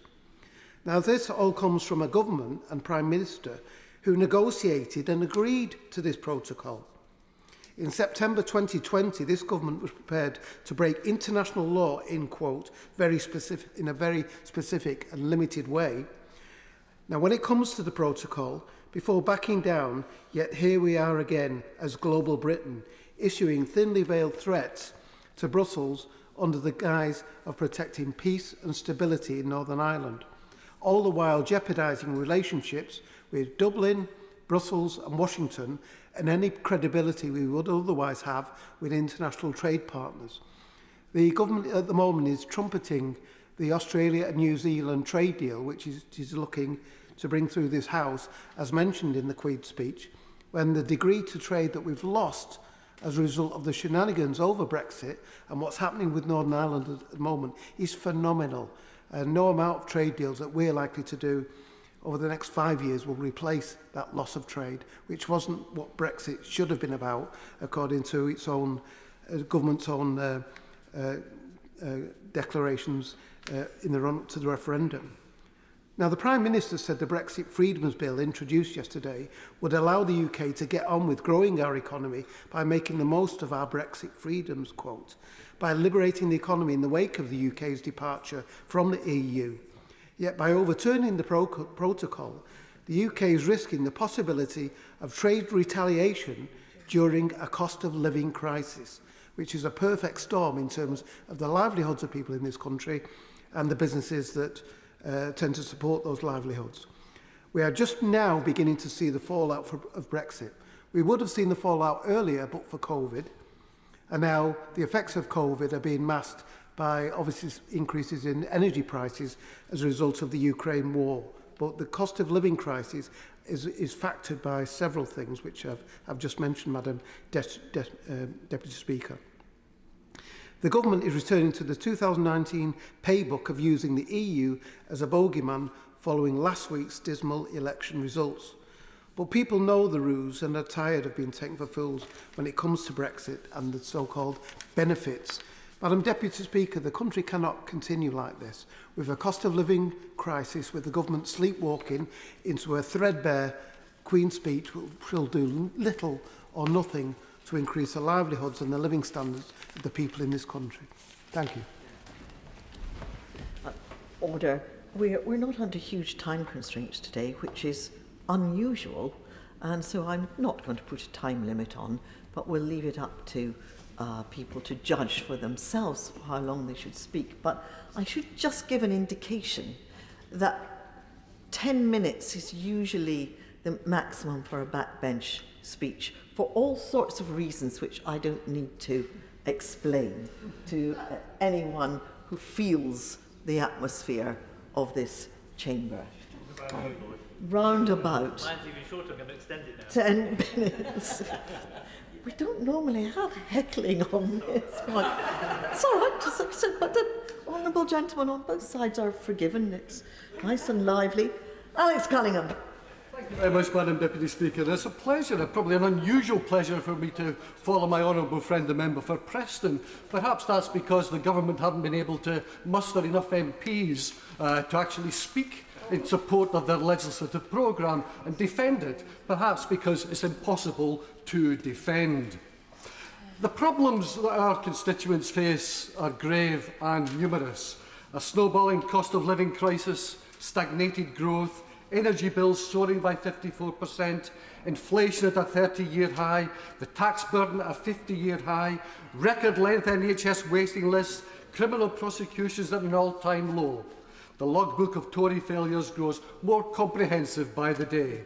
Our inboxes are full of correspondence from people who are struggling to make ends meet. School children who have to go hungry in the holidays, pensioners who are forced to choose between heating and eating. The same pensioners who suffered yet another of the government's broken promises when they ditched the pledge to maintain the triple lock on pensions. More than 2 million adults across the UK have gone without food for a whole day over the past month because they simply cannot afford to eat. It's a national scandal that brings shame on the government. Professor Sir Michael Marmot, a public health expert at University College London, said it best. If 1 household in 7 is food insecure, society is failing in a fundamental way. These figures on food insecurity are all the more chilling because the problem is soluble, but far from being solved, it is getting worse. In a Queen's speech with 38 bills, there was nothing that would help address the worsening cost of living crisis. In the face of obvious need for ambitious reform and support, the government has offered nothing in response. No wonder our regional newspaper, the Northern Echo, run the headline today, "Have they run out of ideas?" And the answer is an overwhelming yes, they have. And the people of Hartlepool, they actually agree with that. Last week they cast 8,316 votes for the Labour Party and 6,487 for the government's party. The government have even dropped plans for the employment bill that was promised in the last Queen's speech. That means that at a time when everyone is straining to make their pay packet go further and they need their wages protected, the government have rolled over at the feet of the likes of P&O Ferries and others who fire and rehire at will, screwing down wages and treating loyal workers like dirt. And of course there's nothing on slave labour in the bills either. The Queen's speech lacked any real substance needed to address the challenges the UK faces. Sadly, we know that this deficiency of leadership in government will hit low-income families the hardest. And it's in regions like mine, where income levels are the lowest in the country and poverty rates are amongst the highest, that will bear the brunt of the crisis. Now, the Secretary of State for Levelling Up, that's he of the funny voices on television this morning, himself even admitted in the media over the weekend that the government-created cost of living crisis is going to further entrench the existing inequalities we see across our regions. In some ways, it is no surprise. We know from past experience that inequalities widen when the Conservatives are in power, and now, by their own admission, that economic mismanagement has made it more difficult to achieve their flagship policy of levelling up. As we've long suspected, the government's apparent commitment to supporting growth in our regions is nothing more than bluster and electioneering, and it completely lacks the ambition and will to do so. The Levelling Up and Regeneration Bill in this Queen's speech is inexplicably thin. With so much inequality ripe to be addressed, it's ridiculous that getting the funding needed is a lottery for local authorities. In the place of bold reforms, we have a centralised pot of money controlled by Whitehall, where overworked councils who are trying to provide services to the communities that this government left behind have to bid against each other for scraps. And even when they have a demonstrable need, they may still fail, as Billingham in my constituency did, and all the while leafy suburbs nearby were somehow successful in their bids. Perhaps the Queen's speech should have had a bill compelling the government to be fair to all our communities. The Secretary of State said that the government would be employing levelling up directors to help councils write their bids. So the government is actually going to use taxpayer money to employ people to help places that the government has disproportionately cut funding from bid for pots of money that the government controls. Why does the government insist on making areas that have been left behind by their failed policies jump through ridiculous hoops just to access basic pots of funding? But it is the scandal of growing poverty that's really on my mind. I agree completely with the Director of the North East Child Poverty Commission, Amanda Bailey, who yesterday said, We all want a North East in which every child can thrive and fulfil their potential, including through education. But they cannot do that whilst already high levels of hardship continue to grow. Through their failure to take decisive action, the government is removing opportunities from children and young people in my constituency. As the Child Poverty Action Group have said, this is the legislative agenda that risks leaving increased levels of child poverty, currently at almost 4 million and expected to rise further, as its only real legacy. The failure to deliver on levelling up is also seen in our struggling town centres. While I would be interested to see the detail of the government's non-domestic rating bill, from little information available, I'm concerned it's not going to provide the overhaul that is really needed. I would urge the government instead to look at Labour's ambitious plans that would scrap and replace the outdated system of business rates and that disincentivise investment and holds back growth. These benches would also immediately cut tax for small business by raising the threshold for small business rates relief, supporting cash flow and investment this year. It's time we made the Amazons of this world pay their fair share too. Huge online companies have thrived throughout the pandemic, and it's important their tax burden appropriately reflects that. It's not fair that high street businesses are taxed more heavily than online giants, and it's high time the government levelled this playing field and bring business taxation into the 21st century.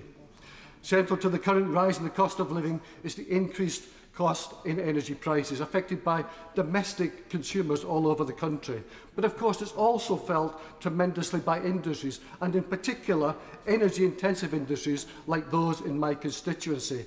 There is nothing in the Queen's speech to support them, despite many months of dire warnings to the government that some of them will simply no longer be able to competitively produce their materials in the UK. The job market in constituencies like mine rely on the sector, and once again it is my constituents who will be the hardest hit if the government do not get a hold on this issue. Production lines across the country are dependent on the industry's continued functioning, as was dramatically shown in the CO2 crisis of last year. If the government was serious about keeping down prices for consumer groups for our constituents who are struggling with rising prices, then it would have provided comprehensive support for these industries. Another area in which the Queen's speech is completely lacking is health. The pandemic brutally exposed the existing cracks in our healthcare system, but the government have done nothing to fix them, instead allowing them to yawn even wider to gaping holes in provision. A record 6 million people are waiting for NHS treatment, and they're waiting longer than ever before, often in serious pain and discomfort, which limits their ability to carry out their lives as normal. I've said it in every Queen's speech and budget debate since I was elected 12 years ago, and I will call for it again. My constituents need a new hospital. And let me make it clear, I mean a proper, whole new hospital, which will help my community address the health inequalities that blight it. Not a refurbishment or single new wing added to an existing hospital, which is now the government are currently holding up to count amongst their hospital bills. They just try to fudge the numbers all the time. What this Queen's speech shows is that Tory ministers simply do not understand the enormity of the cost of living crisis that is being faced by people on Teesside and across the country. Instead of measures to deal with rocketing food and energy costs, the government is choosing to forge ahead with a tranche of half-baked and recycled ideas from previous Queen's speeches and that they failed to previously implement, and worse again, the number of unnecessary ideological bills that will do nothing to help the people of this country. Why is the government ploughing ahead with a media bill that will see Channel 4, a unique institution that is owned by the British public but costs them nothing, sold to a foreign bidder? All it demonstrates that it is not serious about supporting British-made programming and our homegrown creative industries across the UK. There's another broken promise over action on conversion therapy. After promising a comprehensive ban, why won't a ban cover trans people or consenting adults? It's now time to end this cruel practice for all, no exceptions. The Transport Bill is yet more evidence of a government out of touch with the country. Under the Tories, rail passengers are paying more but getting less in return. Fares have risen twice as fast as wages, but services have been slashed and our constituents are being priced out of rail travel. And constituencies like mine don't even have proper infrastructure to support improved rail services for my constituents. So how do they stand to benefit from this bill? Similarly, there was nothing to improve our dire bus services, and at the same time, the Tory mayor has poured tens of millions of pounds into Teesside Airport, which continues to lose money, and that may increase after Logan Air ended their flights to Heathrow and Southampton, an announcement made yesterday. The Mayor has blamed Heathrow charges, but I met with Heathrow Airport this morning, and I suspect this is more to do with Logan Air's arrangements with the Mayor and extremely low usage rates, so I'm determined to get to the bottom of it. Another bill to suggest to the Government, perhaps legislation, to ensure there is full transparency where public money is being used. I think it would be a very good idea. We needed a Queen's speech that would tackle that cost of living crisis with an emergency budget, including a windfall tax, to get money off people's energy bills. Instead, we got the last scrapings of the barrel from a government that's run out of ideas and is unable to tackle the challenges our country is facing. They should make way for one that will do so. Leila Moran. Thank you, Madam Deputy Speaker.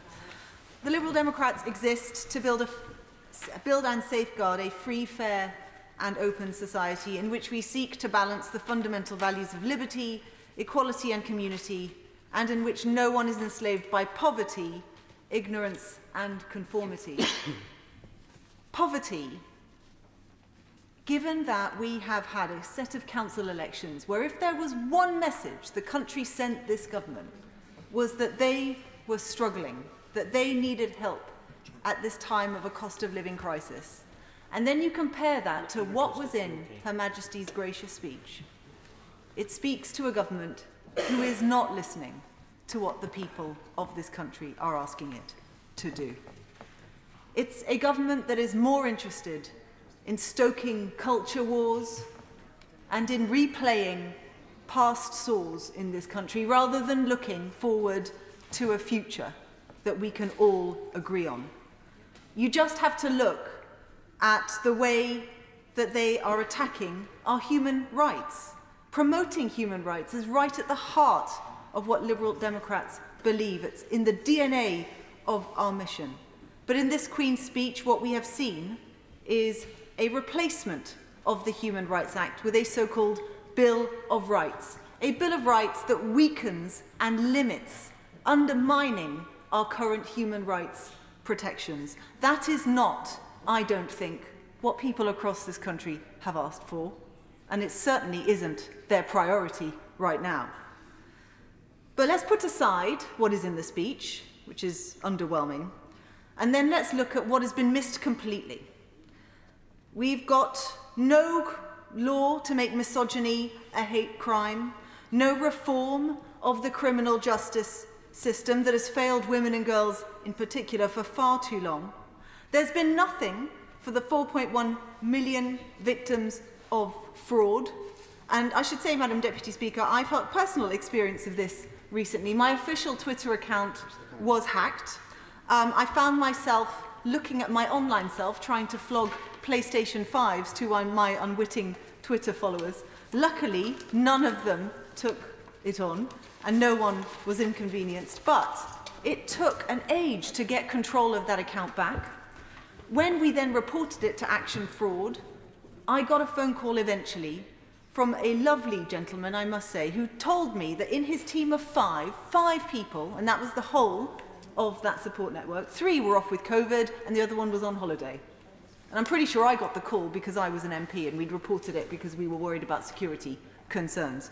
I think that says a lot about the emphasis that this government puts on online crime, worth 27 billion a year, and the provision in the Online Harms Bill we don't believe is enough, which is why the Liberal Democrats are calling for the creation of an online crime agency to effectively tackle illegal content and activity online. But this government, I'm afraid, is not listening.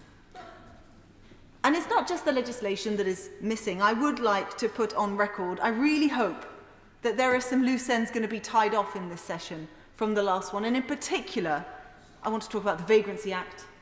We finally, and there was much celebration across all sides of the House when we consigned that to history, or at least in theory, because actually in reality it has not yet been scrapped. The government has put out a review that closed last week, that public consultation, and I just want to, Madam Deputy Speaker, put it on the record. I sincerely hope that this Christmas we will not have the Vagrancy Act in force, and we will no longer be a country that criminalises people simply for being homeless. And I look forward to truly celebrating when that happens. Now, that campaign was brought to me by Oxford students who, when they were turfed out of clubs at the late hour, would have a conversation with homeless people on the streets of Oxford, and that was how they found out that this was one of the things that the police used in order to move them on. And there is another campaign that those students, different students, those ones have now graduated, but new students, that I think is really, really troublesome, and I wanted to raise in my speech today, and I sincerely hope will find its way into one of the 38 bills. And that is a campaign to stop the use of gagging clauses for university students, and in particular young women, because it's mainly young women who are the victims of this, from being encouraged to not speak out about their experiences of sexual assault in university. Now, the prevalence of sexual violence among young women and girls is well known, and there are doughty campaigners on this across all sides of this House. The group Make It Happen, It Happens Here supports survivors of sexual violence at the University of Oxford, and they urged one survivor, and I'm going to call her Lucy, and she's given me permission to tell her story today, to show just how widespread this issue is. Now, she was assaulted in her college dorm room by her ex-partner, who lives in the same college, and with support from Oxford Sexual Abuse and Rape Crisis Centre, she reported the assault to the police during the Easter holidays. On return to the university, she was terrified her assaulter would find out that she'd reported him to the police and therefore try and hurt her again. And so, on advice to by the Crisis Centre, she spoke to the principal of her college about putting in place measures to protect her. Months went by, months. And eventually, the college set up what is known as a no-contact agreement. Now, this banned both students from entering each other's accommodations and set out separate times to enter the dining hall, which sounds perfectly sensible. Except that the agreement was conditional, and by the way, the condition was expulsion if they broke this. It was conditional on neither party making any information about the assault, the police case, or indeed the college available in any way publicly. That's shameful. Yes. What it did, and this is Lucy's own words, she says, and I quote, "I signed it, feeling terrified that if I didn't agree to it, he would be able to enter my accommodation without consequence. But I was incredibly upset about the effective gag clause. I was terrified of telling absolutely anyone anything, because what if college interpreted that as publicly available? I felt I couldn't talk to anyone, my friends, or my mental health support, or my GP. I felt very alone." And the thing is, Madam Deputy Speaker, this isn't an isolated case. It Happens Here, which is a group supporting victims like Lucy, has received testimonies from survivors across several different colleges under similar gagging orders. I am aware of young women who are my constituents who are scared to talk to me directly about it because they are fearful that that would then invoke this gagging clause and they would be expelled. And so they fear they have to choose between their voice and their future. The irony of this, of course, is that in cases of sexual violence, it is that discrepancy of power that is at the core. It's not just about sex, it's also about power. And so these young women have gone from a situation where they were robbed of their power into another situation where that power is taken away, this time by the college. Now, I want to congratulate those survivors for having the courage to come forwards to either It Happens Here or indeed to Lucy for coming to me, and I would urge others to do the same, to Oxford Student Union and especially Fionn Samuels, who have been brilliant at bringing these cases forwards. And I'm pleased to report, Madam Deputy Speaker, that Lady Margaret Hall, the college that Lucy attended, has now taken an important first step, and they've signed a pledge committing to never use these types of non-disclosure agreements in cases of sexual misconduct, harassment or bullying, and for this they should be applauded. But you know what's shameful is that they are the only Oxbridge College who have signed this. The only one, not a single other. There are other universities that have done it, but actually this is rife across the country in many other universities. I am grateful to the university's minister who has called on all colleges to sign this, and also to the Home Secretary who earlier today condemned such use of gagging clauses and agreed to meet with me so that I can relay more stories of these victims. But for these survivors of sexual violence, delivering justice begins, surely, with allowing them to tell their story. We should be helping those victims reclaim their power. These gagging clauses in the cases of sexual misconduct do nothing to help this. In fact, they do the exact opposite. They are immoral, they have no place in modern society, and I simply urge the Minister, please can we find a way to address this in this Parliament? Richard Burgon. Thank you, Madam Deputy Speaker. And we meet at a time of a cost of living emergency, and that's why I'm so taken aback by the fact we've seen too many Tory MPs in this debate, even though there are far too few here. Too many Tory MPs in this debate, instead of calling for action and support that millions of people across our country need, have instead resorted to Alf Garnett cosplay, ranting about so-called benefit cheats, ranting about asylum seekers and fixating on a single protester outside Parliament and how he annoys them. At the time of this debate, millions of people are having to choose between heating and eating. Pensioners are riding buses in order to keep warm. Parents are going a whole day without eating to keep the kids fed. It's a cost of living emergency, and if we recognise it as an emergency, that means that this Queen's speech should be used to implement emergency measures to help people now. Yet in the Queen's speech, the Tories have offered nothing. The government is sitting on its hands and refusing to act. The government is standing idly by whilst others suffer. Why? Because actually it hasn't been a bad crisis for everyone. The Tory party exists, and I understand that not all Tory MPs will realise this, exists to ensure wealth in society is sucked from the many into the hands of a few. Like Robin Hood in reverse, they rob from the poor and give to the rich. British billionaires have increased their wealth during this crisis hugely. Increased their wealth by £290 million per day in the first year of the pandemic. We've seen billions of pounds handed out in crony COVID government contracts. We've seen multi-billion pounds worth of tax cuts for bankers, even as banks are recording record profits. So some are doing very well at the moment.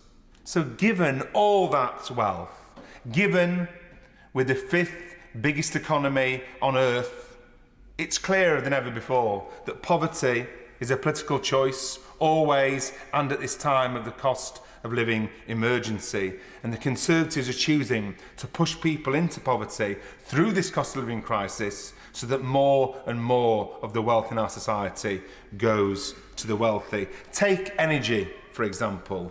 Bills are rocketing.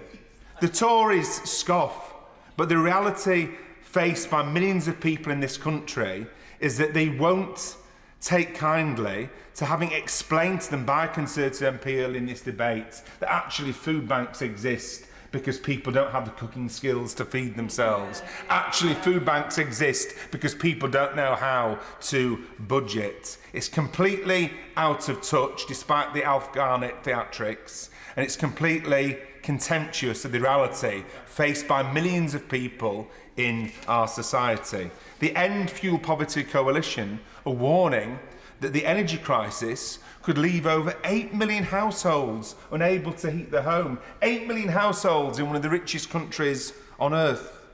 And at this time, gas and oil giants are making £900 profit every single second. Yesterday, with the Queen's speech, should have been the moment to make our energy system work for people and not for profit. That should have included a windfall tax to raise billions to lower the bills of millions. But not just that. We should have seen the introduction of price caps, as we've seen in France. In France, they've only allowed bills to rise by 4%, not 54%, as has been the case here. And we should have seen action to bring the energy system back into public ownership. As I say, to get an energy system that works for people and not for profit. But the Prime Minister and his government are willing to accept millions of people being forced into fuel poverty because that, to them, is more acceptable than the alternative of reducing the profits of the oil and gas giants. We often hear discussions about wage restraint. Sometimes we should be having discussions about profit restraint as well during a cost of living emergency. But the government is on the side of the oil and gas giants, not on the side of the vast majority of people in our society. So we need an emergency plan to tackle this social emergency, to tackle this cost of living emergency. Instead of doing nothing, the government should be doing everything it can to immediately get money into the pockets of the millions of people hit hard by this cost of living crisis. And that's why I put down an amendment to this Queen's speech to call on the government to deliver a wealth tax bill. That bill would introduce the best ways of raising taxes on the very wealthiest in our society. We could use the tens of billions of pounds this would raise to create a huge emergency fund to support people through the cost of living emergency. That's the job of government. That's the job of government. People need security in their standard of living. People need security in terms of being able to pay their bills and having a roof over their head. People need to ensure, and the government needs to ensure, that people get enough to eat, have enough to eat their homes, and have enough to be treated with the respect that they deserve. But how obscene that we're having this discussion in one of the richest countries on earth, and how obscene that the government has deliberately squandered this chance to take the action needed to support people in this country facing a cost of living emergency that never in their lives they've experienced before. It's at times like this that people look to the government to do the right thing and to support them through the toughest times. This government, true to its political ideology, has chosen not to do that and has chosen to stand by and leave people to it. I think that's unforgivable, and I think that a wealth tax should just be the very start of taking action to support people, the many in our society. Chiomwara. Thank you, Madam Deputy Speaker, and it is a pleasure to follow the Honourable Member for Leeds East and his passionate calls for action. And Madam Deputy Speaker, I have become accustomed to feeling disappointment, dismay, despair, and at times disgust in response to government pronouncements. But this Queen's speech is a new low. The people of Newcastle Central deserve better than this low-growth, high-tax and increasingly high inflation government. Under Labour, we had growth on average of 2% each year. Under the Tories, it's averaging 1.5% and forecast to go negative. The cost of living crisis brought about by this government has my constituents flocking to food banks. The choice between eating and heating is real in Newcastle Central.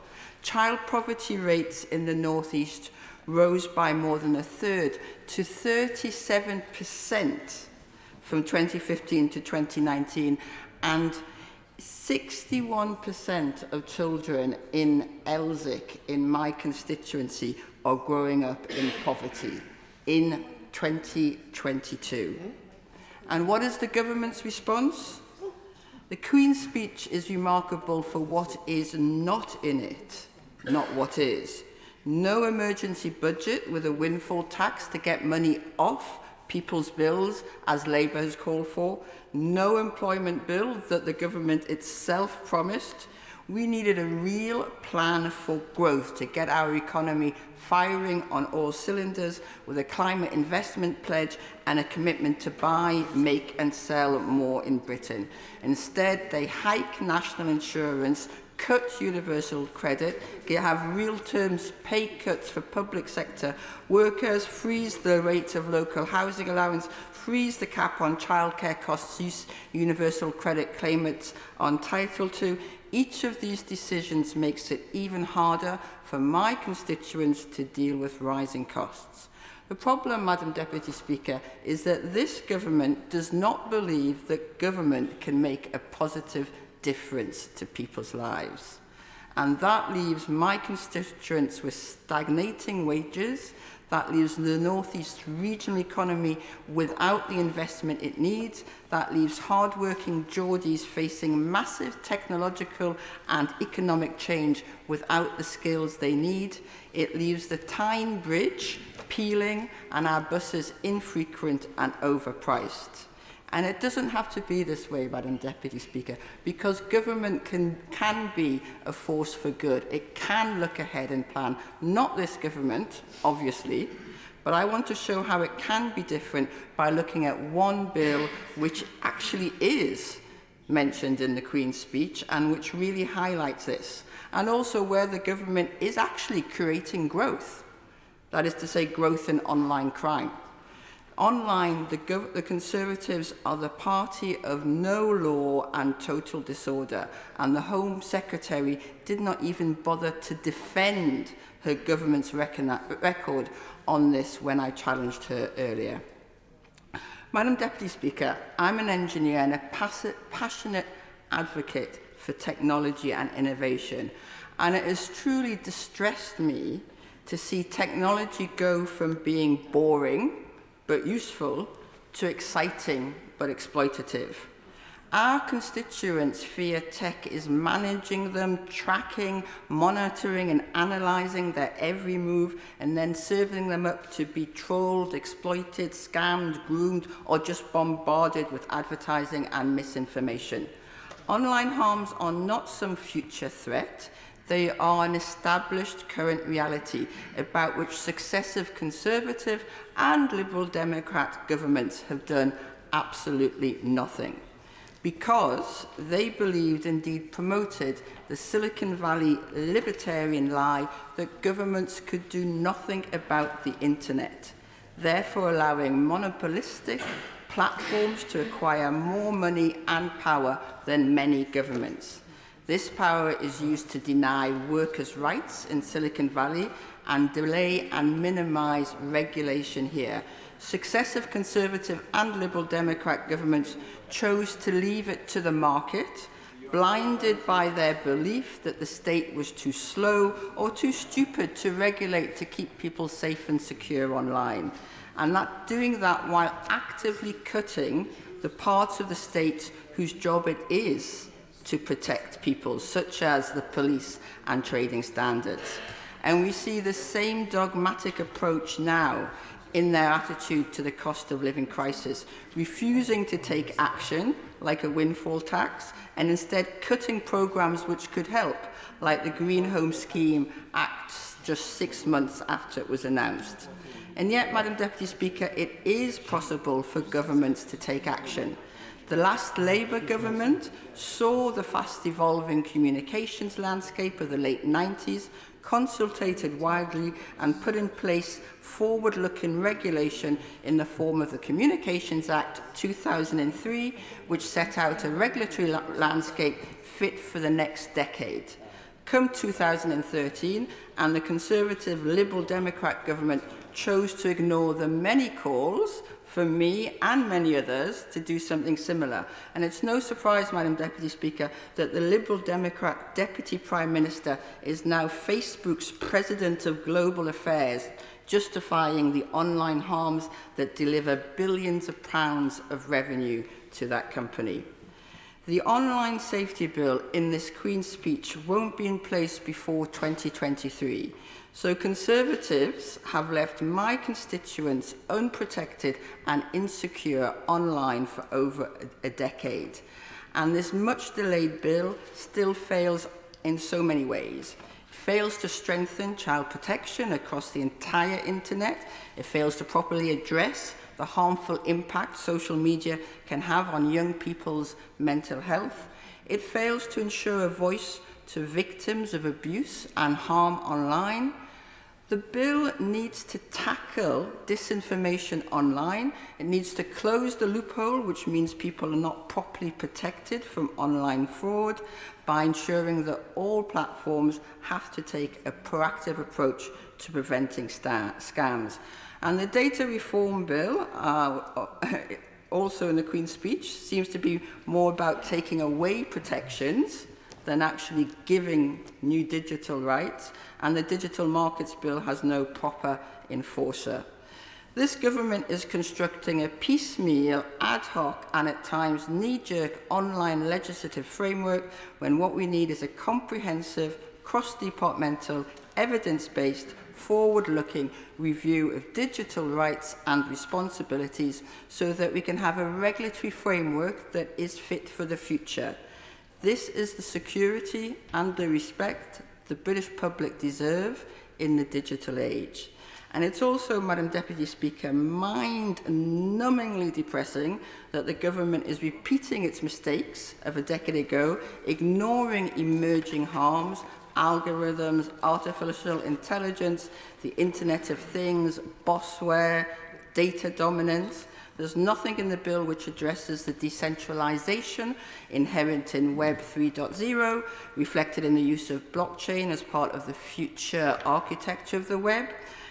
And whilst distributed ledger technology has many strengths, there is also a libertarian dogmatic view that the blockchain can replace regulation in government. This is a lie, and the government needs to show that it understands that, and I see that it clearly does not. And so we also need more emphasis on people's rights, on access to algorithms and their regulation. The metaverse poses significant risks to children, with virtual reality chat rooms allowing children to mix freely with adults. Labour has long campaigned for stronger protections for children and the public online to keep people safe, protect their prosperity from scams and online fraud, secure our democracy, and ensure everyone is treated with decency and respect. Governments can act. This one refuses to do so. Madam Deputy Speaker, to be competitive in the global age, we need to empower everyone to be confident digital citizens. That's an economic imperative, an investment now which will bear fruit for decades to come. The government has failed to rise to the challenge of the digital age, just as it failed to rise to the cost of living crisis, just as it failed to rise to the challenge of COVID, of climate change, of child poverty. They look at our northern cities and see problems to hide from, not opportunities for investment. Whether it is short-term or long-term planning, this government is failing. Britain deserves better, and I look forward to a Labour government which is on the people's side. Lloyd Russell-Moyle. Thank you, Madam Deputy Speaker. What a set of divisive straw man bills that have fluff and no substance. And where they do have substance, they're nasty and they're miserable. Or they're in complete reverse from what was suggested only in the last session. Planning, one example of that. One moment it was to give a developer's charter. A rebellion on the Tory backbenches meant that suddenly is reversed, and now we have a NIMBYs charter. Suddenly your neighbours will be able to vote on whether you can have that loft extension. Don't upset the Joneses, otherwise you won't be getting that extra room for your child. What a kind of world are we living in? Absolute tosh. And then, of course, we have a bill that will make sure MPs can sit in their offices in silence so they don't have a noisy protester outside. Really? Is that the extent of the government's ambition? And a borders bill that sums up just the failure of the Home Office, unable to process refugees and applications properly, where they're waiting years to get proper and decent outcomes, unable to create safe and legal routes for refugees, of which there are none at the moment for the vast majority of people in the world. There are none, in fact, for anyone outside of Afghanistan and Ukraine. There are no safe and legal routes. The only legal route to claim asylum is to make an illegal crossing. Isn't that stupid? You would have thought the government would fix that tautology. No, instead what they do is they offshore the problem. They let Rwanda fix it because they can't get their own house in order. And of course we see that because it's not just people who are applying for asylum that are suffering from the hands of the mismanagement of the office. Ordinary people can't even get their passports from the Home Office. So is the incompetency in that department. And in conversion therapy, we have a bill that is completely useless. Yes, it will protect under 18-year-olds, but every over 18-year-old that goes, of which are the majority that attend conversion therapies, of course will sign a waiver because they will be told if they want to stay in their church, in their community, in their friends and family, they will have to go on to it. And they will still have to go through conversion therapy. Now, there is a good argument, I think, about including trans people in a ban on conversion therapy. That's not about saying that trans people shouldn't have psychotherapy and be able to discuss their options as they go forward, and that there is presented to them the different options to go forward and things are slowed down rather than rushed up. But conversion therapy is when you enter therapy with the idea that the therapist is trying to force you into one direction. That is wholly unethical in whatever form it is, for trans people, for gay people, for any form of therapy, actually, if the therapist is forcing you into a direction. The government's failure to ban trans conversion therapy, the government's failure to ban conversion therapy full stop for over 18-year-olds is a real missed opportunity. My partner twice suffered going through conversion therapies in his long process of coming out, comes from an evangelical Christian background, and it has caused huge amounts of pain and agony. I don't want other people to go through that pain and agony, and the loophole there that the government have given, I'm afraid, is just not worth then the rest of the bill, the paper it will be written on. And I'm deeply, deeply saddened by that. And I hope the government will come forward with something. Go on. I'm grateful to the honourable gentleman. I'm interested in his view. Is he proposing that there should be an absolute ban on conversion therapy at all, even if an adult consents? I understand the problem that he's raising about societal and other group influence, so I'm genuinely interested in how he thinks you would overcome that issue of freedom of association, or indeed freedom of action for an adult. I don't think any therapies should ever have a prescribed outcome when you are talking about psychotherapy processes. Of course, you can have friends persuading you one way or another, but that is not a therapeutic programme. That's the difference. Anyway, this bill, in my view, is a lock-em-up kind of Queen's speech as well. Lock up the refugees if they manage to get over here because there are no other legal routes for people to come. You know, lock up protesters, lock up, of course, people who may be drug addicts and need treatment and support rather than actually a criminalisation approach, and of course allow corporations to get off the hook with tax dodging like they have continued to do. Allow, of course, corporations and the huge COVID scams that existed under this government to go unpunished. And nothing really on actually clamping down on those corporations that led to the Grenfell tragedy either. No forcing them to pay for the cost of converting all those places up and down the country. But what we could have seen, we could have seen a cap on fuel bills, we could have seen real progress on social care, integrating it into the NHS, we could have seen a saving of the Union, which actually involved confederalisation of independent, sovereign states and regions of this country coming together instead of the continued blind approach of just trying to pretend that the Union's not in peril and just forcing it further apart, which is what the Conservatives have done. What it does in justice, I'm afraid, all it does is pretend that there is no problem here. It pretends that there is no backlog in the courts. It pretends that all people want is some British Bill of Rights when they have it. It pretends that there is not a crisis in the family courts. It pretends that there is not a crisis in the magistrate system, where they have cut local magistrate courts up and down the country in the last 10 years, where victims and people seeking justice can't access a local court, where often they have to get a bus that takes half a day to get to the local court and a bus back. No access whatsoever and no suggestion of fixing it. And even where they do suggest some positive things, it is too little. The one area where I do welcome some progress is on housing and the renters' rights that they are suggesting will come forward in this Parliament. In fact, I did welcome it in 2019 Queen's Speech as well, and I welcomed it in the 2021 Queen's Speech, and of course I welcome it in this Queen's Speech.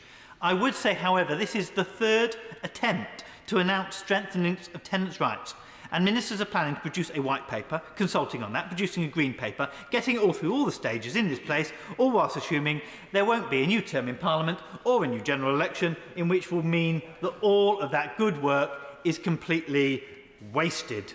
I would implore the government to get on with this process, because every minute delayed is another minute of private renters being turfed out of their homes, and I quite literally mean every few minutes. Research by Shelter shows that every 7 minutes in England, a Section 21 eviction notice is served to households since the government first committed to ending no-fault evictions. That equals 230,000 private renters who have been evicted from their households for no fault of their own.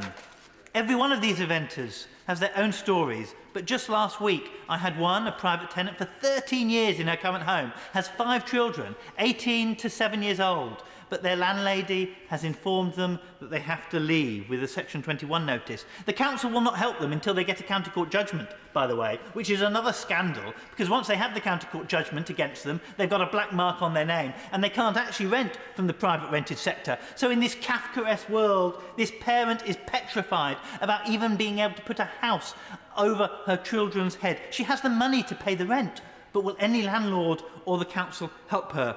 She says she is terrified. She has never had rent arrears. She's got 2 children with autism. One of them has hypermobility problems, and both attend special educational needs in the city. She's worried she will have to move out of the city with the rest of her family.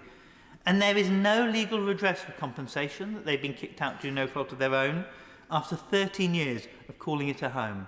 I'm the chair of the All-Party Parliamentary Group for Renters Reform, and I should mention we're meeting next week for those others who want to join, and our group have had time and heard time and time again that the lives of renters are really being harmed.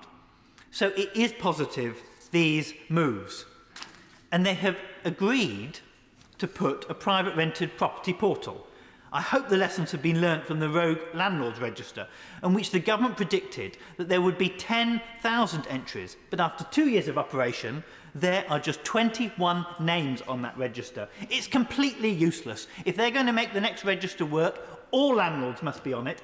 Every single landlord in this country, everyone in here who is a landlord, everyone out there who is a landlord, everyone, no exception, needs to be on that register, and there needs to be a scorecard against them. And if there is not, it will not work for people. Finally, and most pleasingly, out of the housing section, there is a new landlord's ombudsperson, a housing ombudsperson. This is music to my ears. But what is the detail going to provide? Take the deposit scheme, where there is already a system of redress. The deposit scheme doesn't allow for precedent to be set from one judgment to the next in terms of deposit disputes. So if you win an argument about that level of mould was the landlord's fault and not the tenant's fault, in the house two doors down with the same landlord who holds the deposit back and refuses to give it, you have to go through all the arguments again. And with a different ombudsperson, you can have a different outcome. You cannot have justice like this, Minister. So an ombudsperson in housing must have precedent for all other cases that it then sees, unless, of course, the precedent is overturned through legal argument, and it must have open justice, where you can see the results of previous outcomes. It must look at rent, because we know if you abolish Section 21, all landlords will do is whack up the rent and kick tenants out. And the government's saying that they will make it easier for landlords to kick people out for rent arrears, not going through the courts, actually is a worry in itself. So the system needs to not penalise tenants if they seek to use the system, which currently happens in the county court system. The county court system that can take months and months and months, and almost a year in some cases, to even get a hearing. There is a real problem in a backlog of our courts. The government have called the bill on housing and renters radical, and a radical approach is needed. I hope we'll see it. Thank you. Jonathan Cullis. Thank you very much, Madam Deputy Speaker. May I say thank you to you and to Mr Deputy Speaker for being so understanding regarding my needing to be absent from the chamber for a period of time and being allowed me to come back in to speak. It's very gracious of you. And it's always an honour to funnel the gentleman from Brighton, Kemp Down. He has a flair for the theatrics, absolutely, and he's a gentleman I certainly enjoy conversing with, and I'm sure that his audition there for the panto in Christmas in Brighton is certainly going to get him many phone ringing. But, Madam Deputy Speaker, the people of Stoke-on-Trent North, Kids Grove and Talk, were delighted with this Queen's speech. And they're delighted with it because it is talking about the very places that they're proud to call home, about the very issues that when I was out knocking doors in the recent local elections were being raised with me on those very doorsteps. And obviously the theme for today, and the thing I will start with regarding safer streets, is clearly one of those. And they were delighted that it's this government pushing forward with the Police Crime Sentencing Courts Bill, which is going to see child killers receiving a whole life sentence, killer drivers being given longer sentences, an end to the automatic early release of violence and sexual offenders, but also adopting a desecration and war memorials bill, which I brought to this House after the shameful acts of vandalism upon our Union flag at the Cenotaph over a year ago now in London, and actually was something that when I looked into and noticed was happening not just in London but across our country, and sadly even in Tunstall, where we had a war memorial to our glorious dead, was graffitied, and thanks to two fantastic young girls who went along to clean it, really brought to attention the importance of making sure war memorials, and the government added war graves rightly, are having that special protection, because whilst the monetary value would require 10+ war graves, for example, to be damaged for any offence to go to a magistrate's court, now we have that offence to understand that the emotional damage done for a community, because these war memorials and war graves are in every village, every town, every city of our United Kingdom, and our glorious dead should always have the respect that they rightfully deserve. And it was just a shame that when I brought this to the House, I had members opposite ridicule this very piece of legislation as somehow a protection on statues, rather than what it was quite clearly about were war memorials and war graves to our glorious dead. And I hope that jumping on the Twitter bandwagon, which I know the opposition do like to do quite frequently, is a lesson learned, and actually that they will now come out and say it was absolutely right to make sure that they have those full protections. I'm also delighted to know that we'll be having the draft victims bills, because those rights to victims are so important. I think it's so easy in the criminal justice system for us to focus on those who are the offender, and sometimes can quite easily forget those who are the victims. And it's vital that we make sure the victims not just have their day in court, but have that extra support and welfare after any sentence is given, so they can rightly feel recompensed for their crime taken against them. And the Nationalities and Borders Bill is exactly what the people of Stoke-on-Trent North, Kidsgrove and Talk voted for when they voted for 73% to leave the European Union back in 2016, because they wanted us to take back control of our borders, and they wanted to send a very clear message that whilst they have absolutely no issue with people coming to this country legally, whilst they have absolutely no issue with people, for example, coming from Afghanistan, Syria, Ukraine, who are fleeing persecution, and they're seeing that, they do have an issue with people choosing to come across as illegal economic migrants from safe mainland European countries like France, putting tens of thousands of pounds into the hands of people smuggling gangs, fueling an industry that's taking on the misery, turning the English Channel into a watery grave, meaning that 70%, let's not forget, of whom are men, making this very journey, that they are therefore seeing this jumping of the queue, and they do not feel that sits right with them. That's not because they're not compassionate. Stoke-on-Trent is the 5th largest contributor to the asylum dispersal scheme. So therefore, they are happy to do all they can to support those who are most vulnerable and most in need. What they want is fairness. And if someone is coming from Ukraine, someone's coming from Syria, Hong Kong, or Afghanistan, that is fairness. People choosing to make that journey unnecessarily is simply not right. It is jumping the queue, and the British public were delighted when I was out in Stoke-on-Trent, North Kidsgrove and Talk, to hear that we were taking action. They are just now waiting to see that first flight take off and to make sure that policy comes into fruition. And then we go on to the Public Order Bill, another fantastic piece of legislation.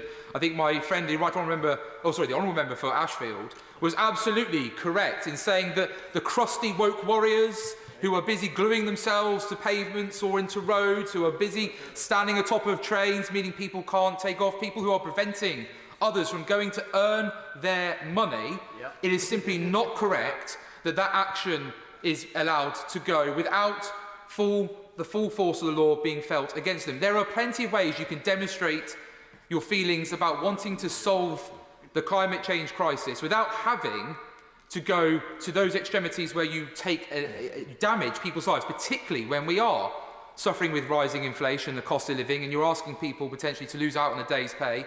That is simply not right. Those people need to be held to account, especially when, and the policing minister has said this from the dispatch box, they are taking extremely dangerous action on motorways, risking the lives of men, women and children, as well as themselves. It is simply not appropriate, and it is therefore correct that we do this. And then we have the government's fantastic ambition of 20,000 extra police officers, of which over 13,500 have been so far recruited, and over 201 now in Staffordshire alone. But what's important, I know the policing minister gets this, is that we don't just have these numbers, that they are seeing that transferred onto the streets. And we are very lucky in Stoke-on-Trent and Staffordshire to have got rid of the absolutely pathetic former Chief Constable, who had absolutely no ambition, no drive, no understanding of what the people wanted or expected. We've now brought in the new Chief Constable, Chris Noble, a fantastic Chief Constable who's already completely drawn a new plan for neighbourhood policing in our local area. That means Newcastle under Lyme will have a new policing hub base there with dedicated officers for the Kidsgrove and Talk area, as well as a look at how the Stoke-on-Trent North policing area, which I also cover, is going to work as well, which will be extremely well received. Bobby's on the beat. Bobby's engaging with local businesses, schools and communities, but also making sure that those response times are undertaken. This is all the type of things that people want to see. And then finally, the Safer Streets Fund, which is something that I'm a full supporter of. And in Stoke-on-Trent, we've had a whopping over £2 million from 4 successful bids. My only gripe, Madam Deputy Speaker, is that none of that money has been in Stoke-on-Trent North. It's all gone to my friends in Stoke-on-Trent Central and Stoke-on-Trent South. So I'm greedy. I want my own pot of money for places like Cobridge, for Tunstall, for Smallthorne, who rightly want alley gates, they want more CCTV, new back doors and front doors, because the blight of antisocial behaviour, the blight of fly tipping, is something that I know that members across this House will experience in their constituencies. And we need to make sure that all the measures that can be taken are taken to prevent that as best as possible. And therefore, I look forward to lobbying the Minister, lobbying Stoke-on-Trent City Council and Staffordshire Police Fire and Crime Commissioner Ben Adams to make sure that those bids go into the right place. But we also need to look at the consequences for those who undertake antisocial behaviour. It is easy to blame the government, and it is easy for the public sometimes to moan at the police. But actually, personal actions are someone's personal responsibility, and those personal individuals should be held accountable for their poor choices. But if it's in the case of someone under the age of 18 who is constantly having the police knocking on that door, speaking to those parents, and those parents or carers are taking no action to back the police, back the school, or back a social worker in saying that you need to have stricter controls on the young person you're in charge of, then perhaps we should look at making sure that we don't just have high-vis chain gangs for those who commit ASB, but perhaps the household themselves are made to go out and tidy up the community and clean up the streets, because if they're having to suffer the consequences of that delinquent's poor actions, that feral youth who's acting in such a poor way, then perhaps their whole household will take much more seriously the need to understand that they need to back our police, back our teachers, back our social workers, back our care system, which is saying that you, as a parent, as a carer, have your responsibility to play to bring up your child or young person in care in a responsible way. It's about holding people accountable. Boundaries are important. I know that because I spent 8.5 years before being here as a teacher, and as a head of year, I was in charge of attendance and behaviour, as well as, I'm sure the party opposite will be shocked, a trade union representative on the shop floor, proud to represent in the NASUWT for all that time.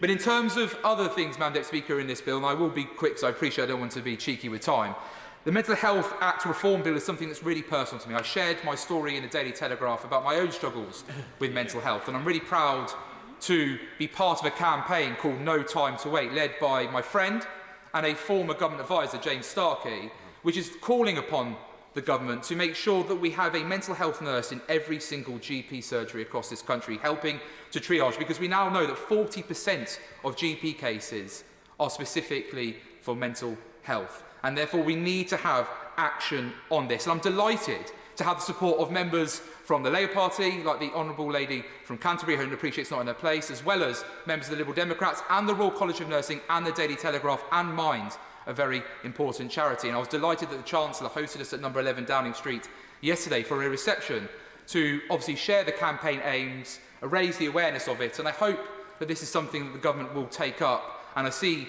one of the ministers from the Department for Health and Social Care on the Treasury bench, so now I'm delighted that he's had that chance to hear that, and I look forward to meeting with him and the Secretary of State to have those discussions further. It is simply something that we have to come to terms with and deal with quickly. In terms of the online safety bill, I'm delighted this legislation is also coming forward. We need to tackle those vile online sites that coerce and advise people on how to take their own lives. And in Stoke-on-Trent, there was a young man called Brett Stevens who was sadly the victim of this type of crime. And his mother, Angela, brought this to my attention, and we've been engaging with the Department for Culture, Digital Culture, Media and Sport, and it's absolutely vital that that legislation creates that new offence of anyone who is encouraging or assisting self-harm is held accountable by the law, as the Law Commission itself has recommended, because it's not right that websites like that are able to do such things. And then we have our places and Levelling Up and Regeneration Bill. Well, this government was elected on. This is what Stoke-on-Trent has been long overdue and waiting for, after having 70 years of Labour neglect and forgetting where it is, because the assumption was it would just automatically vote for them at every single general election. It took them to lose Stoke-on-Trent to finally find where it is, although it has taken a little bit of a journey. Stoke Newington's where they thought it was first. They have finally made their way to Stoke-on-Trent on a couple of occasions, and every time they've come, the Conservative gains have been ever so increasing in local elections and by-elections. So thank you very much for all the campaigning that the opposition are helping us to do with. And what I want to see is, with the planning reforms that are being undertaken, is that the government goes further than just compelling landlords on the high street to fill their shops after a year. It's actually enforcing planning, strengthening planning enforcement to make sure that if that landlord's window is broken or dirty, or if there's poo muck, as there is sadly out some of my shop fronts, if the signs are half hanging off, the landlord is held responsible and tidies it up. It is not appropriate a private landlord allows the high street to become neglected and ruined. It is not, and therefore the state should give the power to the local councils to hold those responsible to account. But I also want the government to adopt my 10-minute rule bill that I introduced over 2 years ago and reintroduced into every new session since, and I'll be doing it again this time, which is to Section 215 of the Town and Country Planning Act, which is to increase the current fine of a maximum of £1,000 on a rogue or absent landlord, as we have at Price in Kensington, to unlimited, to allow a judge to determine the seriousness of that fine, but also to increase the daily fine after that from £100 to £500, so these rogue landlords can actually be held accountable and responsible for their actions.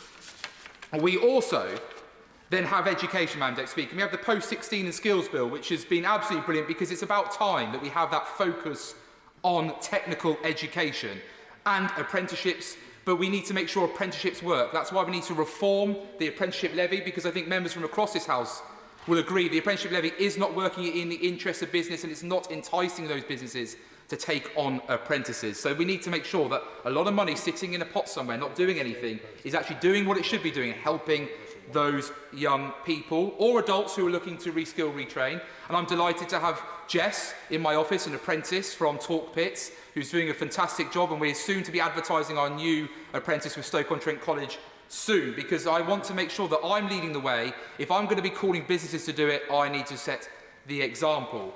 But also the £4 billion into those skills with a lifetime skills guarantee is superb, and the higher education bill with a lifelong loan entitlement is already reaping benefits in giving those people who need to reskill, retrain or want to have that change is becoming very exciting as well. And the schools bill, which is banishing the lazy culture of low expectations and poor aspiration, is important as well, with especially the increase in literacy and numeracy up to 90% in those young primary school students.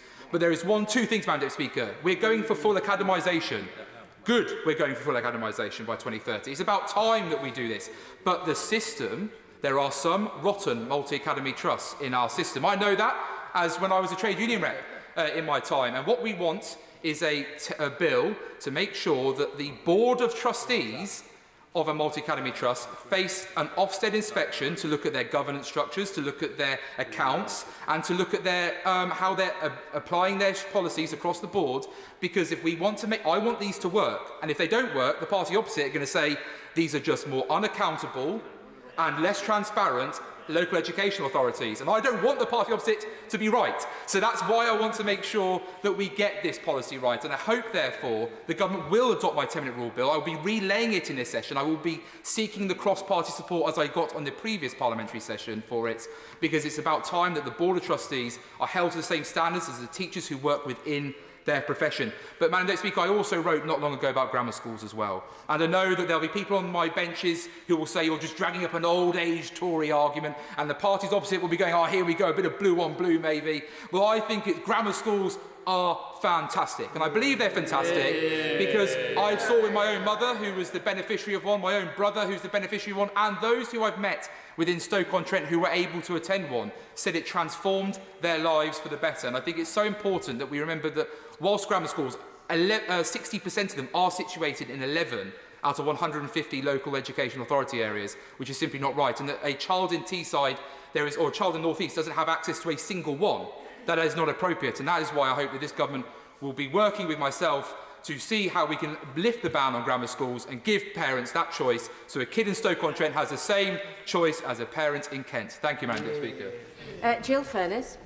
Thank you, Mrs Deputy Speaker. After 12 years of a Conservative government, they now promise that this will be the Queen's speech to fix regional inequalities. Forgive me if I do not take the government words at face value. We have heard all this before, and just like before, this government is all talk and no action. First, it was the long-term economic plan. Remember that? The party opposite cynically used that phrase time and time again to justify slashing services for those who needed them most. Then it was the Northern Powerhouse. Let's check in on how that's going. Major infrastructure projects scrapped, living standards down, and inequality up. And when I say inequality, that's quite a word that you can sort of, knock about with a bit, isn't it? But it means people and families and children living in abject poverty and having no way out of it. Let us be clear about that. And let us remind everyone again whose fault that is.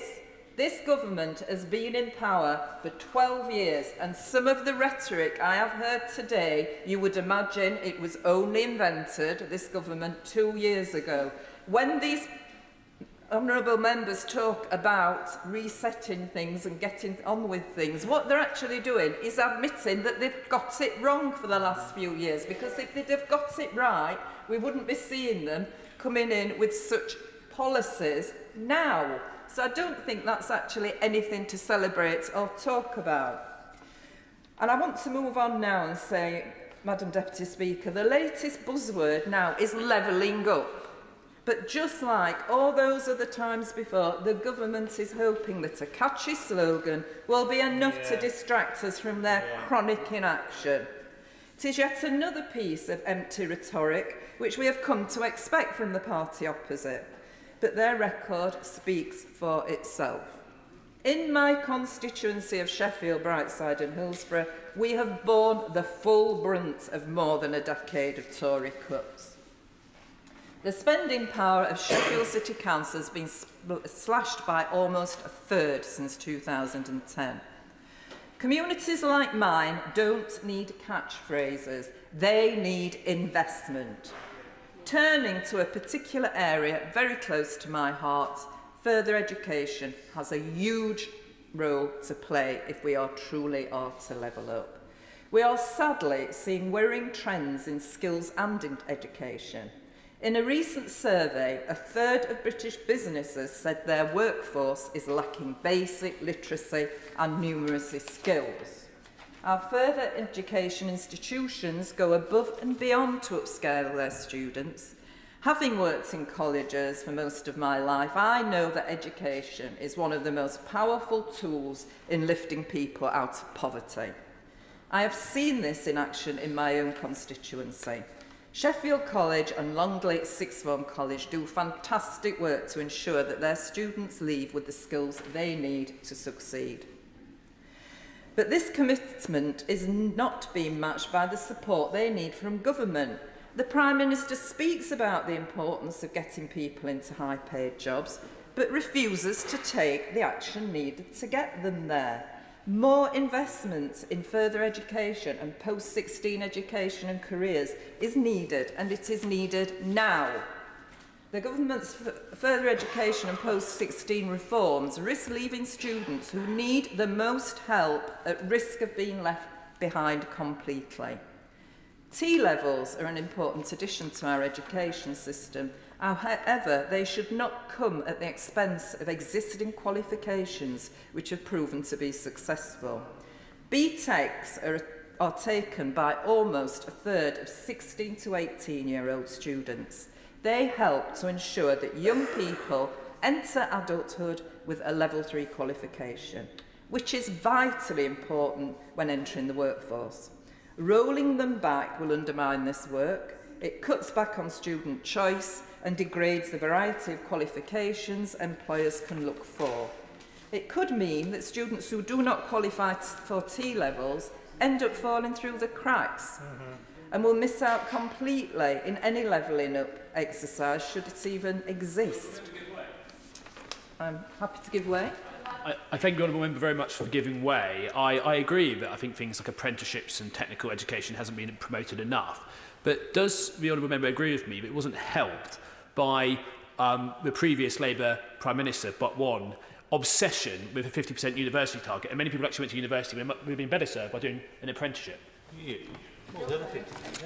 I thank the honourable member for his intervention, but I would say to you, your government has been in power for 12 years, and if you didn't like it, why didn't you do something before? So. The lady knows she mustn't address the honourable gentleman directly. I apologise, Madam Deputy Speaker. This flies directly in the face of levelling up. Instead of cutting BTECs, the government should be championing them alongside T-levels. This is just one example of the government's actions failing to meet their rhetoric. Already, ministers are making excuses on levelling up. The Levelling Up Secretary himself has spent the last week trying to cover up his own failures and that of the government. He is trying to lead us to believe that deepening inequality is purely a result of external events like COVID and the war in Ukraine. But we know the truth. We know that responsibility for the entrenched inequalities in our society falls at the door of this Conservative government and their policies. Pensioners are having to ride buses all day to keep warm, and families are struggling to afford the basic essentials. But instead of stepping in, this government is stepping aside. They are too busy trying to cover their own shortfalls to provide the support people are crying out for. We all know why they're doing this, because just like the long-term economic plan and the Northern Powerhouse, levelling up will one day be retired as a political slogan with nothing to show for it. Just deeper inequality and worsening living standards. Madam Deputy Speaker, this government has once again showed that it is all talk and no action. This Queen's speech is yet another missed opportunity which fails to fix the deep-rooted inequalities caused by 12 years of this Conservative government. They are out of ideas and out of touch, and hopefully, following the dire local election results on Friday, will soon be out of office. Britain deserves so much better than this. Colleen Fletcher. Thank you, Madam Deputy Speaker. The first duty of any government is to keep its citizens safe. We heard that earlier. It was her opening remark as well when she stood up to start this debate. But the government, I believe, has failed in that duty over the last 12 years. On the Conservatives' watch, we have seen police officers disappearing from our streets, a criminal justice system in chaos, and people feeling much less safe in their own communities. The government's record on crime and justice is utterly woeful. Total crime is up, charge rates are down, and victims appear to be being abandoned. The Queen's speech was an opportunity for the government to finally get tough on crime and the causes of crime, rebuild our broken criminal justice system and make our communities safer. Yet again, they have failed completely to grasp that opportunity. Once more, the government is chasing the wrong priorities while ignoring the criminality that people face daily. While there are vague promises in the Queen's speech to make our streets safer, there is little detail on how this will tackle the real concerns that people in Coventry North East have, such as local neighbourhood crime and persistent antisocial behaviour that has such a serious impact on both individuals and communities in my constituency. Over recent years, we have seen significant issues with antisocial behaviour on our streets, from problems of noise nuisance and neighbour disputes to vandalism and the illegal use of off-road motorbikes. More and more residents are now contacting me to tell me that these incidents are leaving them feeling intimidated, threatened and fearful for their safety.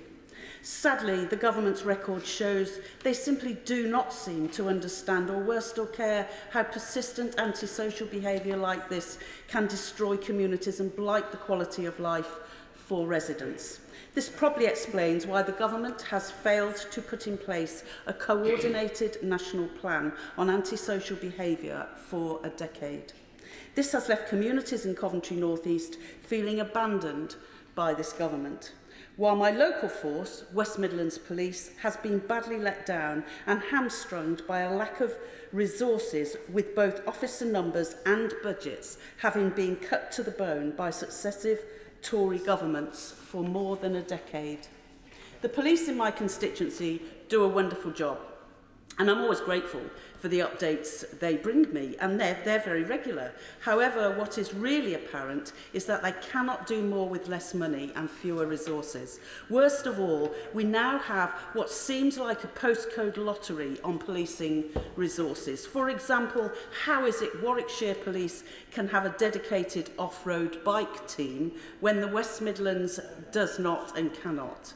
This lack of resources means there is an absence of visible community policing on our streets, with fewer officers to reassure residents, deter criminality, investigate crimes and support victims. Indeed, all too often, residents tell me they rarely see bobbies on the beat anymore, while the officers I have spoken to tell me there are simply insufficient resources to investigate to investigate every crime. I give way to the honourable gentleman. Very grateful to the honourable lady for giving way, and she rightly talked about the plight of things like such as off-road bikes, which is an issue in Stoke-on-Trent, North Case Government talk. We have obviously the Section 171 notices, which I just don't think are working as a deterrent. Does the honourable lady agree with that, and does she think that perhaps cross-party we can try and find a way to toughen the law in this area? Look, I think off-road motorbikes and in my constituency are being used in a very, very intimidating way where they're almost escorting cars around and then not doing any actual harm to them, but intimidating people, so much so that you know, a person in my constituency had to stop at the side of the road to gather himself to be able to drive on. And that is something that's being said to me time and time again, through email, through visits in the community. I visited the police. I had a meeting with our Police and Crime Commissioner only 2 weeks ago, a summit meeting with the leader of the council and other people, where I spoke about off-road motorbikes. I mean, what I think it would be useful if we could do something. What the police are telling me, what the Police and Crime Commissioner is telling me, is that there are not enough resources, and they have to put the resources where they need to. And there are pots of money, aren't there? There's the Safer Streets Fund, you know. But is that really the way to tackle these problems? I think it must be done far broader than it is now. And I think out of all of the antisocial behaviour, the most I have is on off-road motorbikes. And I know that this is something that goes on across the whole of the West Midlands. It isn't something that only happens in mine, which is why I think we should look at what we're giving to police forces and saying this is a problem up and down the country. You know, we need to tackle this. I'd work with anybody to try to tackle that, to be honest. So in a tacit admission of the damage they have inflicted on policing, the government introduced the police uplift programme. And while any uplift in officer numbers is welcome, let's be clear, this will still not take West Midlands Police Force back to pre-austerity levels of policing. We lost 2,221 officers in the West Midlands during the austerity years. And while the force is due to get back through the uplift programme, over 1,200, that still leaves a shortfall in the West Midlands of more than 1,000 officers compared to 2,000 levels. I've nearly finished now, so I have given way already. When launching the uplift programme in 2019, the Prime Minister said, "I have been clear from day one, I will give the police the resources they need." If his rhetoric is to match reality, and if he is to meet his own pledge to level up, the Prime Minister must return the 1,000 police officers to the West Midlands. Sadly, there was no commitment in the Queen's speech to either resource the police properly or to tackle the antisocial behaviour problems on our streets effectively. I fear that once more, on crime and justice, this government has failed West Midlands Police and failed the people of Coventry North East. Madam Deputy Speaker, I want to address this really from the position of justice. And justice is a light and shade issue. It's not all black and white. And I think what has been really disappointing, I mean, I'm not surprised, I have to say, by this lacklustre Queen's speech and government programme. I've not been surprised by the policies of Conservative governments since I was a teenager. So I'm disappointed that we are yet again facing the same challenges that were visited on Scotland when I was younger. But the tone from the government benches today is one of a punitive government that's focused on punishment, not justice. And I think that's personified really by the behaviour of the Home Secretary when she opened this debate earlier, with her dismissive and graceless attitude towards her counterpart on the opposition bench. And it's really, I think, from my perspective, this needs to be addressed from that position of understanding light and shade of justice. Many of the drivers of criminality are social in nature. They are things like poverty, destitution, grinding hopelessness. It cast my mind back to my teenage years when Thatcherism stalked the streets of Scotland and destroyed many of the communities in Scotland, proud mining communities, industrial communities, as the cuts and closures were visited on them. I used to be a Labour voter. I was a Labour voter when I lived in London, but when I returned to Scotland, I was absolutely gripped by the progress that had been made with devolution and the Team Record and Vision, as it was known, of Alex Salmond's early SNP government. And they made really significant advances in improving the quality of life for the Scottish people. And that is what seduced me and encouraged me to believe in Scottish independence. But of course, the other factor that drove me to that conclusion was the re-election with the enablement of the Liberal Democrats of a Conservative government in 2010. And that motivated me sufficiently to move out of the health service into frontline politics.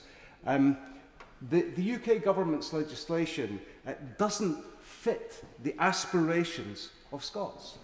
Their immigration policies drive down inward migration, and in Scotland we need more, not less people. In terms of policing the streets, I mean, you know, largely crime and justice is devolved in Scotland, but the causes, those drivers of criminality, they are the responsibility of this place, and it is this place that has legislated to drive people into deprivation and destitution. And the job of the police is made all the harder in Scotland because we don't have the normal powers of an independent country. So a couple of key issues. So drug deaths. We have a serious problem with drug-related deaths in Scotland. People don't wake up one day and say, I'm going to become a drug addict. That is the result of grinding poverty, of hopelessness, of lack of opportunity, and that is controlled by this place. And if we are to improve the quality of life for those people, then we must have the full economic powers of an independent country, but we also must make progress on moving drug-related problems from the criminal justice system and make them a public health issue. I will give way.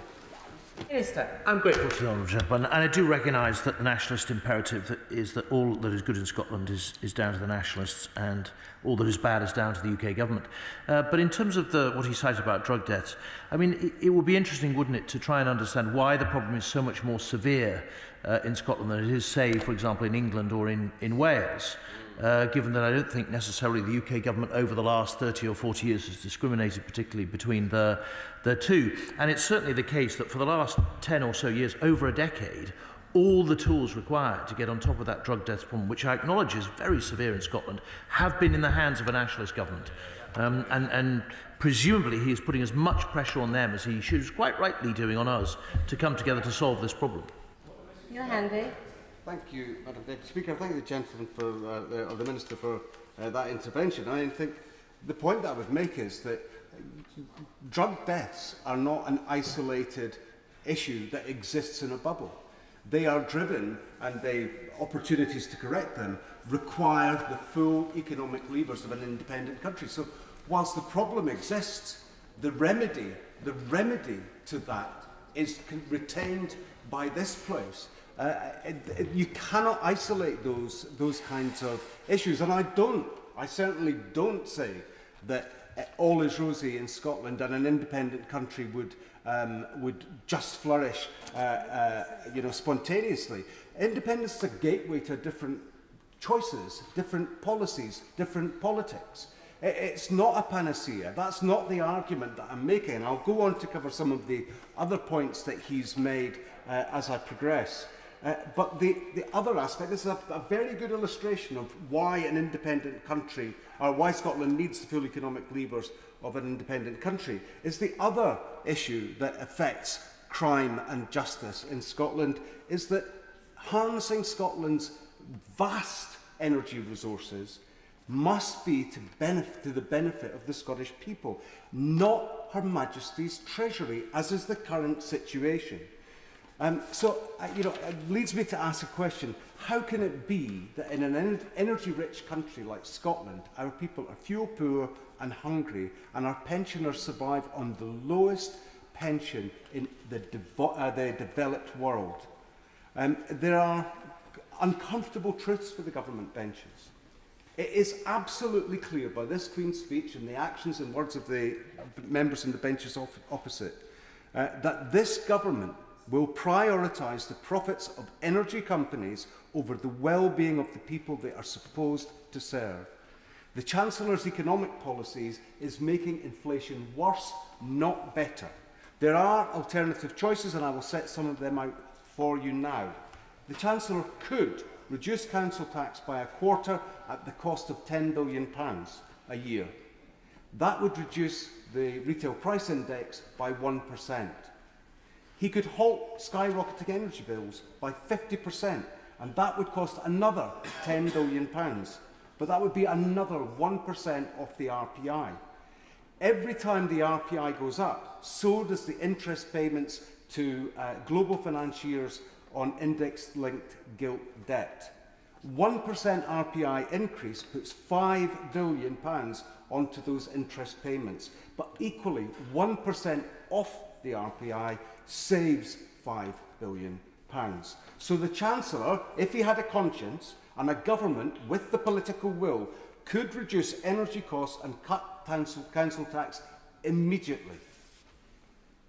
Her Majesty's Treasury could finance the additional £10 billion with a windfall tax on energy companies and the profits that I mentioned a moment ago. So saving £10 billion to the financial markets and £10 billion from a windfall tax could fix much of the problems that we are facing immediately. All it takes is the political will and the determination to improve the lives of the people you are supposed to serve. Or, I apologise, the government are supposed to serve. What it makes clear, and what has not been said, I don't think, by anybody today, but has been said many times outside this place, poverty is a deliberate political choice. Scotland is replete with energy, far more than we could ever possibly need, and our people see absolutely no benefit. There are particular issues that are in place still, contracts for difference and the asymmetric and uncompetitive transmission costs that impede any inward investment into Scotland, and we should be at the vanguard of the renewable sector manufacturing industry, and unfortunately there is precious little manufacturing happening in Scotland. But it's not just Westminster, so go back to the point that the Minister made a moment ago. It's not just Westminster that's at fault. The Scottish Government shamefully sold off ScotWind licences for relative pennies. They set a ceiling on the bids, a ceiling for a much smaller licence in the States. They realised, I think it was £4.37 billion, $4.37 billion, £700 million On that point, will he give way? I will give way. I thank the honourable gentleman for giving way. I'm sure he wouldn't want to inadvertently mislead the House, but the £700 million to which he refers is for options to develop, and it completely ignores any future revenue streams or indeed any royalties that might come. I'm sure he'd wish to correct the record. Neil Hanby. I thank the honourable gentleman for his intervention. I think he's made his point clearly. I don't wish to go back over what I've said. I think using up enough time. But there are real people in need. In my constituency, Kirkcaldy County constituency, my local food bank, the Kirkcaldy Food Bank, their operating costs monthly have gone from £3,000 to £23,000. The notion that this is some kind of squeeze is an absolute fantasy. This is a cost of living catastrophe. People are in absolute desperation. There was a caller into LBC, a working poor gentleman who phoned in. He can't afford to feed himself for days on end. He prioritises feeding his children, and he has been thinking about stealing clothes for his children. He is so desperate. It was absolutely horrendous. And it cast my mind back to my university days and the Heinz dilemma, which is when a man who has a sick wife is forced to consider stealing the cure for her, her illness because the pharmacist will not cut the price or allow him to pay it over time. And that is where we are. People are in absolute desperation, and that is the misery that the greed of the markets drive. I knew that when David Cameron was elected as Prime Minister, things would be bad. But I have to say, I didn't anticipate it would be quite the horror show that we are witnessing. And I don't regret or apologise for my sense of urgency over Scottish independence. The Prime Minister talks about compassion. Well, people need governments to deeds to match their rhetoric. And I hope and pray that Scotland's First Minister comes good on our promise for an independence referendum next year. Prevarication will not do. People are desperate and they need action. If you want to prevent crime, then you need to lift people out of deprivation, and that is the only true way to deliver justice. Thank you, Madam Deputy Speaker. Mr. Stone, are you still standing? Yes. Jamie Stone. Thank you, Madam Deputy Speaker. No debate of this nature would be complete if I didn't make a reference to space launch in Sutherland. So it's not all bad on the benches opposite. We are profoundly grateful for the government's assistance in bringing this to the point where it is today. And it's been a great pleasure to have Mr. Roy Kirk of Hand Science Enterprise sitting up in the gallery for much of this debate. He's had to go home now, but me being me, I'll make sure he gets a copy of Hansard on the fact that I've name-checked him. This is my only opportunity, Madam Deputy Speaker, to speak over the next few days on the Queen's speech. And therefore I'm going to make three general points, which are fairly broad. In the last few days, just about every single candidate standing in local government elections in the Highlands, those candidates standing in Easter Ross, the southern end of my constituency, almost all of them used a picture of the oil rigs in the Cromarty Firth. And it's a very, very fine site. It's a majestic site. All of us know it very well indeed. And if you travel further north in my constituency and look east, you will see the Beatrice offshore wind farm. This produces enough electricity to power a staggering 450,000 homes. Now, we have onshore wind farms in my constituency. We've got loads of them. And, of course, there is a discussion to be had about the merits of offshore and onshore, as many Conservative rural members will be aware of. But this leads me to my first point, and it is to echo the Honourable Member for Kirkcaldy and Cowdenbeath, which is that my constituents live cheek by jowl with the symbols of British energy production, and yet we are faced with a crippling rise in the cost of heating their homes. And I hope this image, Madam Deputy Speaker, brings home to this House the irony of where I live. We produce so much energy, but we have to pay through the nose for it. And remember this point too, far too many of my constituents have no choice other than to use fuel oil to heat their homes. This is the nub of the problem, and this is why I am horrified that the vulnerable have to make, and it's already been said in this chamber, perhaps it's a hackneyed phrase, the invidious choice between heating and eating. So, if the government does really believe in another hackneyed phrase in levelling up and helping the most disadvantaged, and I hope they do, then solving this particular energy problem is utterly crucial. And I personally intend to pursue it in the most dogged fashion possible. Madam Speaker, in terms of levelling up, the contribution made by BBC and Channel 4 in terms of bolstering local independent production companies all over the UK cannot be overstated. With Channel 4's plans to provide 100,000 opportunities for young people starting the media industry, to invest £2 billion in nations and regions content over the next decade, and to become a truly digital public service broadcaster, the government's plans to sell it off to the private sector are, I'm afraid, severely misjudged. But I take confidence, I take heart in the fact that I know many members opposite agree with this opinion. And you think of what has been produced, the Paralympics. It's a sin. Dairy Girls, made in Northern Ireland. What benefit has that been to the economy of Ulster? Black to front, shows and features that have a British hallmark and would not have been made if Channel 4 did not have the freedom to prioritise public interest and purpose over profit. Now, in today's Times, and many of you will have read this, Tim Bevan, who co-chairs Working Title Films, has said, and I quote, "British films have always been quite difficult to get made, and the plans to privatise Channel 4 and scrap the BBC licence fee would be a travesty." He also said this, "The British film industry and independent productions have been supported by these two institutions. That is our culture. We don't want to be making American projects. We want to make British films."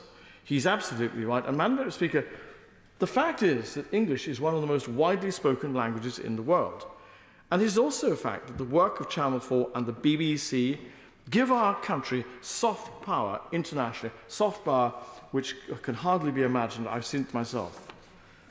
Power is where I want to conclude on, Madam Speaker. I shall keep this contribution short to help you out with this debate. The Public Accounts Committee has drawn this House's attention to the fact that the Royal Air Force will have 30 fewer combat aircraft by 2025 because of the decision to retire Typhoon early.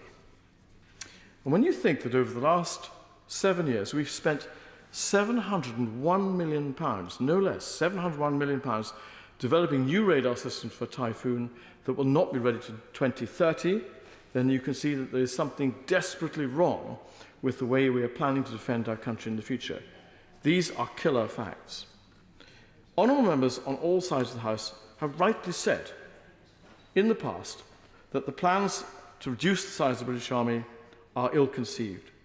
When you combine this with this kind of Typhoon nonsense that I described, then you can see that the United Kingdom is surely in danger of sending out entirely the wrong signals to our friends and allies, particularly in a time when the dangers we face are all too clear. Now, more than ever, Madam Deputy Speaker, we must not drop our guard. So, Madam Deputy Speaker, I close with a reminder from the past. In the early 1980s, the Treasury imposed cuts on defence spending, one of which led to the decision to remove the Royal Navy Antarctic vessel HMS Endurance from the South Atlantic. It is claimed by historians that that decision was part of the reasoning by Argentina that the United Kingdom was not serious about defending the Falklands, and therefore it was worth Argentina taking the risk of invasion. Madam Deputy Speaker, the rest is history, and only an exceptionally foolish state does not learn from the past. Gerald Jones. Thank you, Madam Deputy Speaker. I would like to take this opportunity to focus on a few key areas today. I think the Queen's speech is arguably more notable for what's not in it, as it is for what is in it. The biggest issue facing our country, and certainly most, if not all, of our constituents, is indeed the cost of living crisis that is causing great hardship in Merthyr Tydfil and Rumney and beyond. What we needed more than anything yesterday was a Queen's speech that included measures to tackle the cost of living crisis, with at the very least an emergency budget, including a windfall tax, to get money off people's bills now. Yesterday, the Prime Minister hinted that help would be announced in the coming days, only for the Treasury to announce in the following hours that this was not the case. both shocking and unbelievable in normal times, but as we know, we are a long way from normal times. At a recent discussion with my local Citizens Advice Bureau, it was highlighted the growing hardship in my constituency. Overall, client numbers have doubled. Queries around energy have increased by 250%. This is evident from the current fuel poverty crisis and is now mainly around support to pay fuel bills. Debt numbers have increased by 200%. Council tax debt is now the highest issue, with a 200% increase from last year. This is incredibly worrying, as these are household debts. Probably the most worrying is the massive increase, over 500%, in requests for food bank vouchers and other charitable support. Yet there was nothing in the gracious speech to tackle this growing crisis. The government is either not listening, or if they are listening, they're failing to act. The lack of compassion and action is shameful. What is also offensive is that the energy giants are announcing their highest ever profits. Shell last week over £7 billion in the first quarter of the year, and yet the government refused to consider it a windfall tax, when at the same time, as we've heard over and over today, people are struggling to choose between heating and eating. Truly shameful. I'm pleased to see legislation around access to cash after years of delay. We eagerly await the details, given that the government has allowed 6,000 local bank branches to close on their watch since 2015, leaving many geographically isolated communities without access to cash. And in some areas, including Treharris in my own constituency, post offices too have walked away and left communities without access to cash. Pleased to see that the ban on conversion therapy is in the speech. It's long overdue, but it should be a complete ban with no fudging or a vague approach which will leave loopholes which will no doubt be exploited. Madam Speaker, I thank the Honourable Gentleman for giving way. On the issue of access to cash, does the Honourable Gentleman agree with me that the government should take proper, firm action to make the banks work together to produce some sort of common access, some sort of real face behind the counter? I would absolutely agree with that point, because I think we've seen too many examples, particularly in rural and isolated areas where communities are left without any access to cash at all. So the opportunity for banks and other financial institutions to work together is, I think, long overdue. Madam Deputy Speaker, I turn to the Tory record on crime, which, as we know, is shocking. We've heard again today, crime is up, charges are down, criminals are getting off, and victims are being let down by the Conservatives not taking crime seriously. We've seen an 18% rise in total crime over the past 2 years. Quarterly recorded crime is now at its highest point on record, 1.6 million.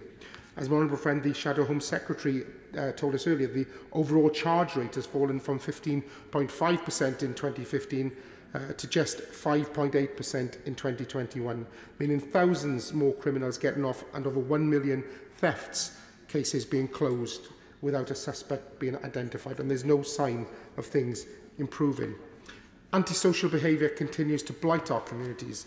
I've spoken in previous debates about the difference we had in the period of the last Labour government, when all local wards, I was a county councillor in that time, and local wards had a police officer and one or sometimes two PCSOs per ward.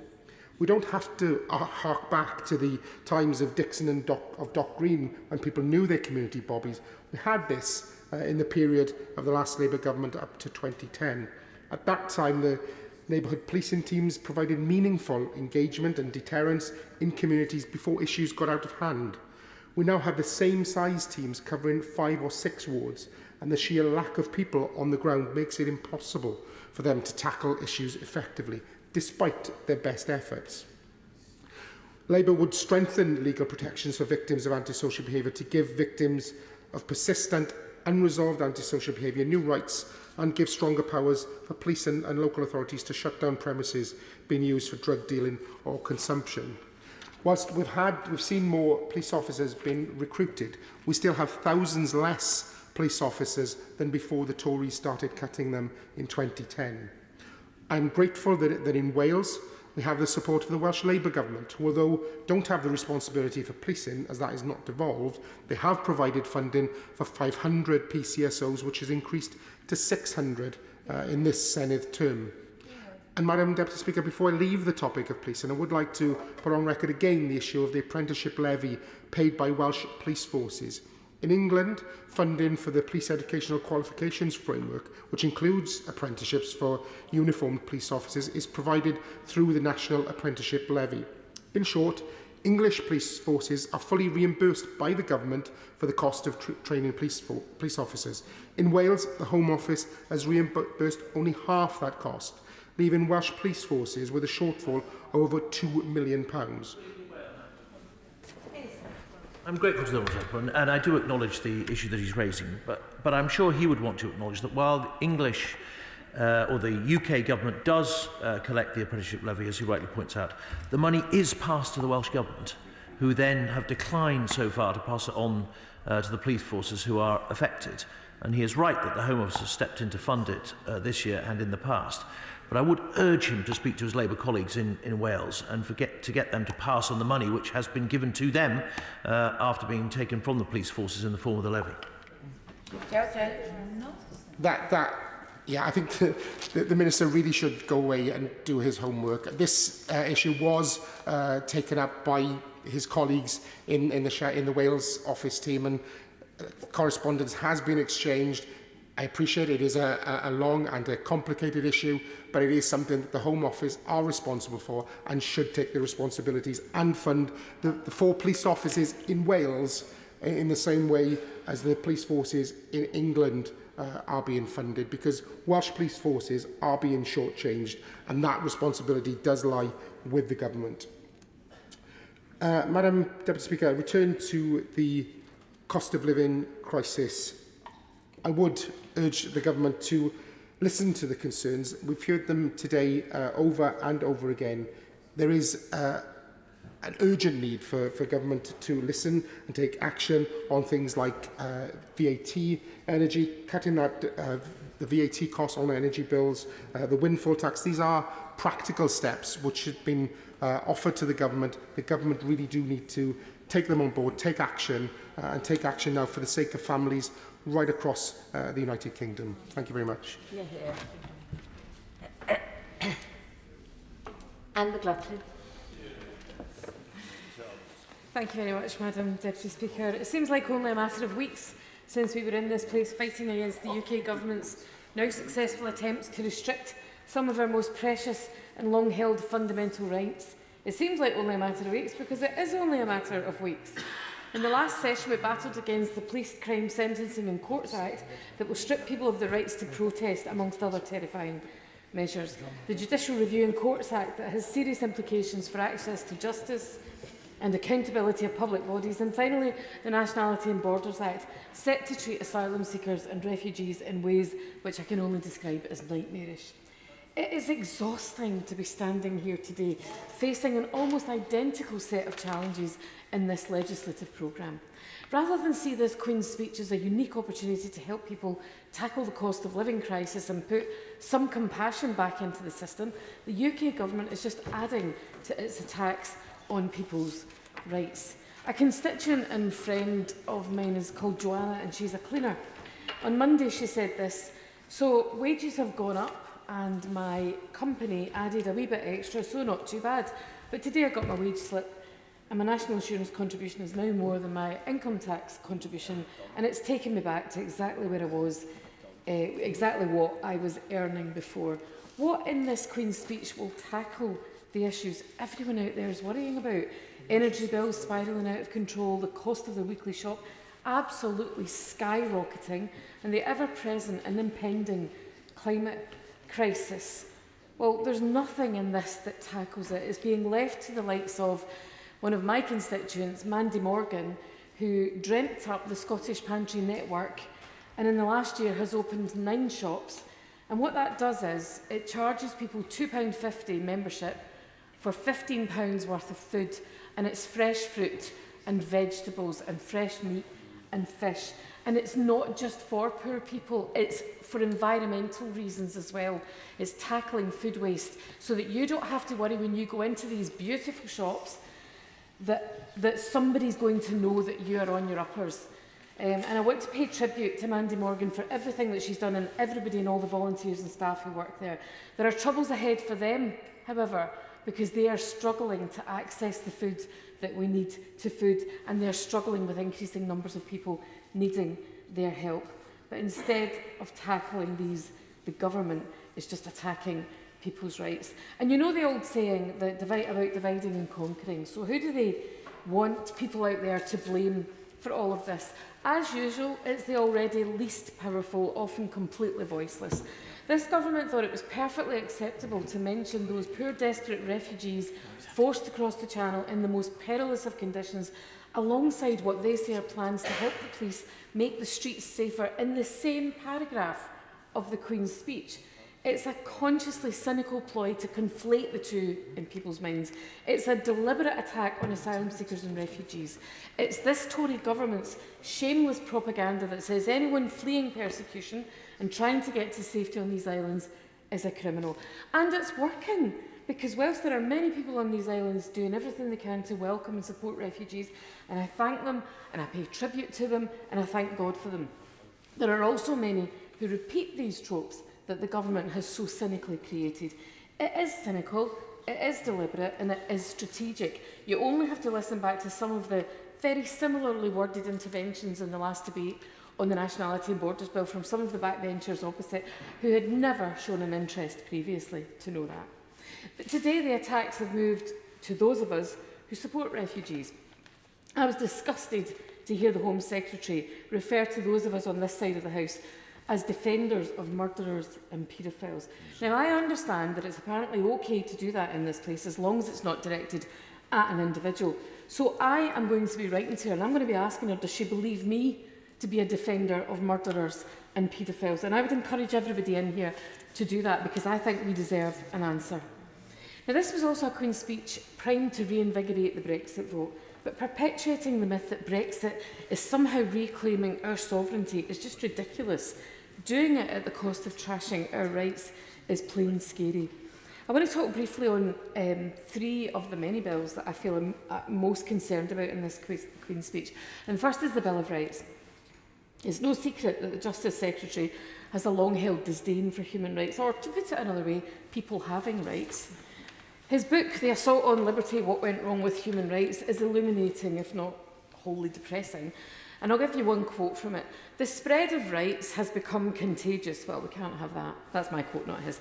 The spread of rights has become contagious, and since the Human Rights Act has opened the door to vast new categories of claims which can be judicially enforced against the government through the courts. And let's not forget the footage from the same year, 13 years ago, which saw him look into the camera and say, I don't support the Human Rights Act, and I don't believe in economic and social rights. Well, I do, as does my party, which is why human rights are entrenched in Scots law. I thank my lucky stars that we have them, more so now than ever, because they make sure that we can all, to some extent, stand shoulder to shoulder in society, that we share some of the same rights of access to justice, that we can all call out the government, whether it be this one, the Welsh Government, the Scottish Government, past Labour governments, future Labour governments, or any public body when they act in a way which undermines our rights. Who on earth would not want to? Who on earth would want to do away with that? These are not some legal concepts out of reach for most. They're entrenched in our modern psyche, and people know that they can rely on them to protect them at their most vulnerable moments, or when they need to face the might of the state. And that is what the Tories don't like. They don't want people to know that they can be held to account in the courts. They don't want to be scrutinised. And I predict when they are out of office, they will perform a complete U-turn on this. Exactly. I do love the positive spin, though. The Bill of Rights will defend our freedom of speech. Really? Well, just as long as you're not outside this place with a megaphone or stood at the gates of a fracking site. Your freedom of speech will end right there if the members opposite get their way. And it's nonsense to imply that the perfectly functioning Human Rights Act has somehow stifled our freedom of speech, when it has in fact codified protections for freedom of both speech and assembly under Article 10 and 11 of the ECHR. As with so many pieces of legislation forced through this place, reform of the Human Rights Act has got little to support, has little evidence to support much of what the government claims. There is an agenda, there are facts, and then there are government ministers determined to bend, manipulate and skew the evidence to fit. Why should the government be allowed to dictate who can access justice? That's completely at odds with the rule of law and our international obligations to anyone who's seeking refuge on these islands, for example. And when will the government realise this is not what people want? People are lying under immigration control vans to stop deportations. People are physically running to gather together to protect others from border force officers. We all know about Ken Muir Street and Pollock Shields. But last week, on the day of the council elections, SNP council candidates Marianne Mawicki and now councillor Samita Kumar stopped campaigning for themselves and staged their own Ken Muir Street protest along with activists from Edinburgh SNP and hundreds of their fellow citizens from all parties and none when border force vans came looking for someone. And you just have to look at the number of emails absolutely flooding into our inboxes on the Rwanda plan, and you know this is not what our constituents want. And of obvious concern to anyone in Scotland is the adverse effect this bill will have on the devolution settlement.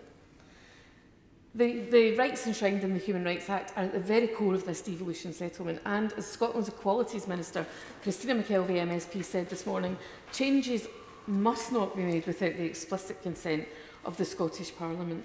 The Scottish Government wants to enhance and extend rights protection. The UK Government wants the opposite. What could the solution to that possibly be? Now, we'll no doubt be debating all of this for many months, and we may be exhausted with it, but we're very much up for that debate. But what I don't understand is why anyone would believe that this is somehow going to cut our ties with the European courts. Rather than our rights being brought home, we'll be forced to go to Strasbourg to enforce them. Our human rights should not be embroiled in the Tory Brexit fantasy. And on the Public Order Bill, Madam Deputy Speaker, it's no surprise to see the 11th hour amendments to the Policing Act vehemently voted down by the House of Lords, returning in the Queen's speech. Is this the way it's going to work now? Democratically rejected clauses will be repackaged and grouped together to form next year's legislation. And if they can do that after just a few weeks of being told no, what on earth is their argument against Scotland's right to go to the people to revisit the question on Scotland's independence after 9 long years? They are leaving themselves with no arguments for refusing a Section 30 order. That will not stop them refusing, of course, but they have no valid arguments. It's one rule for this Tory government and another for everyone else. It's a brazen thing for the Home Secretary to do. These were not clauses that went unnoticed by the public. They sparked outrage and protest during the passing of the policing bill, and rightly so. The government is deluded if it thinks that the people who were willing to stand outside this place and risk arrest and imprisonment are going to lay down and accept this public order bill. They are also deluded if they think that the same people on this side of the House and the members in that other place are going to roll over and accept defeat. Can I? Okay, if it is brief. I'm grateful to the Honourable Lady.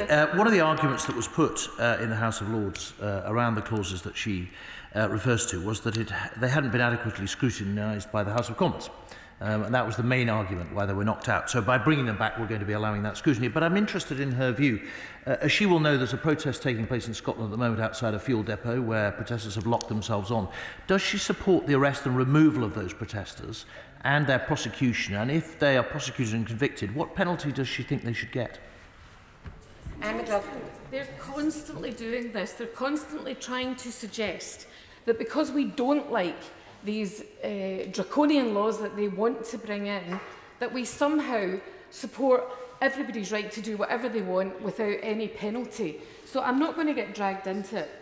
Because actually, what I wanted to do was tell him that we will continue to fight this because what they're doing is wrong. And no matter how dispiriting it gets, we will continue to fight them. And today, on the 41st anniversary of the death of the late, great Bob Marley, I'd like to use one of his quotes to tell you why. He said, "People who were trying to make the world worse are not taking the day off." Why should I? Well, we shouldn't, and we absolutely will not. If the Policing Act was a step too far, this bill is a leap into the realms of a dystopian nightmare. Can I take a moment, Madam Deputy Speaker, to say how pleased I was to see my friend and colleague, the Honourable Member for Eastern Bartonshire, back making her speech yesterday.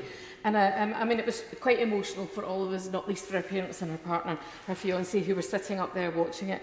And I was particularly pleased to hear her express her support for a fully inclusive ban on conversion therapy for all LGBT people.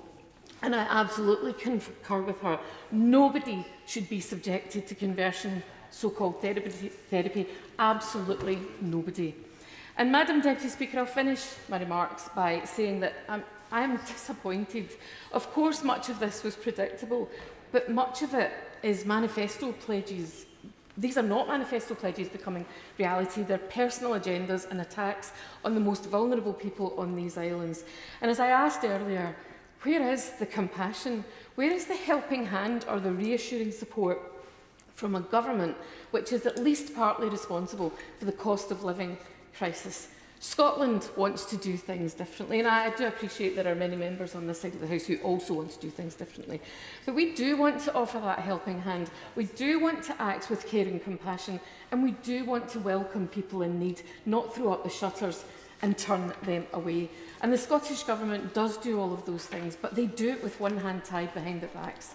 I'm ready for this year's challenges, but I'm raring for our independence referendum because, Madam Deputy Speaker, when the people of Scotland recognise that the only way we can stop tinkering around the edges of dreadful Tory policies, the only way we can stop having to spend millions mitigating the effect of those policies, thus leaving the Scottish Government with a lot less money to do the things we as a country want to do, when they reach the conclusion that the only way to have full control over the kind of country we are is to vote yes to independence, then that is exactly what I predict they will do.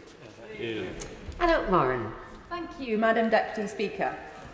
What we know is that the backdrop to this year's Queen's Speech is one of real concern and worry. People up and down the country terrified as they work out how to manage their ever-thinning finances. Working people having to sacrifice themselves to feed their children, having to choose between eating and heating. After 12 years of Tory rule, we're seeing the fabric of our society, of our communities, being ripped out, services decimated with no plan in place to put this right. Inflation and interest rates going up and a recession now looming. What are we supposed to say to our children and our young people? How are we supposed to reassure them that after 12 years of this, after 12 years of Tory government, that they can achieve whatever they want in their future? And what is their future? For some children, they've only ever known a country in which a community centre houses both a food bank and a polling station, or where services are so decimated that there is nothing to do and nowhere to go. Consequences of this Tory government. They deserve better. Cardiff North, my constituency, deserves better. Britain deserves better. Yeah. And now, after the local elections, we know that the British people want better. The election results have told us that. And I'm proud, in Cardiff North, we've gone from 3 Labour councillors to 11. And now there are absolutely no Tory councils anywhere in Wales. Yeah. The Tories' shattering results across Britain saw them lose nearly 500 seats and include strongholds like Monmouth in Wales, Wandsworth, Westminster right here. And I want to give a special shout out to Cardiff North's own Paul Fisher, who did win a seat right here in Westminster against the odds. Labour is a renewed, confident party, but the Conservatives are tired, mired in scandal with their own candidates, I'm afraid even refusing to put the party logo on their election materials. True. Right now, people up and down this country are working hard, paying more, but getting less. They need solutions not tired, empty rhetoric and political soundbites. And I am inundated with emails, stopped on the street in Cardiff North, and asked again and again what I can do to get this Tory government to help hard-working families, families seeing bills escalate and having to make those huge sacrifices. Madam Deputy Speaker, one of my constituents, Linda, an elderly pensioner who is struggling to make ends meet, told me what the government is doing is torturous and will slowly kill people. Grave and sinister words to be hearing in 2022. But the government's announcements yesterday do absolutely nothing to help curb the crisis that is crippling her and others in our communities. Here, the Prime Minister is more concerned with saving his own skin than tackling the real issues that families are facing. Prices and taxes rising, wages stagnating, opportunity. This government has failed to step up and support struggling families at every opportunity. Where is a windfall tax on oil and gas producers to save households up to £600 or the much needed emergency budget? But perhaps the cost of living crisis is simply a joke to this government. We saw the Housing Secretary take to the airwaves this morning, mimicking and laughing at calls for an emergency budget. This isn't a laughing matter. People need real help right now. Yep. And meanwhile, oil and gas producers announce seismic growth, billions in their profits propped up by this government. And they themselves have welcomed our suggestion of a windfall tax to help those hard-working families. But the Tories aren't on the side of working families. 15 Tory tax rises in just 2 years is evidence of that. And, Madam Deputy Speaker, what of the way ministers run their departments? Creating chaos and confusion, many of them too busy focusing on the chaos of their own internal affairs. They are letting criminals off the hook, letting victims down, and I'm afraid the hostile environment of the Home Office is just stark. I know many civil servants, hard-working civil servants, are doing the best they can under these difficult circumstances, but there is only so much they can do under this disconcerting leadership of this Home Secretary. It is clear this Home Office is not fit for purpose. While innocent women and children in Ukraine are being targeted, gunned down, beaten, raped, murdered, indiscriminate attacks have continued to destroy homes, hospitals and schools. Russian rockets strike railway stations, and people are rightly fleeing the horrors of war and seeking sanctuary. I feel very fortunate that under a Welsh Labour government in Wales, Wales is a nation of sanctuary for refugees and a super sponsor of those fleeing Ukraine.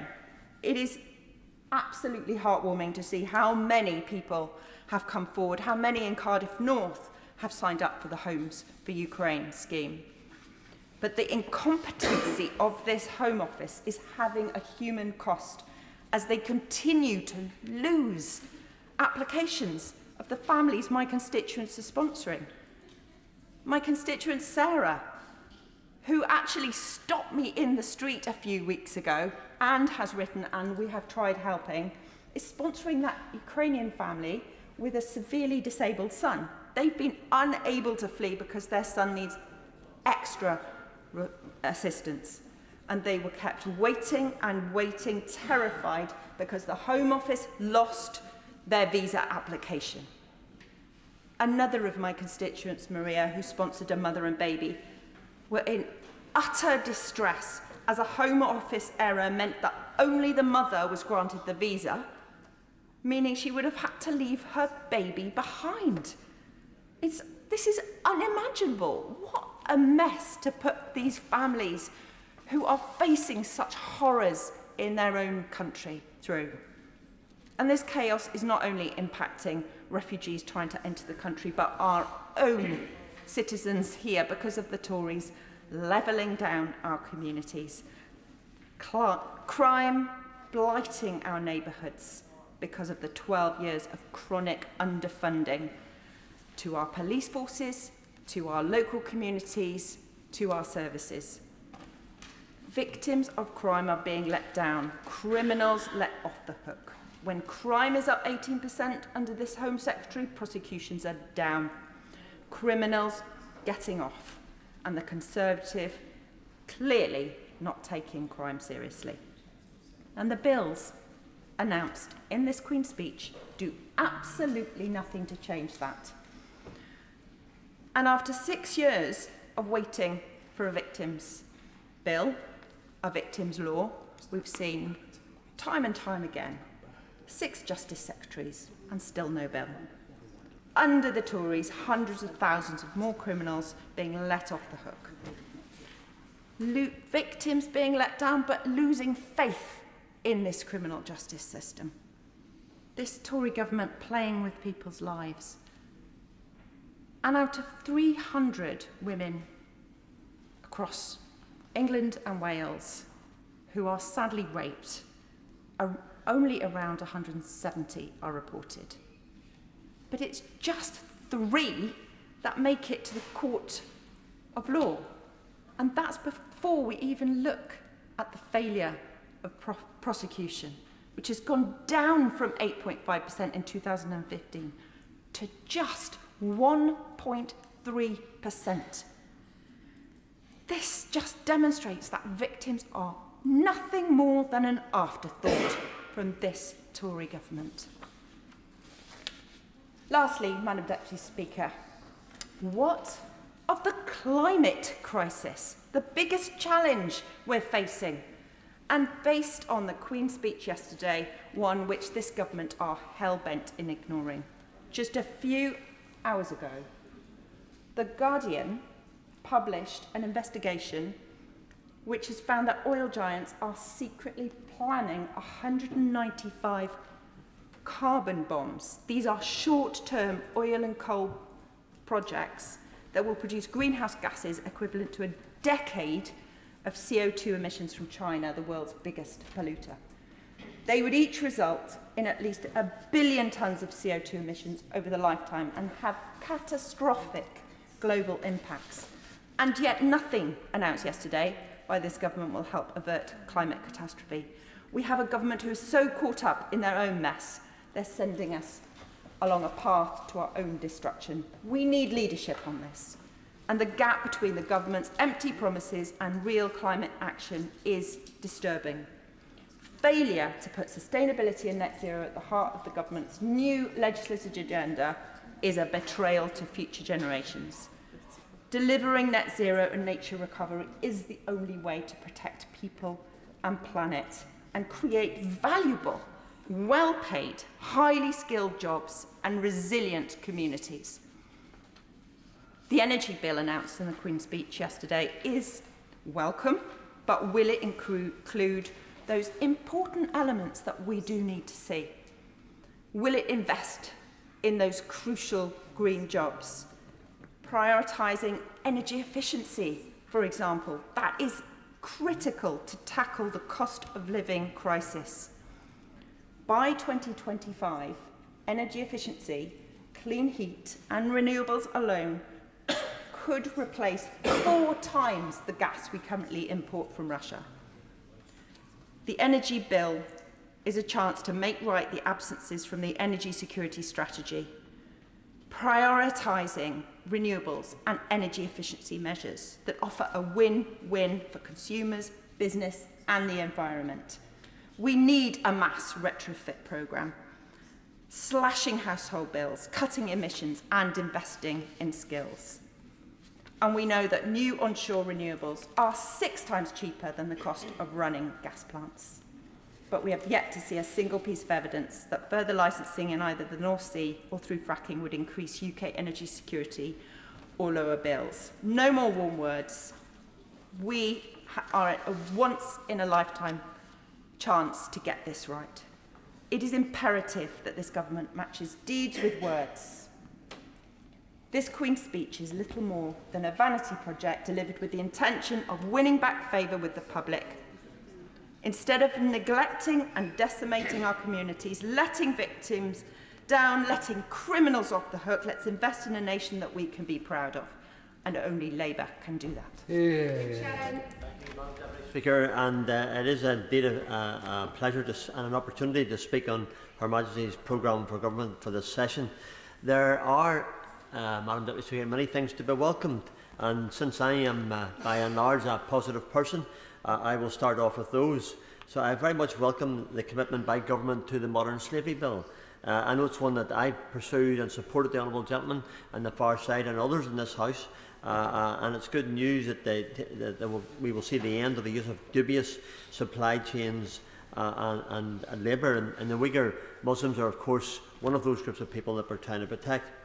So when we talk about justice as our topic for today, Madam Deputy Speaker, this is a massive step forward in doing just the right thing, and I fully support it. I also welcome the Minister's commitment on 2 occasions to questions that we have put from this side, from our party, in relation to those who preach the gospel and preachers in the streets. And the Minister has given us that commitment on 2 occasions. Again, I welcome that. I also welcome the Secretary of State's commitment earlier on today when the Honourable Lady referred to the £187 million for victim support. There is some clarification needed in that, but the Secretary of State was very keen that contact should be made both here and the Northern Ireland Assembly to see how we can make things better. And I also and very much welcome the National Security Bill, because this government, our government, has been very clear on how they address the issues of national security. And when it's taken on terrorists, whether it be ISIS, Daesh, IRA, or indeed the terrible atrocities by Russia in Ukraine, this government, our government, stands firm, and I thank them for that. I also welcome the support for nuclear power stations. Again, would ask that Northern Ireland be given consideration as the only part of the United Kingdom of Great Britain and Northern Ireland that doesn't have their own power supply. And I welcome the change in planning, although I do have at a distance look at how that will work if someone can object and the problems that there would be there. But there is a planning commitment to providing affordable houses, and I'm really hoping that some of that will trickle down towards us in Northern Ireland, where the planners appear to have a refusal as a standard unless there is an exceptional case made to prove why they can't legislatively prevent. And however, my note of caution in that must be that it cannot be permitted to prevent agricultural growth and our food sustainability goals. And I see the Right Honourable Minister sitting beside, and I know that her commitment, the Honourable Lady's commitment, is for agricultural growth and food sustainability as well. I also very much welcome the commitment to addressing the issues, and I spoke to the Secretary of State earlier on today about it, the issue of those who block the roads, super glue their hands, lie on top of tube trains, and basically are obstructive. Now, I've protested on many occasions, all legally, but I was born in a decade whenever protesting was a norm, as my honourable friend Ferry Santom referred to earlier on. So I understand the importance of it, but I also understand this, that you can't stop people getting to work, you can't stop nurses turning up for their jobs, you can't stop a man earning his money, and you can't stop either. And I do express some concern where I read it in the press last week, where a lady was fined and jailed for taking her child to school. I've spoken to the Minister. I do really hope that matter can be reviewed and satisfactory as well. The Honourable Member for Bracknell referred to the review of cold cases.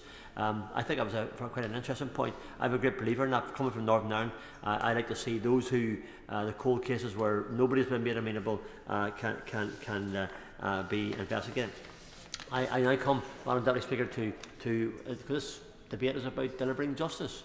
We need to deliver justice for the Northern Ireland Protocol. It should have been made a priority. There's no other way of putting it. Government has repeated time again that the Good Friday Agreement is at the heart of negotiations, and I support that, but have repeatedly failed to prioritise Northern Ireland's constitutional place within the United Kingdom. Accountability in relation to the protocol lies with Westminster, and is crucial to the political stability of Northern Ireland that the Prime Minister and the Secretary of State listen to the concerns of the people. The cost increase of an increasing number of goods in Northern Ireland is a clear result of the protocol. It should be prioritised by the Brexit Freedoms Bill in order to remove these restrictions forced upon us by the EU. So I remain disappointed that we didn't see it, but I remain encouraged by the fact that the Prime Minister has had meetings and also the Secretary of State for the Foreign Office has also said in the papers in the last 2 days that they intend to take action. Now, I've heard it before, Madam Deputy Speaker, about the action, about the words of action. I believe in actions of action, so I look forward very much to seeing what's going to happen in the next period of time in relation to that. And I know it's not an easy job to do, but I very much look forward to it. Just to give an example again, Madam Deputy Speaker, businessman in my constituency who supplies shops in every corner of the province told me he was speaking to some of his nationalist friends, people with a different political opinion, and they are friends of his, and they asked would the DUP, my party, be able to get the protocol sorted. My friend said to him quite rightly, he says, look, go and speak to your own MP. He says, well, my MP is a nationalist MP, and he says he wouldn't like it if I spoke to him. So on behalf of all those people, from whatever religious persuasion and whatever political opinions they may be across the province, I then once again ask that if they've been crippled by the protocol, which they are, then in this chamber I think the tales that those people have told us in Belfast last week, the elections are quite clearly sent out a message. All unionist candidates oppose the protocol. And the numbers of those vastly outnumber unionists, outnumber those of a nationalist point of view. They are facing rising costs for power, transport for goods, increasingly to save hassle. They are sourcing from other places whenever they want to buy their goods from the United Kingdom and from the mainland. So we need action to rectify the mistakes made. And I listened to, with great respect to the Right Honourable Lady yesterday in some of her comments, when she said that she negotiated the deal saying that she had designed a deal to respect the Northern Ireland position. I wholeheartedly disagree with her, as did my the member for Lagan Valley and the member for East Londonderry as well. We were sacrificed to secure the deal and we have paid enough. The Brexit Freedom Bill must give us back our freedom, and I believe that freedom to buy British goods must be part of where we are. We want the same opportunity as they have elsewhere. Little wonder that my right honourable friend for Lagan Valley is waiting to see the substance of scrapping the protocol and not more suggestions of tweaking. It's not tweaking we want, I think the paper said it has to be absolutely done away with, and that was what the Foreign Secretary was saying. As one businessman said to me, we are trying to rebuild after COVID, and yet if we build on an unstable foundation, it could be biblical in this, Madam Deputy Speaker, but it won't be. The structure will tumble. The Northern Ireland Protocol is not a stable foundation. Unless we have one soon, businesses will crumble and the cost of living will skyrocket further. So again, I ask government to do the right thing, and I put it on record. If we're going to deliver justice, and that's what we're about, everyone in this House is delivering justice, then the justice has to be that the Northern Ireland Protocol is ditched. Stormont only works with consensus. We don't have a system of majority rule, which many of my friends on these benches have pointed out over the past few years. We have power sharing. If unions are not on board, then there can be no power sharing. So let's get it right and get our people into positions on a stable foundation. This is a priority, and it shouldn't be a priority. It should not be cultural expressions in an Irish Language Act, for instance. It should be allowing people to heat their home, feed their family, access medical care, and those pushing for limited finances to be spent in such ways need to go into estates and pensioners' bungalows and look these struggling people in the face. So every person I who has spoken to, every right honourable member, every honourable member who has spoken mentioned about the cost of living, and rightly so. But we must address all of those issues, and we need to do it well. And one last point, Madam Deputy Speaker, is in relation to the Queen's speech and to the legacy issue. The Right Honourable Lady very kindly let me intervene on her yesterday. I want to put it on record. My concerns about the legacy, if it doesn't address totally, fully, and in a very embracing fashion those who have lost loved ones in their troubles. I think of many people that I know, Madam Deputy Speaker. I think of them often. I think of the Ballydugan Four. Three of those boys I knew extremely well. Murdered. I will be at a church service on Sunday to remember them, some 32 years after they were murdered. Nobody made accountable. I want justice for those families. I say it because they're my constituents, but I say it because I mean it as well. I want justice for Stuart Montgomery, who was murdered outside Pomeroy many, many years ago. He was only 18-year-old, just out of the police training college. Never anybody made accountable for him. I want justice for those in Le Mans who were murdered in a violent way. I want justice for those in the Abercorn. I want justice for the Darkley Gospel Hall. All of those occasions were when no one was made accountable from the IRA for what they did. I want justice for those who carried out the King's Mill massacres, the Oma atrocity. I think those are things that I need to see. I want justice for my cousin Kenneth Smith, who was murdered by the IRA. No one ever made accountable for him. So when it comes to the legacy I want from this government is a legacy for my constituents, for my families, for my relatives, for the people of Northern Ireland who want justice for those who murdered their loved ones and have never seen anything happening for it. A mother's tears are the same regardless of their political persuasion or religion, and each deserve compassion, respect, and above all, truth. So I have real concerns that this bill will not provide this, and I'll be anxious to see the detail of all the legislation and listen to the views of the victims who do not have law centres behind them or millions of public money, but who simply miss their loved ones and don't want them to be forgotten. These people have paid a daily cost, and we cannot leave anyone behind whilst it is clear that Northern Ireland must move forward together. I welcome the Economic Crime Bill and welcome the Mental Health Reform Act. I watch that to see how that goes. Others have spoken of it. And I conclude with this, Madam Deputy Speaker. I welcome Her Majesty's gracious address, but I'm asking her government to do the right thing by us in Northern Ireland, do the right thing constitutionally for us, but also do the right thing practically, direct funding to help the cost of living, address the waiting list and educate our children. Put political aims on the back burner and practically work towards ensuring that every home can afford heat, light and food, rudimentary things, and yet things that are too many homes feel they must choose between. And this, I believe, cannot be accepted in any region of this glorious United Kingdom of Great Britain and Northern Ireland. Always better together. Thank you. Shadow Secretary of State Steve Reid. Thank you, Madam Deputy Speaker. Can I start by thanking colleagues on this side of the House who have made some really thoughtful contributions to this debate. Those are the Honourable and Right Honourable members for Merthyr Tydfil and Rumney, Cardiff North, Coventry North East, Sheffield Brightside and Hillsborough, Brighton Kemp Town, Newcastle upon Tyne Central, Leeds East, Stockton North, Preston, Newcastle upon Tyne North, Bristol East, St Helens North, and of course my right honourable friend, the member for Normanton Pontefract and Castleford. They have made clear in this debate, Madam Deputy Speaker, that the Conservatives are a party that has got high on tax and are now also soft on crime. What a sorry situation for a party that once proudly stood for the precise opposite of the record they now hold. This Conservative government took 21,000 police officers off our streets. They closed courts and created a backlog of nearly 60,000 cases. And they targeted cuts on the youth services that prevent crime at source. At every stage in the criminal justice system, this government has let criminals off and they've let victims down. And now we have this thin, meagre Queen's speech offering nothing to put that right. The Conservatives have promised, and we've heard this from members on this side of the House this afternoon, the Conservatives have promised a victims' bill in every Queen's speech since 2015.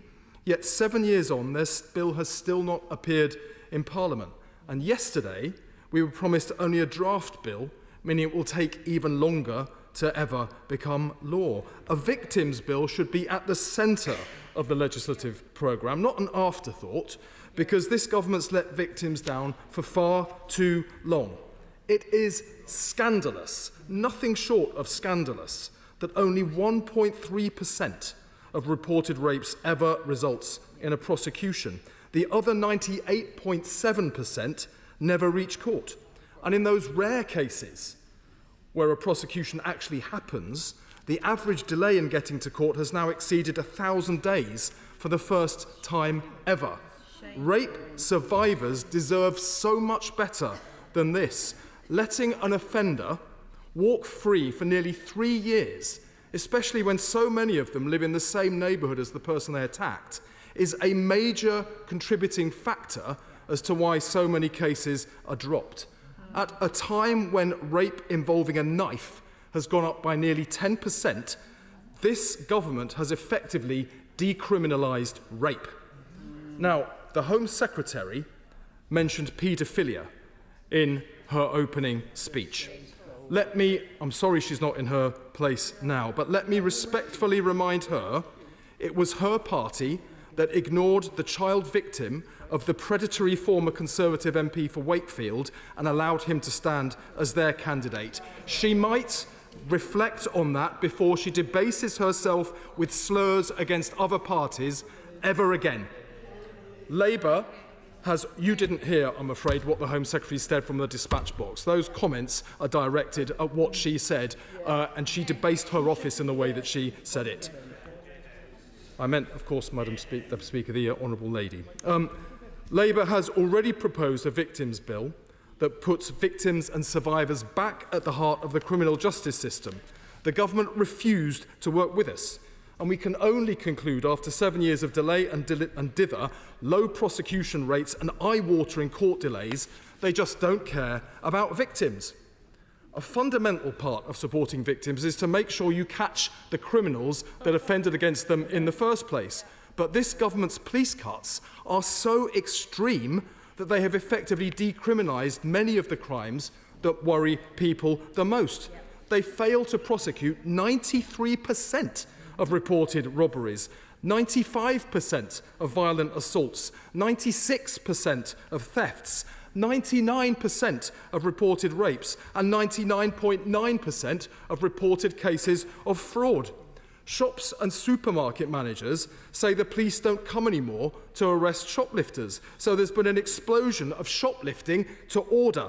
The criminals march in and they unload what they like off the shelves. I'd suggest the Honourable Gentleman goes and speaks to some supermarket managers in the constituency, because the criminals march in and unload what they like off the shelves and there's no one to stop them.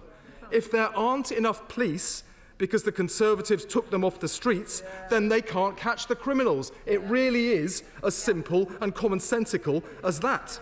Now, fraud is the fastest growing crime of all. Scammers target people's life savings and bank accounts with ever more intricate online schemes. We've recently even seen low-life criminals set up fake funds claiming to be helping Ukrainians when it's just fraudsters helping themselves to decent people's money.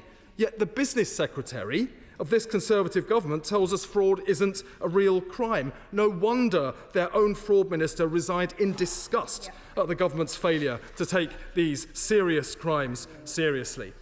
The government is also letting down the victims of violent crime. Custodial sentences for knife offenders have fallen to the lowest level for 7 years, and almost half of all knife offenders dodged jail because the Conservatives broke their election pledge of 2 strikes and you're out. I know from my time, Madam Deputy Speaker, as a council leader, how to cut violent youth crime. My council reduced it by, they might scoff and laugh, but my council reduced it by 1/3 in 18 months.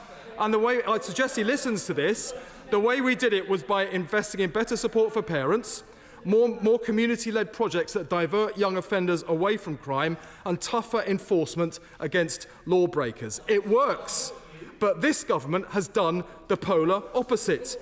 They presided over a 70% cut in youth service funding that's left some areas with no funding at all, 0 funding. They've closed 750 youth centres. They've sacked 4,500 youth workers who did vital work steering the most vulnerable young people away from crime.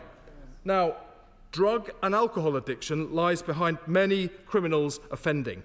They steal to feed their habit, and their habit often makes them more violent. You'd expect any serious government to tackle this, but the Conservatives have done the opposite. The House of Commons Library found that £100 million a year less was spent on tackling drug and alcohol addiction in the 3 years to 2020, thanks to this government, a decision that is right now fuelling crime. Under the Conservatives, a prisoner is more likely to leave prison addicted to drugs than when they first arrived. The think tank Reform tells us that 1 in 7 prisoners are now addicted to drugs, more than double the figure of 5 years ago. Under the Conservatives, our prisons have become colleges of crime that breed offending instead of places of punishment and rehabilitation that prevent it. It is alarming how many serious criminals walk out of jail at will. In February this year, the dangerous sex offender Paul Robson walked out of HMP North Sea Camp.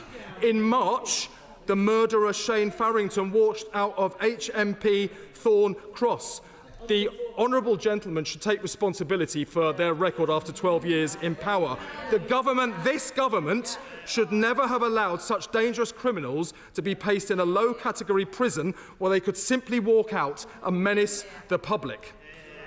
With drugs and violence running out of control in our prisons, we are seeing more prisoners leave prison to commit even more serious crimes afterwards. Over the last decade, 685 ex-offenders have been convicted for murders committed after they were released. More than a third of all of those murders were committed between 2018 and 2020, showing that the rate of the most serious reoffending is speeding up under this government. Now, terrorism worries everyone in this country. We heard some really heartfelt contributions today from members talking, for instance, about the horrific attack that targeted young people at the Manchester Arena, and we remember those victims with great sorrow in our hearts. Of the last 4 major terrorist attacks, 3 were carried out by prisoners released on licence and 1 by a serving inmate. So it beggars belief that the Justice Secretary wants to blunder ahead with his ill-conceived plan to rip up protections against terrorism in his bonfire of British people's rights. This country's security services have explained in the Times that his plans will make it harder to deport dangerous foreign terrorists, and in some cases, terrorists could get away with their crimes because of the reforms included in this Queen's speech. Our security services give evidence to the British courts in secret for terrorism cases. That's necessary, so their sources and operations are not exposed to the terrorists they're tracking down. But under this government's disastrous proposals, these cases would have to be heard in Strasbourg at the European Court, where secret evidence is not allowed. Rather than expose their agents, the security services would be forced to drop cases and let terrorists walk free. This government's warped ideology threatens to put the British people at greater risk of terrorist attacks, and it is our job on this side to stop them doing that. Madam Deputy Speaker, this government has gone soft on crime. They don't prosecute criminals because they cut the police by 21,000. They don't punish criminals because they don't catch them in the first place. Our prisons have become drug-addicted colleges of crime, and the government cut the diversionary programmes that knock low-level offenders off the crime escalator so they then progress onto more serious forms of offending. Labour's approach would be so very different. We would put victims at the heart of the criminal justice system with a strengthened victims bill. We would make offenders pay back communities with new community and victim payback orders that stop young offenders in their tracks, and we would let victims choose the work offenders have to carry out. We'd crack down on drugs in prison and keep dangerous prisons in high-security prisons they can't walk out of. And we would set up new neighbourhood crime prevention teams in every community, bringing together police, youth workers, mental health services, and importantly, victims' representatives to tackle the causes of crime and antisocial behaviour. While the Conservatives sack the police, we back the police, and we'd put more of them back on the streets catching criminals. Under this Prime Minister, crime is up 18% and prosecutions are down 18%. Perhaps it's no surprise this government has gone soft on crime when it's led by people who break the law themselves. The Leader of the Opposition has promised to resign if he is issued with a fine for breaking the COVID lockdown rules. The Prime Minister broke those laws repeatedly and shamelessly, yet he hopes to cling on to office. This sends criminals a very dangerous message. If the Prime Minister doesn't obey the law, why should they? This government is led by lawbreakers who believe that laws are for the little people. No wonder they've gone soft on crime. No wonder they're letting criminals off and letting victims down. Minister Kitmulhouse. Madam Deputy Speaker, it's my pleasure and great honour to close this day of debate on the gracious speech with a particular focus on preventing crime and delivering justice. Now, the last 2 years, Madam Deputy Speaker, have been immensely challenging, but thanks to the effort of public servants across our criminal justice system, the public have been protected and justice has continued to be served. As Minister for Crime and Policing, I did want to start by paying tribute to our brave police officers for their tireless commitment to keeping the public safe, which has remained steadfast throughout the immense challenges of the pandemic and as we continue our COVID-19 recovery.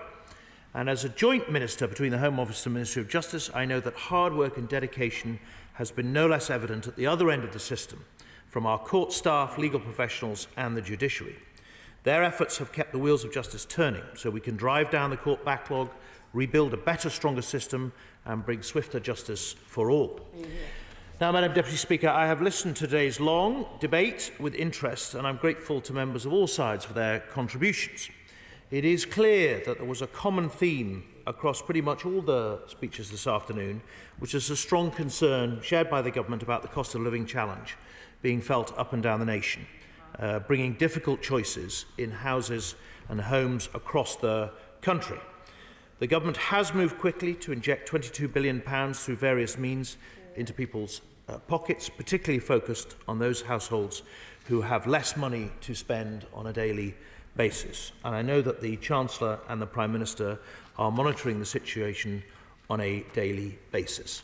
It is the case that over the next few months the cost of living is going to challenge even more, given the forecast of the Bank of England, and it's the duty of all of us in government to do what we can to alleviate that burden on our fellow citizens. This, however, Madam Deputy Speaker, is of course a Queen's speech which lays out a legislative agenda for the next session rather than a budget which would lay out a fiscal or taxation agenda. And I'm confident that when it comes to that point, the Chancellor of the Exchequer, as he has done in the past, will do what he needs to do to support households in this country. Now, Madam Deputy Speaker, we had a variety of contributions this afternoon that fell broadly into three categories. First of all, the constructive, beginning with my friend, the member for Bracknell, who talked about antisocial behaviour in his constituency, a theme that we heard from a number of members. We had the three Graces from Ashfield, Peterborough and Dudley North, who expressed strong support for the public order bill that will be coming forward very shortly, and in particular for the general theme expressed pithily by my friend for Peterborough, who said that criminals should be scared of the law, not citizens scared of the criminals. That's a sentiment with which we heartily agree. My honourable friend for Stoke-on-Trent North gave his usual vigorous and wide-ranging contribution to the debate, which illustrated quite neatly why his part of the world is becoming a conservative stronghold with every month that passes. Our friends from the other side of the Irish Sea in Northern Ireland also gave constructive and I think thoughtful contributions, support again for the measures we're taking on dealing with guerrilla-style protests, but I heard very clearly their concerns about the Northern Ireland Protocol, and I know that the Prime Minister, Northern Ireland Secretary and the Foreign and Commonwealth Secretary are all engaged very intensively on trying to solve the problems that that protocol is bringing to that part of the country.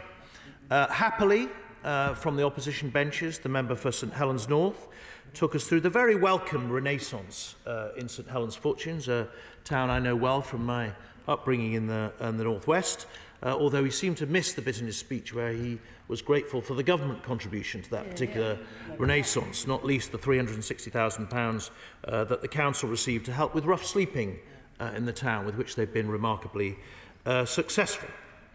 And then the honourable gentleman for Caithness, Sutherland and Easter Ross, who similarly was very gracious about the government work in his constituency, which is bringing, I hope, great prosperity and success to his part of the world, and I'm grateful for his contribution.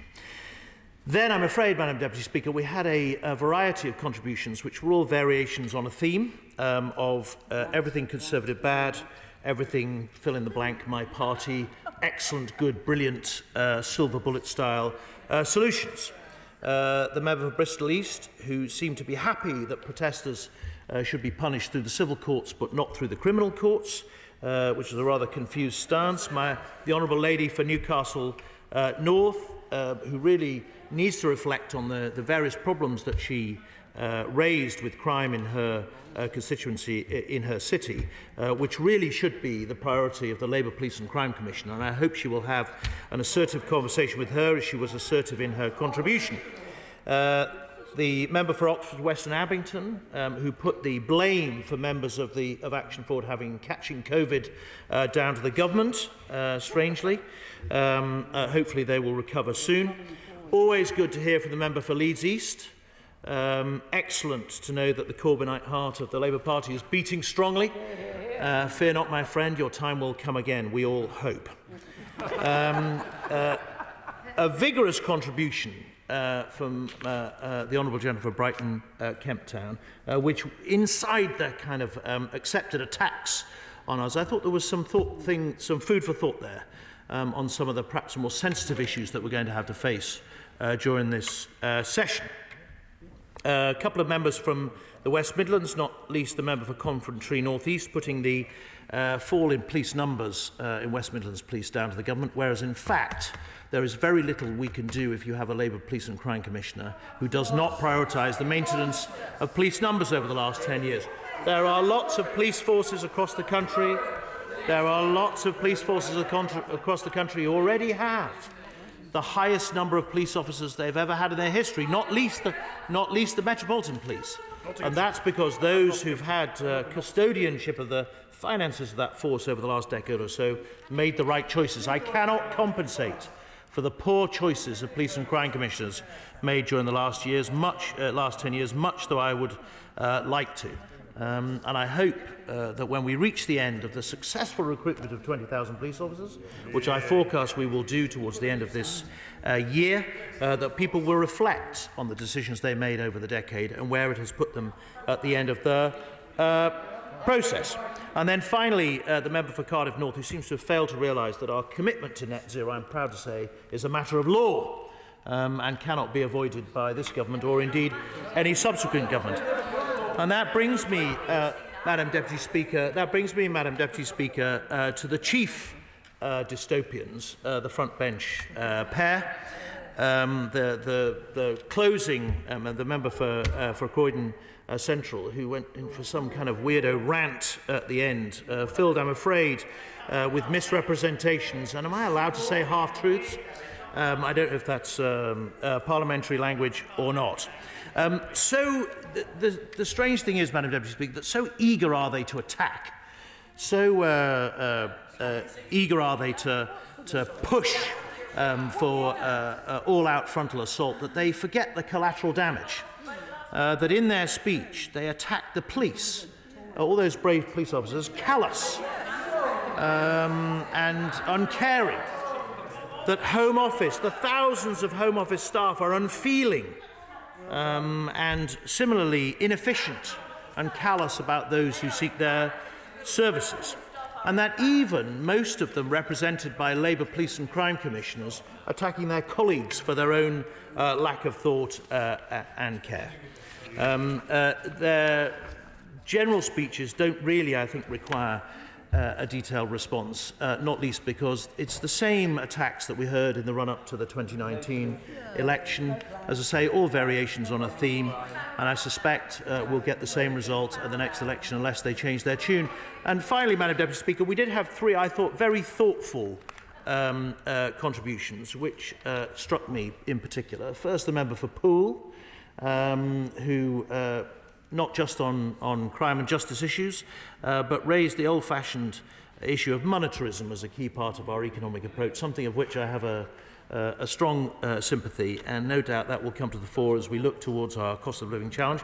The member for Don Valley, who I'm very interested in this all-party group on men and boys. I think he has put his finger on a particular issue which has been neglected, and his analogy that if we had 1,000 cars and 3 went wrong, we wouldn't damn all those 1,000 cars. We would try and work out why the 3 had gone wrong, I think is a very strong one. And I hope that he and I can work together in the months to come to solve some of those problems that we are seeing in the criminal justice system, undoubtedly with men and boys. And then the honourable lady from Edinburgh, for whom I have an enormous amount of respect. She obviously had to go through the standard attacks on the Conservative Party to satisfy Central Command in Scotland, but actually, her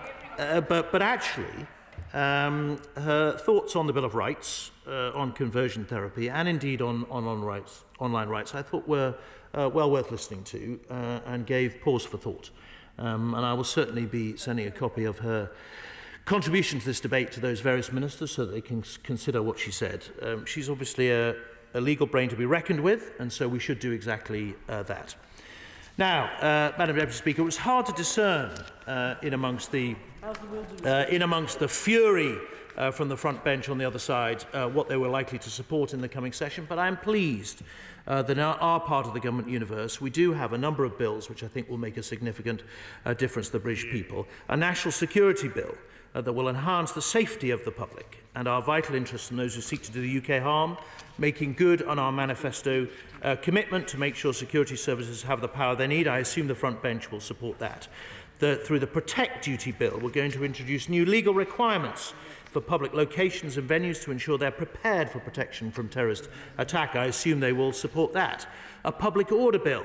I know they're going to support the Public Order Bill because the Leader of the Opposition was calling for more assertive action during the recent fuel protests, so I expect to see support through the lobby for that. An Economic Crime Bill, we've already heard from the front bench that they want to support that, and we hope to work constructively with them in making sure that we are all safe online and that we're able to deny the proceeds of crime from those who wish to make money from exploiting our fellow citizens. An online safety bill, which has been subject to a lot of discussion in this House and elsewhere as to how we should start to police the online world in the same way that we police the offline world. No doubt there will be challenges along the way, but I'm sure we can reach a settled view. And I'm grateful particularly to the honourable member from Newcastle for her contribution on algorithms. She will, of course, remember that we, I think, are the first government in the world to have a register of algorithms that can be looked at by those who understand them. I'm not saying necessarily would, but who can examine them. And I think there's scope for the House to come together to both protect the vulnerable and, in particular, children, but also make sure that we deal with offending online. The Modern Slavery Bill, which I know will garner support from across the House. A number of members on all benches mentioned their desire to strengthen protections in that particular area. A Victims Bill, which has been a little bit of time coming, but I'm glad to say will be laid, I hope, shortly in draft form for pre-legislative scrutiny, as it should be. Everybody wants to put victims at the heart of the criminal justice system. We have done enormous amounts to support victims over the last couple of years, spending significant money on support mechanisms for them, but there is always much more we can do. Although, Madam Deputy Speaker, while we do want victims to be supported, our primary aim is that there should be fewer of them. And the work we're doing across the whole of the criminal justice system and policing will achieve that. And then finally, Madam Deputy Speaker, the Bill of Rights, which should ensure that our human rights framework meets the needs of society it serves, commands public confidence, and where perceived and actual abuses of our human rights laws are ended, we can restore a bit more common sense to the justice system. We need to strengthen our common law traditions, particularly now as we exit the European Union, and we have to reduce our reliance on Strasbourg case law. Madam Deputy Speaker, as my right honourable friend the Home Secretary set out earlier in this debate, the first job of any government is to keep its people safe. That is why we're delivering ambitious reforms to do just that, cutting crime, delivering swifter justice and making our streets safer. We are backing the ever-growing numbers of police with the tools and support they need, making sentences tougher for violence and sexual crimes, strengthening victims' rights and restoring confidence in the criminal justice system. And we will make sure that we strike the right balance in our human rights framework so that it meets the needs of the public and commands their confidence to strengthen our traditions of liberty, particularly the right to free speech, add a healthy dose of common sense and curtail abuses of our justice system. And I commend the government's programme on crime and justice to the House. Madam Deputy Speaker, I beg to move that this debate be now adjourned. The question is that the debate be now adjourned. As many as are of that opinion say aye. Aye. the contrary, no. I think the ayes have it. The ayes have it. Standing Order number 150D says the Speaker shall put forthwith the questions necessary to dispose of proceedings on a motion to implement a sanction recommended by the independent expert panel. I call the Leader of the House to move the motion formally. Move formally. The question is as on the order paper. As many as are of that opinion say aye. Of the contrary, no. I think the ayes have it. The ayes have it. I beg to move that this House do now adjourn. The question is that this House do now adjourn. Alicia Kearns. Thank you, Madam Deputy Speaker. When people think of levelling up, what often comes to mind is cities that have been left behind, areas of the north whose industries have changed, and towns where inequalities are often blatant and impossible to miss. But how often are the needs of rural communities considered within that discussion? Because I know they're largely absent from the media debate on this issue, and I suspect in Whitehall they rarely get a look in. That's the crux of why I stand here this evening. Rural communities can be forgotten no more, because too many of them have been left behind, and they deserve to be levelled up too. Now, 1/5 of the UK's population live in rural areas, so this debate is of great consequence to so very many, because we too need support to access the opportunities our communities need to succeed. But I recognise it's not straightforward, because in rural areas, poverty is often hidden.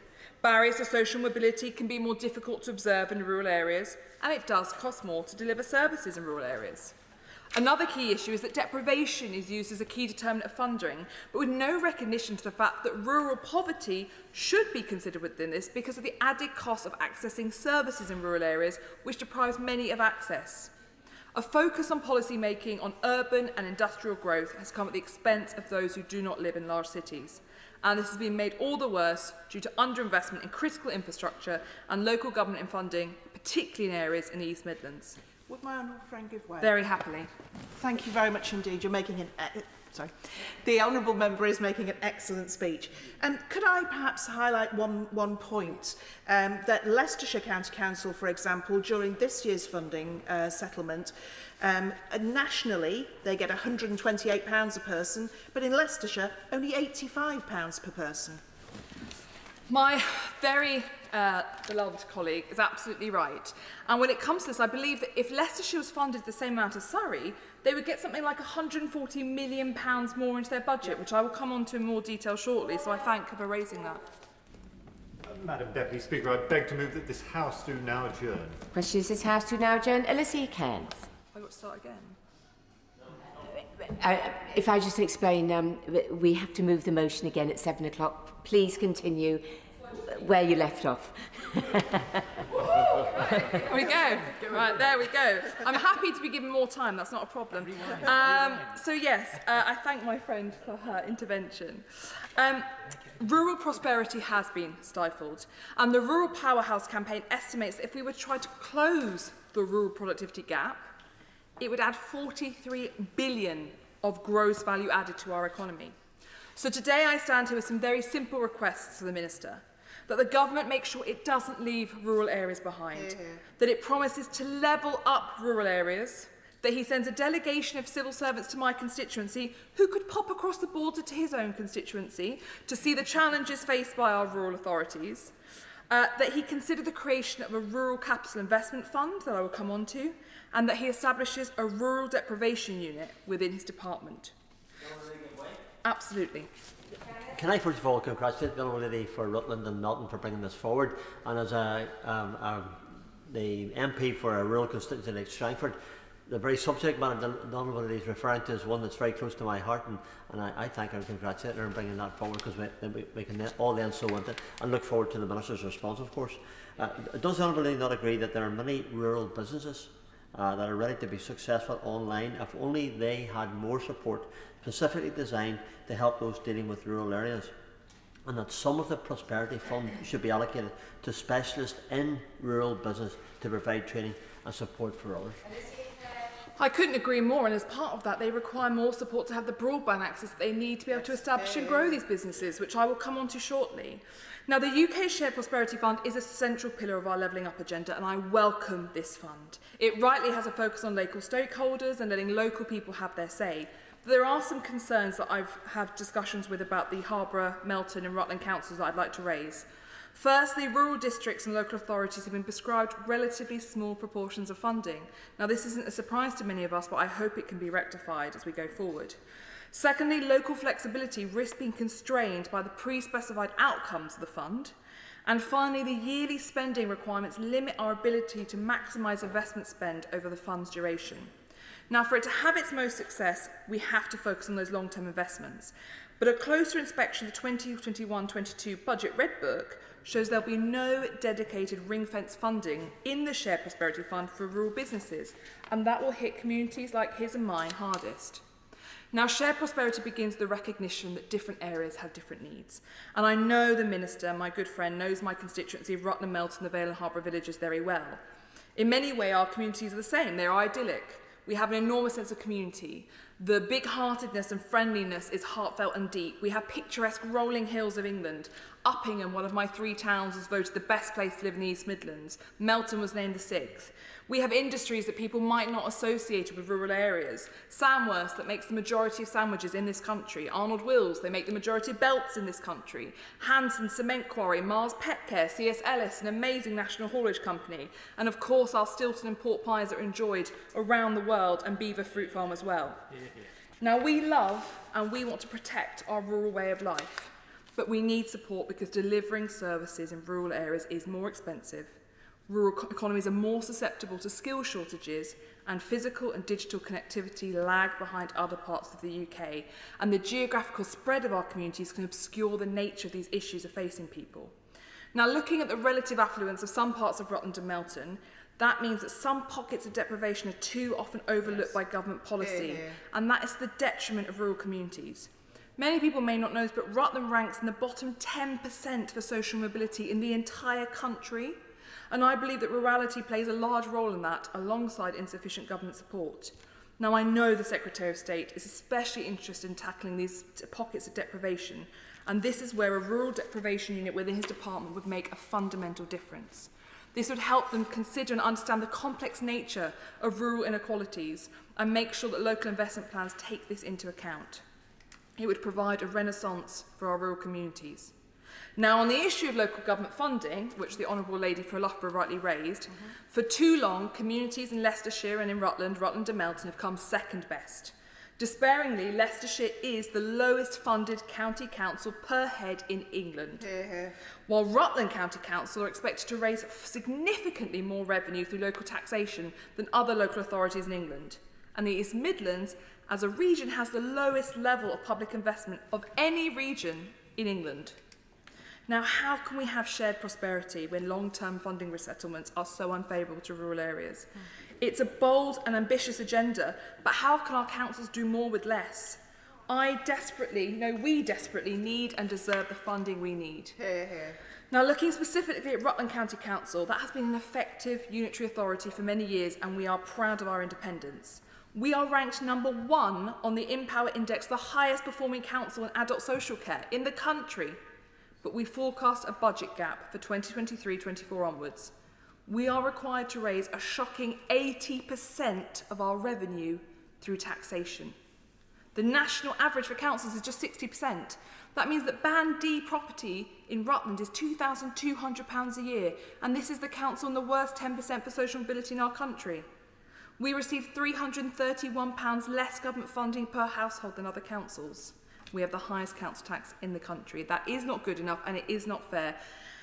And then we look to Leicestershire County Council, in which Melton and the Vale and Harborough parts of my constituency sit. As I touched on earlier, if LCC was funded the same amount as Surrey, they would have £104 million more to support people across Leicestershire. That cannot be right. We need fair funding. And I'm pleased to have secured productive meetings between Rutland County Council and the Minister of State for levelling up. And I hear and I hope that future funding settlements will be provided earlier to allow for better local planning, but they also need to be richer. My Leicestershire colleagues and I have worked tirelessly since our elections to try and get the department to pay heed to this unfair imbalance. And I know it's not easy, and I know it's not straightforward, and I know budget would be required, but we have to rectify these injustices. And I have raised them time and time and again, and I hope the department will pay attention to them. Now, moving on to rural transport. Strong transport links are all the more critical in rural settings, and it's fantastic that the Shared Prosperity Fund is taking transport into account. Now, after 40 years of promises and hopes and let-down dreams, together with the Minister's Department, the Melton-Mowbray Distributor Road is finally being built in my constituency. It is going to transform the town centre of Melton and bring £160 million of investment into our amazing town. However, we have wider rural transport concerns that continue. Community renewal is highly dependent on good transport services, but we've had recent reductions in all of our transport services which threaten to undermine our rural growth. In Melton, the end of the number 19 bus between Melton and Nottingham has been cut because it was being underused, but also because it wouldn't be financed anymore. Workers and students are no longer able to get from rural Melton to Nottingham for work or for educational opportunities. Businesses are suffering, and particularly those with special educational needs. And in rural areas, those special educational needs suffer so often because it is so difficult to access the services they need. Now, I'm hopeful that I can mitigate some of the loss of that bus service with the reinstatement of the train service from Melton to Nottingham. There is currently no direct service. We have to go through my honourable friend's constituency and through Leicester. And the government kindly provided £50,000 of funding to look at my proposal to reopen it. I would politely ask the Minister to remind his colleagues at the Department of Transport that we're waiting to hear back on our bid, having made our business case. Now, in Rutland, Centre Bus is only continuing the Rutland Flyer bus and the 707 routes after demanding additional subsidies from Rutland County Council. Given what I've just said about our funding issues in Rutland, you can see why having to subsidise a bus route is an additional burden that the Council cannot take on. Now, the government's promised to bring forward new arrangements for rural transport in the summer, and I urge them to act now to support faltering rural transport services, because that will boost. Very happily, please. I'm very grateful to my honourable friend for giving way, and can I congratulate her on securing this very important debate on support for our rural communities. Levelling up across our entire United Kingdom must include our rural communities. On our EFRA Select Committee, we are in the midst of an inquiry on rural mental health. And the evidence that we have taken, much of the stresses and pressures on rural communities are exacerbated by rural isolation and then things that happen in rural communities, whether it's animal disease outbreaks, whether it's flooding, and connectivity issues where people can't get from A to B, and my honourable friend is making that point passionately. Would my honourable friend agree with me that the government, central government, should work with local government to make sure that funding is allocated to rural communities to really try and mitigate against rural isolation by funding rural bus services, by funding broadband, and making sure people can be connected and stay together? My honourable friend hits the nail on the head, whether it's combating loneliness or connectivity or business opportunity, or the 150 Ukrainians who are going to settle in my constituency and have already started over the last few weeks. The 431 square miles of my constituency are very difficult to navigate when there are no bus services. Now, coming on to digital connectivity, we do have a digital deficit in rural communities. And Onward and the NFU highlighted in 2021 that only 20% of people in rural areas can access broadband speeds above 24 Mbps. Now, that's not good enough, and I welcome that I was able to get Rutland in the first tranche of places in the country that will receive full fibre optic. That's fantastic, get gigabit, but we need it for more communities, excuse me, Madam Deputy Speaker, across the community. I promise I do not have COVID. Looking at job retention in rural areas, if we are to give rural areas the tools they need, then we have to make sure people know that they can remain locally for jobs. And I touched on some of the amazing employers in my constituency earlier. But to tackle these differences, we do need long-term ability to think for our local authorities. And I'm concerned that unless the Shared Prosperity Fund can be used to address the root causes of rural inequality, it will have a limited impact on our communities. And that's why the Country Land and Business Association has called for the creation of a separate fund for rural capital investment, and I would urge the Minister to consider this. Rutland and Melton are currently developing a joint Levelling Up Fund bid, and it reflects the varied nature of our communities and business interests, and I look forward to championing that in Parliament. Now, coming to health and emergency services and the very good friends that one can make in this place, the government has rightly identified health as one of the key pillars of levelling up. A report in 2019 showed that while older people in rural areas experience reduced rates of mortality, poor access to services is driving health inequality. And I believe that living in the countryside, you can have the most incredible, healthy and happy lifestyle, but poor access to services is a meaningful challenge. Now, since being elected the MP, I have been fighting for a second GP practice in the town of Melton Mowbray because I believe that Latham House Medical Practice is the most oversubscribed surgery in the country. If nothing changes, 45,000 people will be served by one practice. That cannot be right. I was told on my election it would take me over a decade to get us a new GP practice, and that's not good enough for me, and it's not good enough for the people of Melton. And I've been working hard with Melton Borough Council, especially our leader, Councillor Joe Orson, our Chief Executive, Ed de Coverley, as well as our Clinical Commissioning Group Chair, Andy Williamson, to make sure that we get one and we don't wait 10 years for it. In Rutland, there are also wider health challenges. Rutland Memorial Hospital, I promised to save it, and I now have that commitment from the CCG that it will be saved. But we need investment so that my elderly community do not have to go to Leicester, which takes them at least an hour, to get ongoing care for chronic conditions. We need new funds, and we need to invest in community hospitals. Indeed, at that dispatch box yesterday, the Prime Minister championed the fact that he had fought for community hospitals when he first came to this place. So I hope that he will listen and take heed to the fact that we need to do it now. We also face challenges around cross-border working. Constituents of mine in Rutland access services in Peterborough, in Lincolnshire, in Kettering, in Northamptonshire, in Leicester. In the Vale, they access services in Leicestershire, in Nottinghamshire, in Lincolnshire. We now have finally a requirement that they have to share this information cross-border, but there is more to be done. Finally, I welcome wholeheartedly the Shared Prosperity Fund's emphasis on community and place. As the Minister knows, our motto in Rutland is multum in parvo, much in little, and we have abundance of pride in our county. From Rutland Water, which I invite every member of this House to visit, indeed one colleague grabbed me earlier today and said, "Is Stoke Dry in your constituency?" And I said, "Yes, it is. Do you know that's where they launched the gunpowder plot from?" He said, "No, I didn't, but I did once I'd been it. Aren't you lucky to have that in your constituency?" I said, "Yes, I am." He then went on to list a number of other villages and towns in my constituency and how lucky I was. It is an amazing place to be. We have our Rutland Showground that does events like Bird Fair, but recently we've had an incredible 2 archaeological discoveries. The first was the amazing Roman mosaic, found in a farmer's field just 15 minutes from my own home, which tells the story of Achilles and Hector. Now, it's changed our understanding of Roman Britain, because in so many movies, Britain at that time was hordes of barbarians, and we now know we had these amazing mosaics. It's described as one of the most significant discoveries ever made in the UK. Then, only a couple of weeks later, the discovery of an 180-million-year-old ichthyosaur, the UK's largest and most complete record of the marine reptile, which I had the privilege of touching while it was being dug up. Now, surely funding from the Shared Prosperity Fund could go towards the promotion of these discoveries, because I have no doubt that the scale of them means we deserve a heritage museum, a heritage trail, major investment in our tourism industry that would help counteract the fact we do not get enough local government funding, allow us to stand on our own feet. That's all we're asking for, but we need the investment from DCMS, and I hope we can make it a reality. Melton too has much to celebrate in pride of place. We all know it's the rural capital of food, and we have some of the best farmers in the country who pronounce the world-renowned goods such as the Melton Mowbray pork pie, which, yes, I promised in my maiden speech you would hear much of, and I have clearly not failed to deliver on that. There is Stilton, Tuxford and Tebbet, the oldest producer in the world, Long Clawson Dairy. The world's best ale is produced by Round Corner Brewing in Melton. Award-winning Brentford gin, they didn't win the international award, I'm afraid.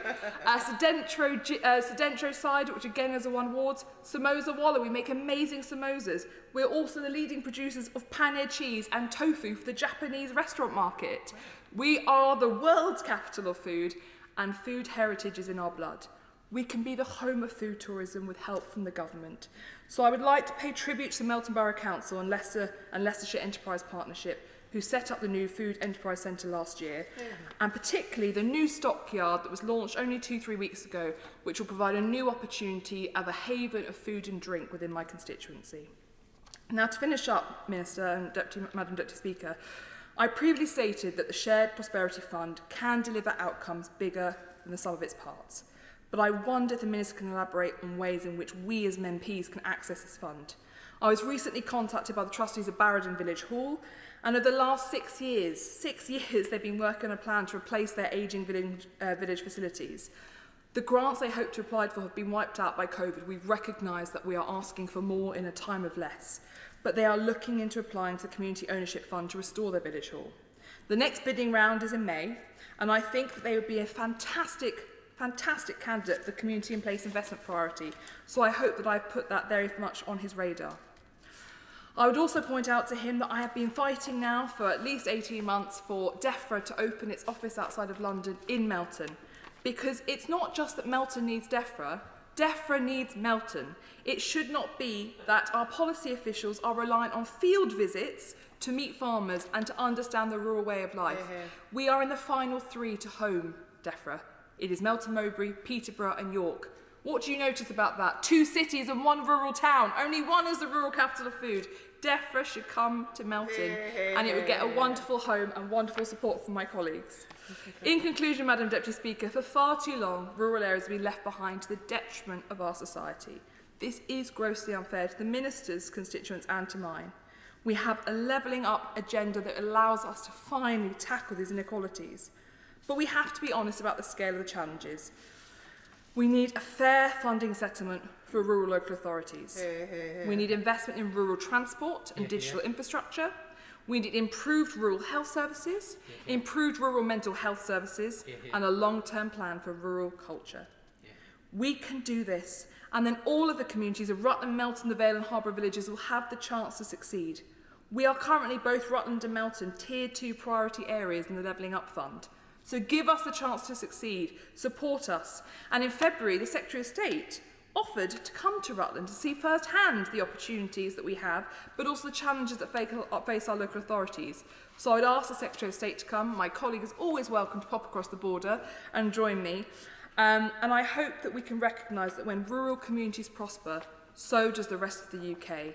And I hope that we will not have to have a debate like this again during my time as the proud member for Rutland and Melton. Mr Neil O'Brien. Oh, thank you, Madam Deputy Speaker. And I'd like to start by congratulating my honourable friend, the member for Rutland and Melton, for securing a debate on this important topic and for her superb speech and the important contributions from members for Strangford and my honourable friend for Loughborough and also the honourable friend for Penrith and the Border, who was making some similar and important points in a debate just a couple of weeks ago. Now, we should start, Madam Deputy Speaker, by recognising that there's many, many positive things happening in Rutland, Melton and the parts of the Harbour District that she represents. And many of them are happening because of my honourable friend. She's been a relentless champion for fairer funding for Rutland and Leicestershire. She secured the Melton Mowbray Distributor Road, which is absolutely key to levelling up Melton. And after 40 years of discussions, she and local colleagues have finally made it happen. Rutland Memorial Hospital has been saved after the commitment she secured from the CCG. She raised broadband, and I'm pleased that her efforts on this paid off and put Rutland in the very first tranche of gigabit upgrades in the country. And my friend also helped secure 150,000 for Community Hub in Thurnby and 150,000 for Pub in Frisbee from our community ownership funds. And I look forward to drinking them at some point. And of course, her local authorities have also benefited for funding from the UK Shared Prosperity Fund. Rutland, Melton and Leicestershire are receiving over 5 million of UK SPF funding, with Rutland getting over $1 million, Harbour over 2.1 million, and Melton just shy of 1.2 million. On top of that, Leicestershire is receiving nearly 3 million in multiply funding. Now, on the Shared Prosperity Fund, she raised a series of important questions about flexibility and rurality, and I want to address them directly. Even the last Labour government acknowledged that spending on regional economic policies should have been brought back from Brussels and decided here, but they never managed to bring it back or get the EU to agree to that. Now we do have control back. We can do things differently, and compared to previous EU funding, the Shared Prosperity Fund will be radically more flexible and much more locally led. Under the last Labour government, funding was given to remote and unelected regional RDAs based far away from Rutland and Melton. Under the Shared Prosperity Fund, it will be given to individual districts and elected local leaders, so much more local. In addition, bureaucracy will be slashed and there will be far more discretion over what money is spent on. EU requirements for match funding, which impacted on poorer places in particular, will be abolished, and the EU system with payments in arrears, multiple rounds of auditing, multiple rules and lengthy application documents, which all made it difficult for small voluntary local groups in particular, will all be swept away. and under the EU funding, only a very narrowly defined set of things could be funded. Now, under the Shared Prosperity Fund, the investment priorities deliberately cover a very wide range of possible local interventions, precisely because that's what local leaders said they wanted from us. Whether it's digital connectivity, buses, skills, improvements to high streets, community events, sport festivals, the choice for the first time will belong to local leaders and local communities. And rural communities will be empowered to set and deliver against their own priorities through the fund, shaping it locally, not applying to a remote RDA based in a city far away.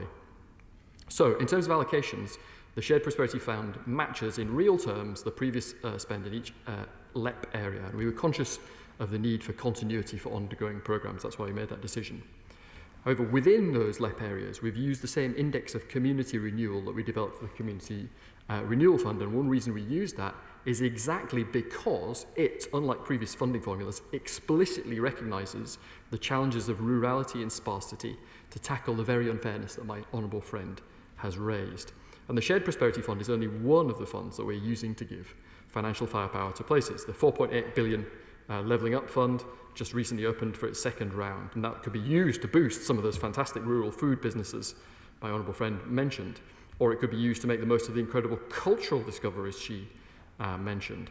She noted that Rutland and Melton were in Tier 2, and again that is because the Index for Levelling Up Fund recognises the challenges of rural and poorly connected areas in a way that previous governments haven't.